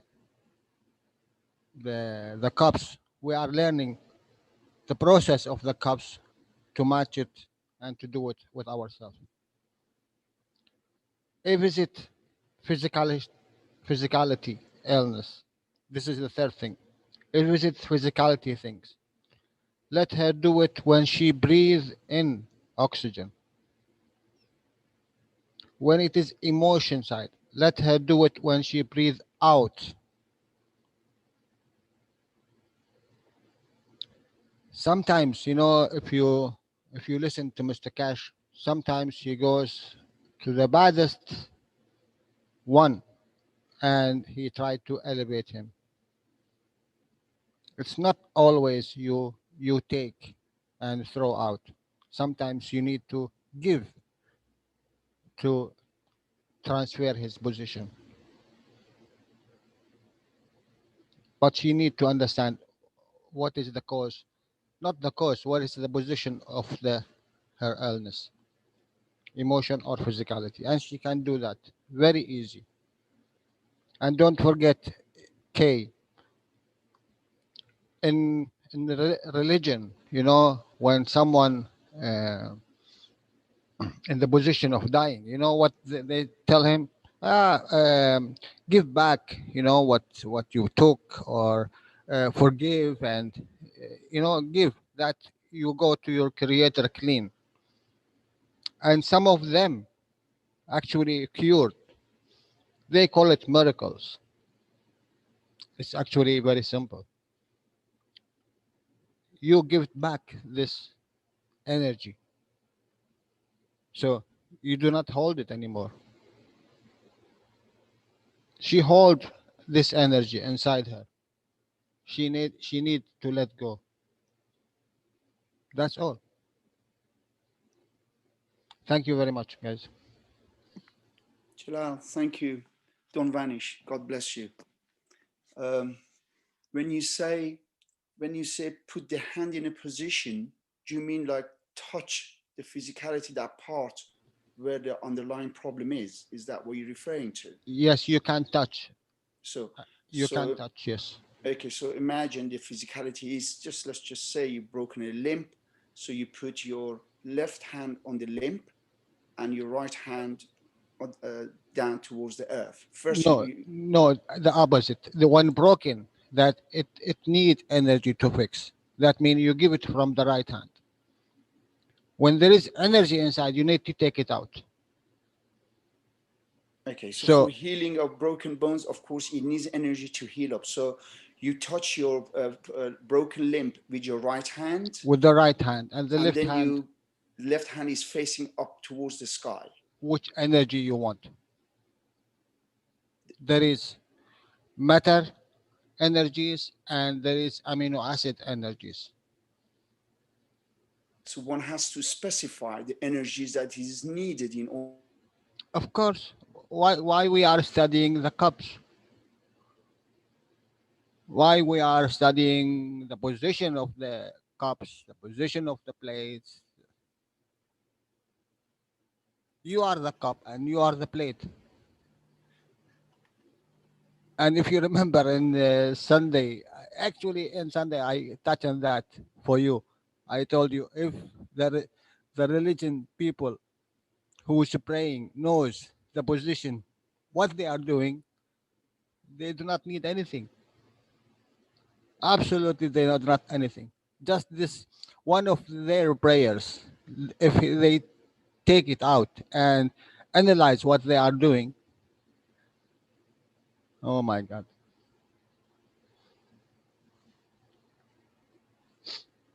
They do not need anything.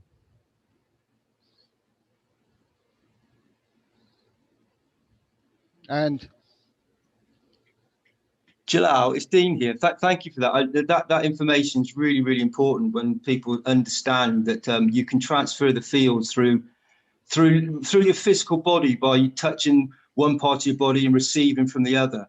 I know Brigitte, she's here, she's present now, and she's been doing this for a long time. She's been like touching her heart, and then if she's had other an illness or something, she's placed her hand there, or she's moved her hand around, opened her palms up, or placed them down to the earth. So she's been aware of these situations for a very, very long time.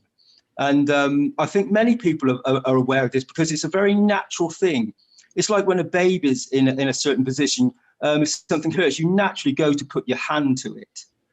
So it's just a remembering of the connection that you've just explained. So thank you for that, Janelle. That's a very beautiful teaching again.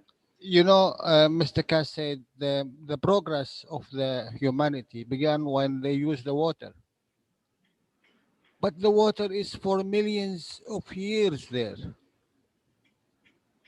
Why did they didn't? So we are progress with the cups, all sort of cups, all sort of elements. But actually we have everything. But every element have its own place.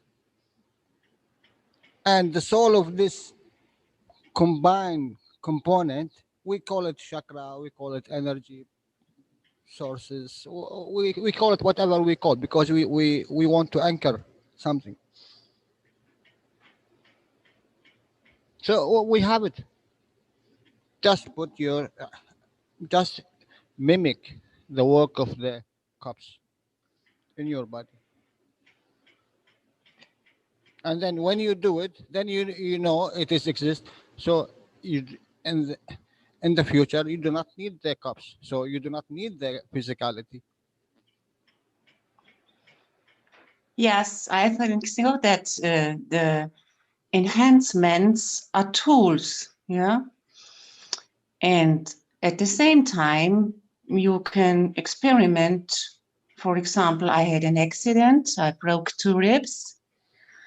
I was asked whether I would need a medicament. I said, no, thank you, I don't want. So what did I do?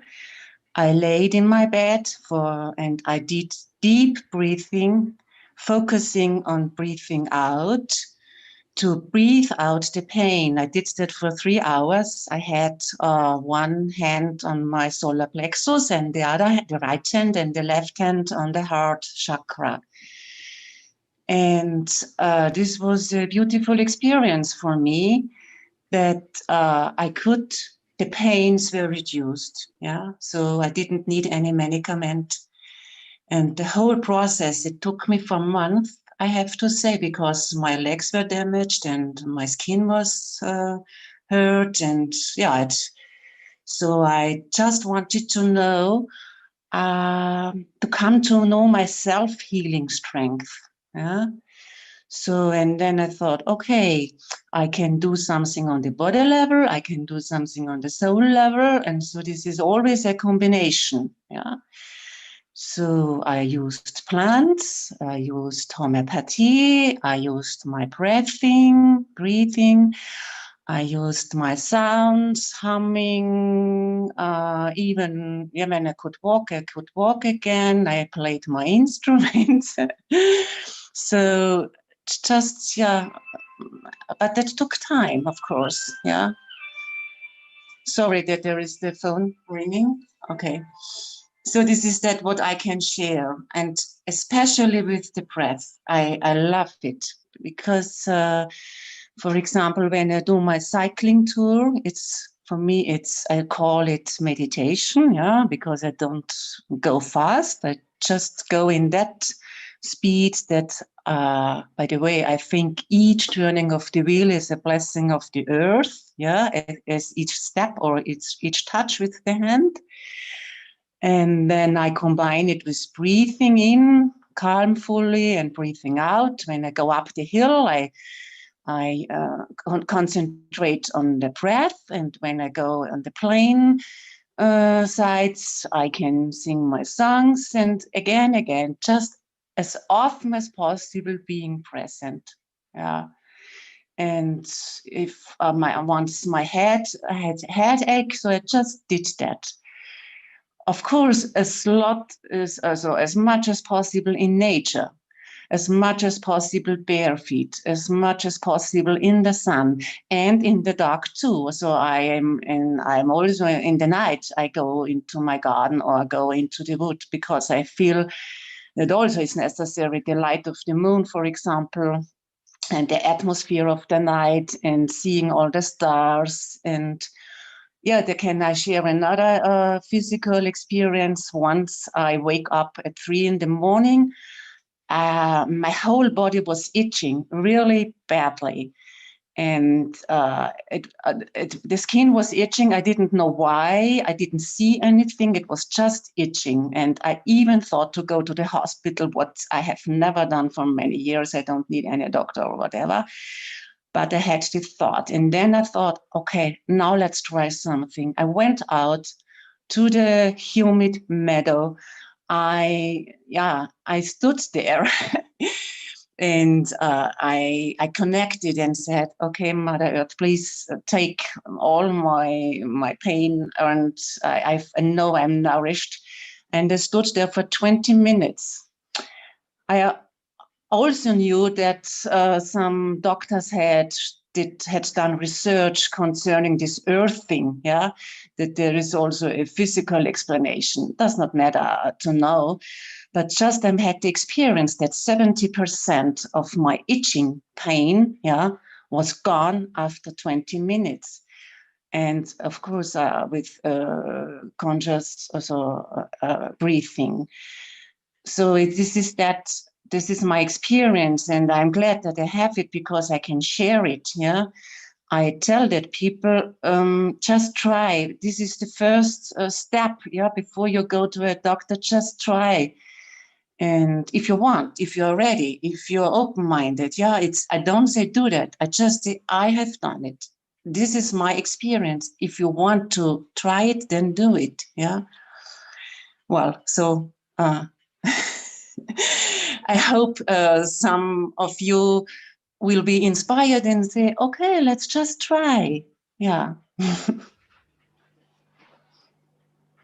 Okay, again, I have to put a disclaimer in that we recommend that people go to a medical doctor if you have any kind of serious condition that would require such services, and that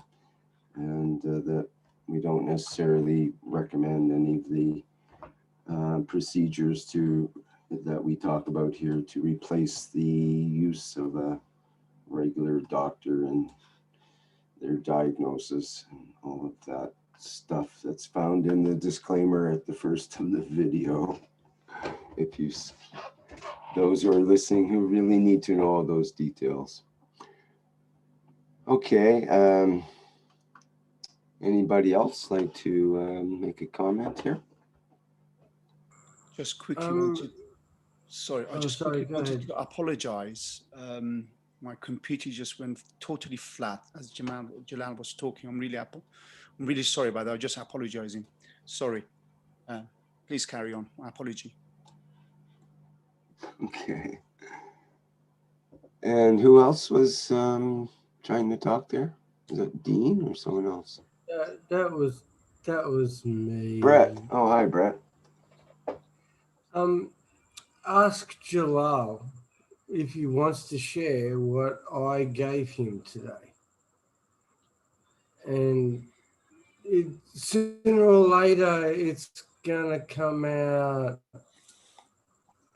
So do you feel like you want to give?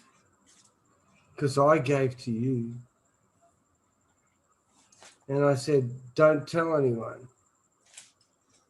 But I want you to. Come on, Jalal. Okay. Well, seeing Jalal is not willing to come forward with the information is that I found out about what you would call a meditative technique. So, you know, when Mr. Kesh said that there's something that you need to do and you don't really know about it, but it's a meditative technique where what you do is that you turn it on in the morning and turn it on and off in the afternoon or the evening when you go to bed. It's essentially a meditative technique that allows the subconscious and the conscious to interact. So what you do is every morning that you get up, you go, I turn it on. And when you want to go to sleep, you go, I turn it off. And it's a all day meditation technique. So all of your waking time becomes the meditative technique. So you have to actually, in a way, say to yourself, I turn it on and I turn it off, because you need to turn it off at night. So you have to, as Mr. Kesh has always said, you have to ask for it. So you go about your daily things and you ask, I want to be in the meditative state. And then when you ask, you are. And at the end of the day, you turn it off, you go, bang. That's how you elevate yourself. I swear, Rick, it's the most silliest thing that I've ever heard, but it works. I seriously say to you, mate, it works. I love this.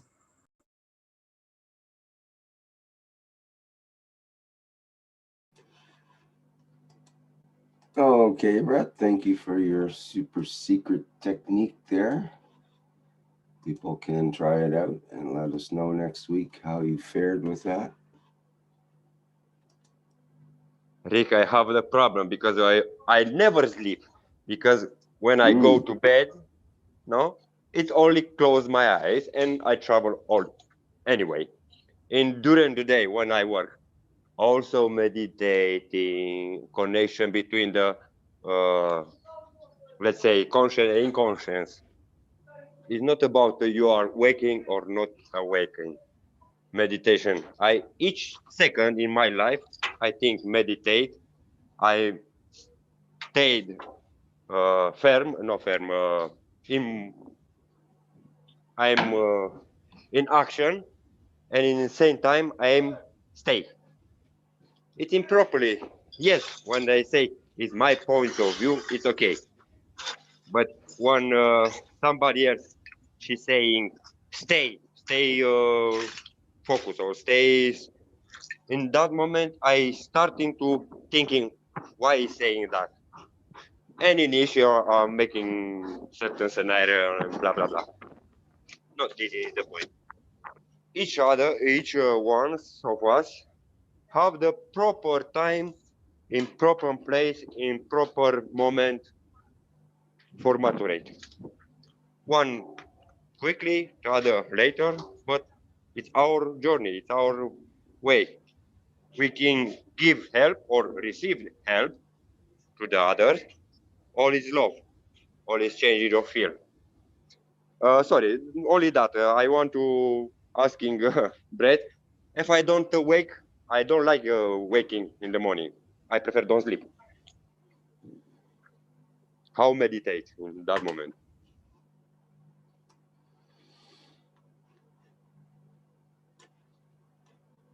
What I'll do for you is I'll allow you to see the printed information that I saw, which, like, the funniest thing is I'm in a really funny place at the moment. All I see is the humorous side of things, the humorous side of what I didn't see, and I look at it, and all I can do is laugh at my own misunderstanding. I swear, you can only laugh because it's so funny. It's so simple, but it's funny. So I'll try to give it to Rick. I've just got to find it. So Jalal's got it. If Yvonne's here, she's got it.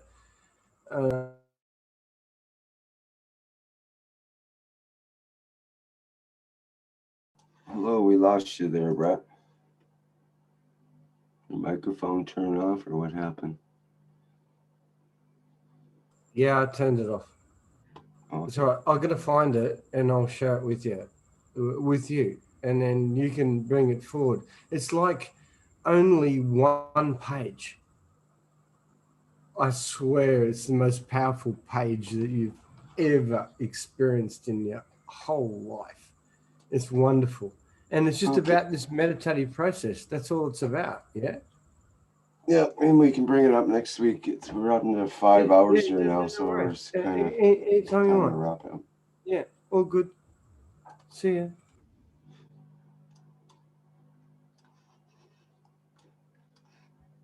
Alrighty. Anybody else have anything they'd like to bring up before we wrap things up here? Been quite an interesting night. Lovely having Mr. Kesh come in, and lots of creative topics.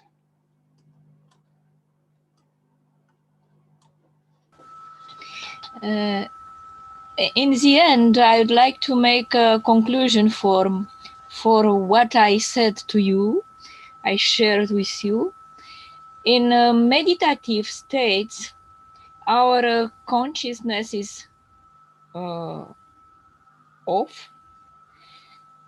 and at unconscious level and at the soul level, soul of man, we can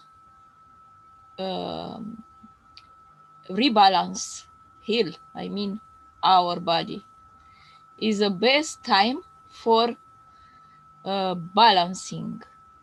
And it's good to have 10, 20, 1 hour daily time of meditation when you turn off your mind and you just travel with your soul, soul of physicality and soul of man.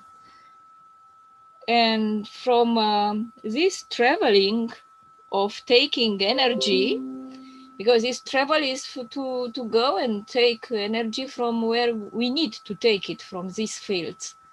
And in this way, in this state of deep meditation, deep turning off our mind, we will get a new person, we will recover. We are like a baby. I practice this daily. Thanks to meditation, I'm healthy and I look younger and I'm happy. I advise you to just to turn off your mind and have the peace of mind. Instead of talking too much, it's better to listen and to go inside yourself. I mean, inside your soul of man. Much love to you, and don't forget to be with yourself and understand your own universe. We are an entire universe, and we have time to discover it. See you.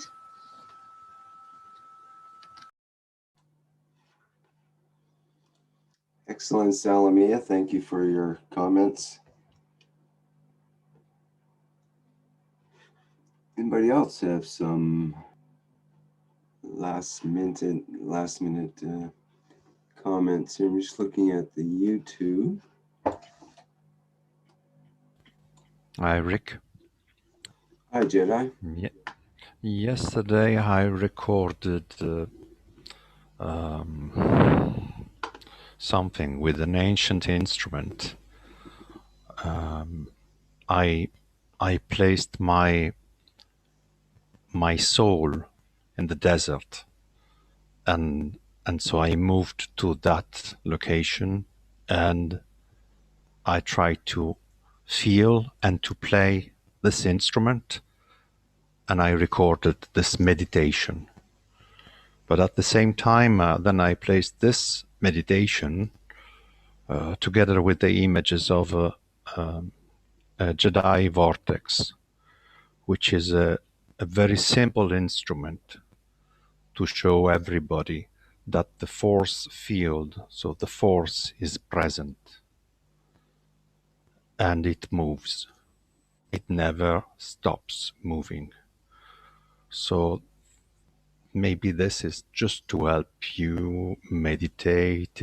Anyone that wants to center its position. It is a Jedi instrument. Maybe we could call this a 0 point kind of instrument. It is a very easy kind of structure, and it may help a lot because most people, most men, they need to see something happening. If you only explain, they cannot reach. So they have to see. They have to see it, visualize it. So it's a way to show that the force field is present, and that is one of the effects. And by meditating on this never-ending flow, you become part of it. You are part of it. And that is the silence within and the opportunity to reach.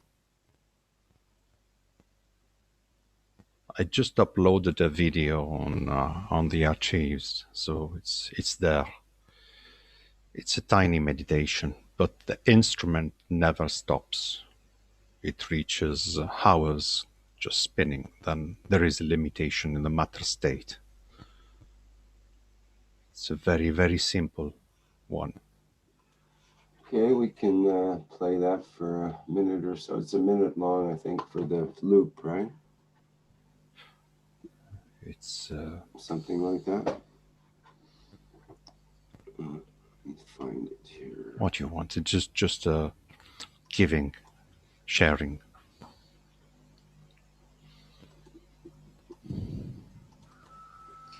Can you send the link also, please? It's in the chat link. there. Yes, I copied the link. You see it in the chat, Salamia? It's a comment before the last one.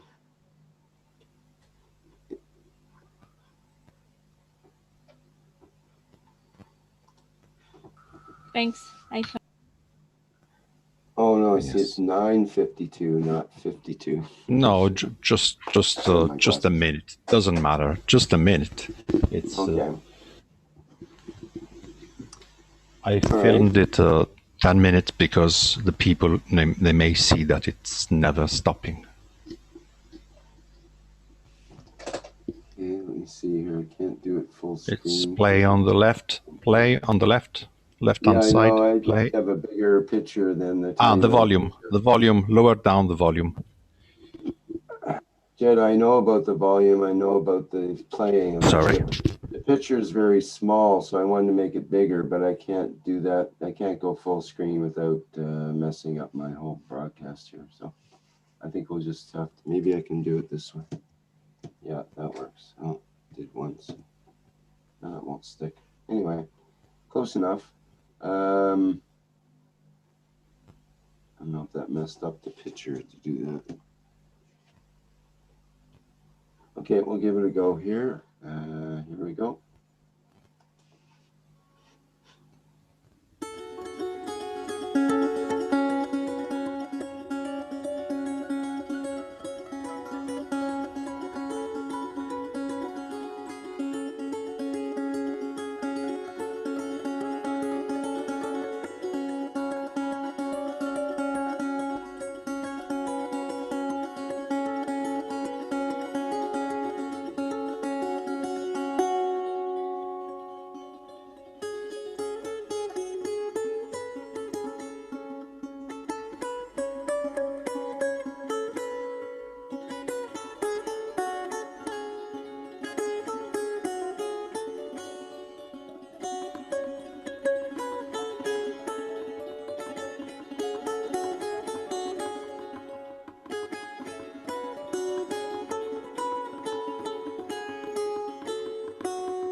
beautiful. It's a couple of minutes, 2.5 minutes or so sample of Jedi Simon's music there, and people are advised they can go to the link. Let me put that link in the live stream so that they can access it in YouTube and live stream as well.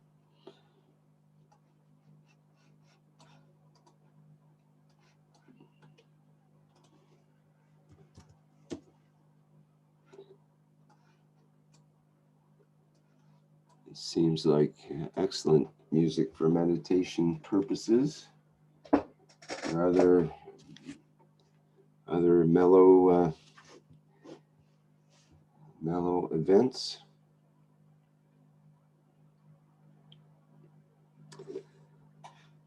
Alrighty.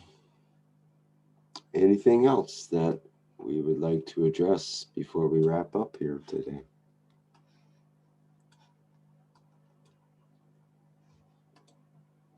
Rick, hi, it's Dean here. I've got, if you want, I've got, I know it's in the matter state, but for this lady, I've got, I can turn the video on and show you the cup 1 and cup 2, some amino acids, just in jars basically, but I can just show you it live just to show that something that I will be sending on to the lady, even though she doesn't need to, as we found out from Jalal, through these teachings, she doesn't need these ganses, but we will still send them on to her. Yes, definitely.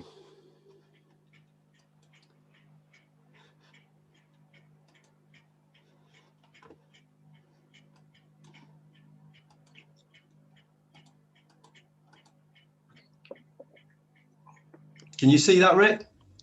Well, it's sideways, but yes, we can see it. It's sideways, really? Well, unless the bottles are glued to a table or glued to a wall, then it's sideways, yes. Let me see. You got it now? It's sideways, yes. I can't believe that's sideways. So is No, that right? That's correct now. That's good. Okay.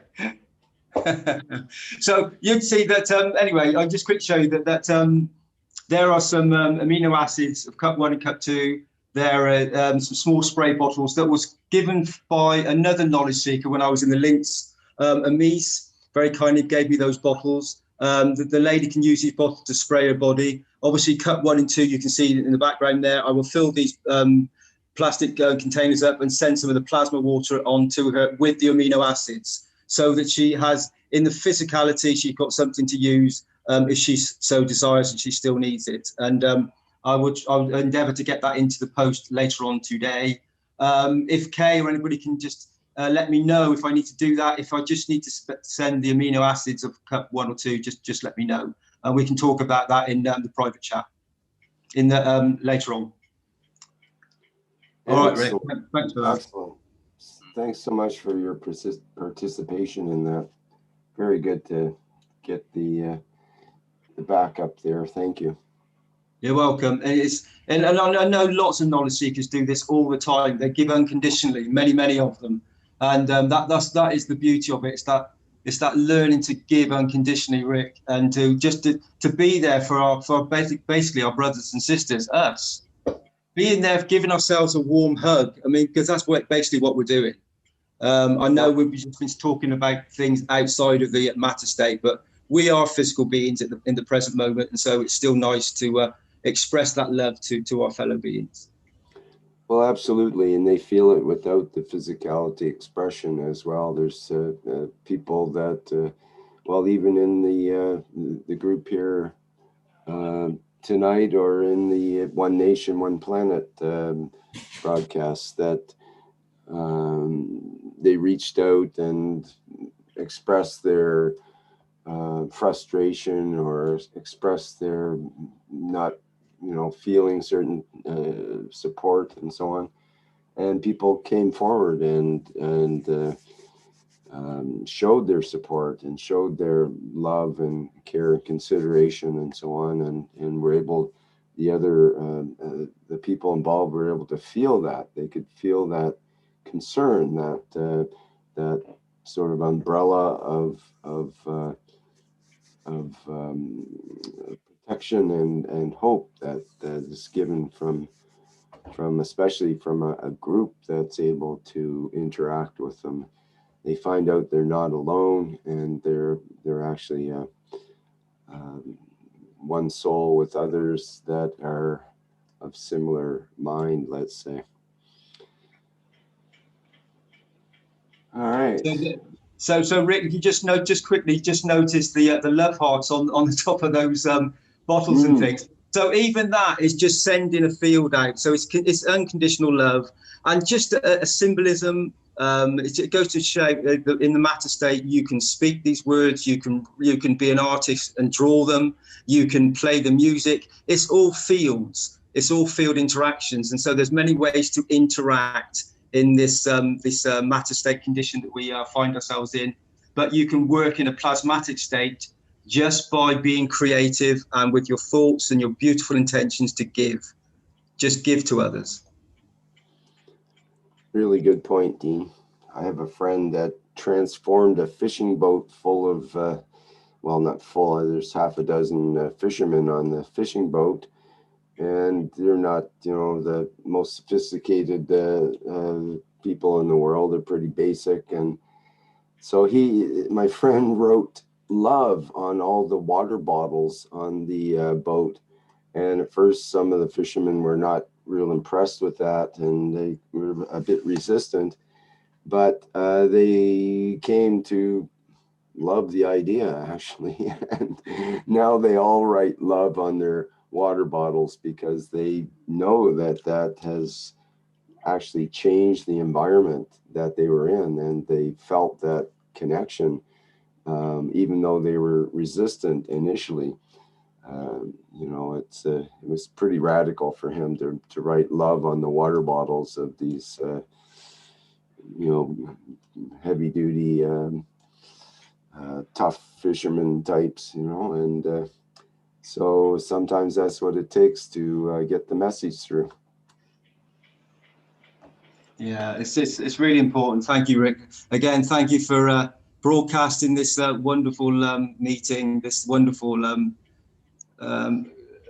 coming together of beautiful souls, sharing and expressing the love for themselves and for humanity, and for ultimately the creation, which is us. Thank you. Well, thank you, Dean, and thanks to everyone today for sharing. Jedi, thank you for your sharings as well, and everyone, Jalal, and well, almost a lot of people participated today. I was looking down the list, and there's more people participated than not. So sometimes it takes us a little bit to get started, but once we started, here we are. We find ourselves almost 5.5 hours later, and we could probably still go on for another day if we really wanted to push things. But we have to bring things to a close here, and we have another biker gang coming in behind us here to take over the facility. So we have to clear it out and allow the lobby area to be clear. So beautiful. There's actually some private teachings coming up for the rest of the day here, I believe, as well. So, okay, well, we have the Knowledge Seekers Workshop coming up tomorrow. That's Wednesday, December 10th, 2020. And we already know some of the secrets of that workshop, and that's why you won't find a copy of the of this plasma group on the live stream or YouTube until tomorrow. We'll put them back up again after Mr. Kesh reveals his secret of the cups. Oops, I left the secret out. Some special secret, let's say. No, we'll just have to wait and see, and I'm sure he'll have plenty of surprises for us. Can I say something, Rick, before you go, please? Surely. Yesterday, in our time before I went to sleep.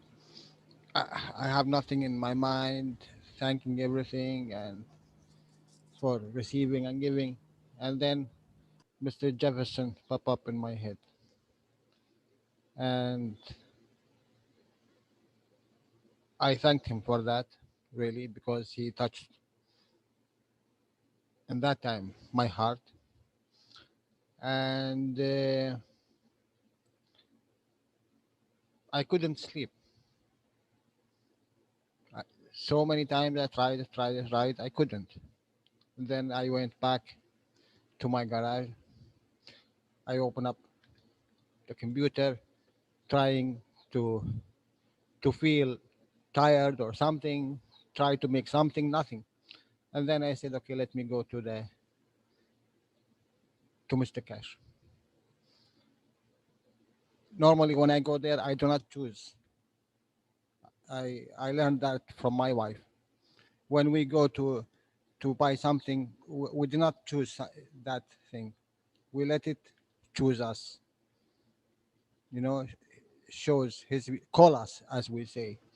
And I go through the teaching, just looking, and always I say, the teaching must call me. And I went to that teaching, just half an hour, and I feel tired. And then I went back to sleep, and I couldn't. Oh my God!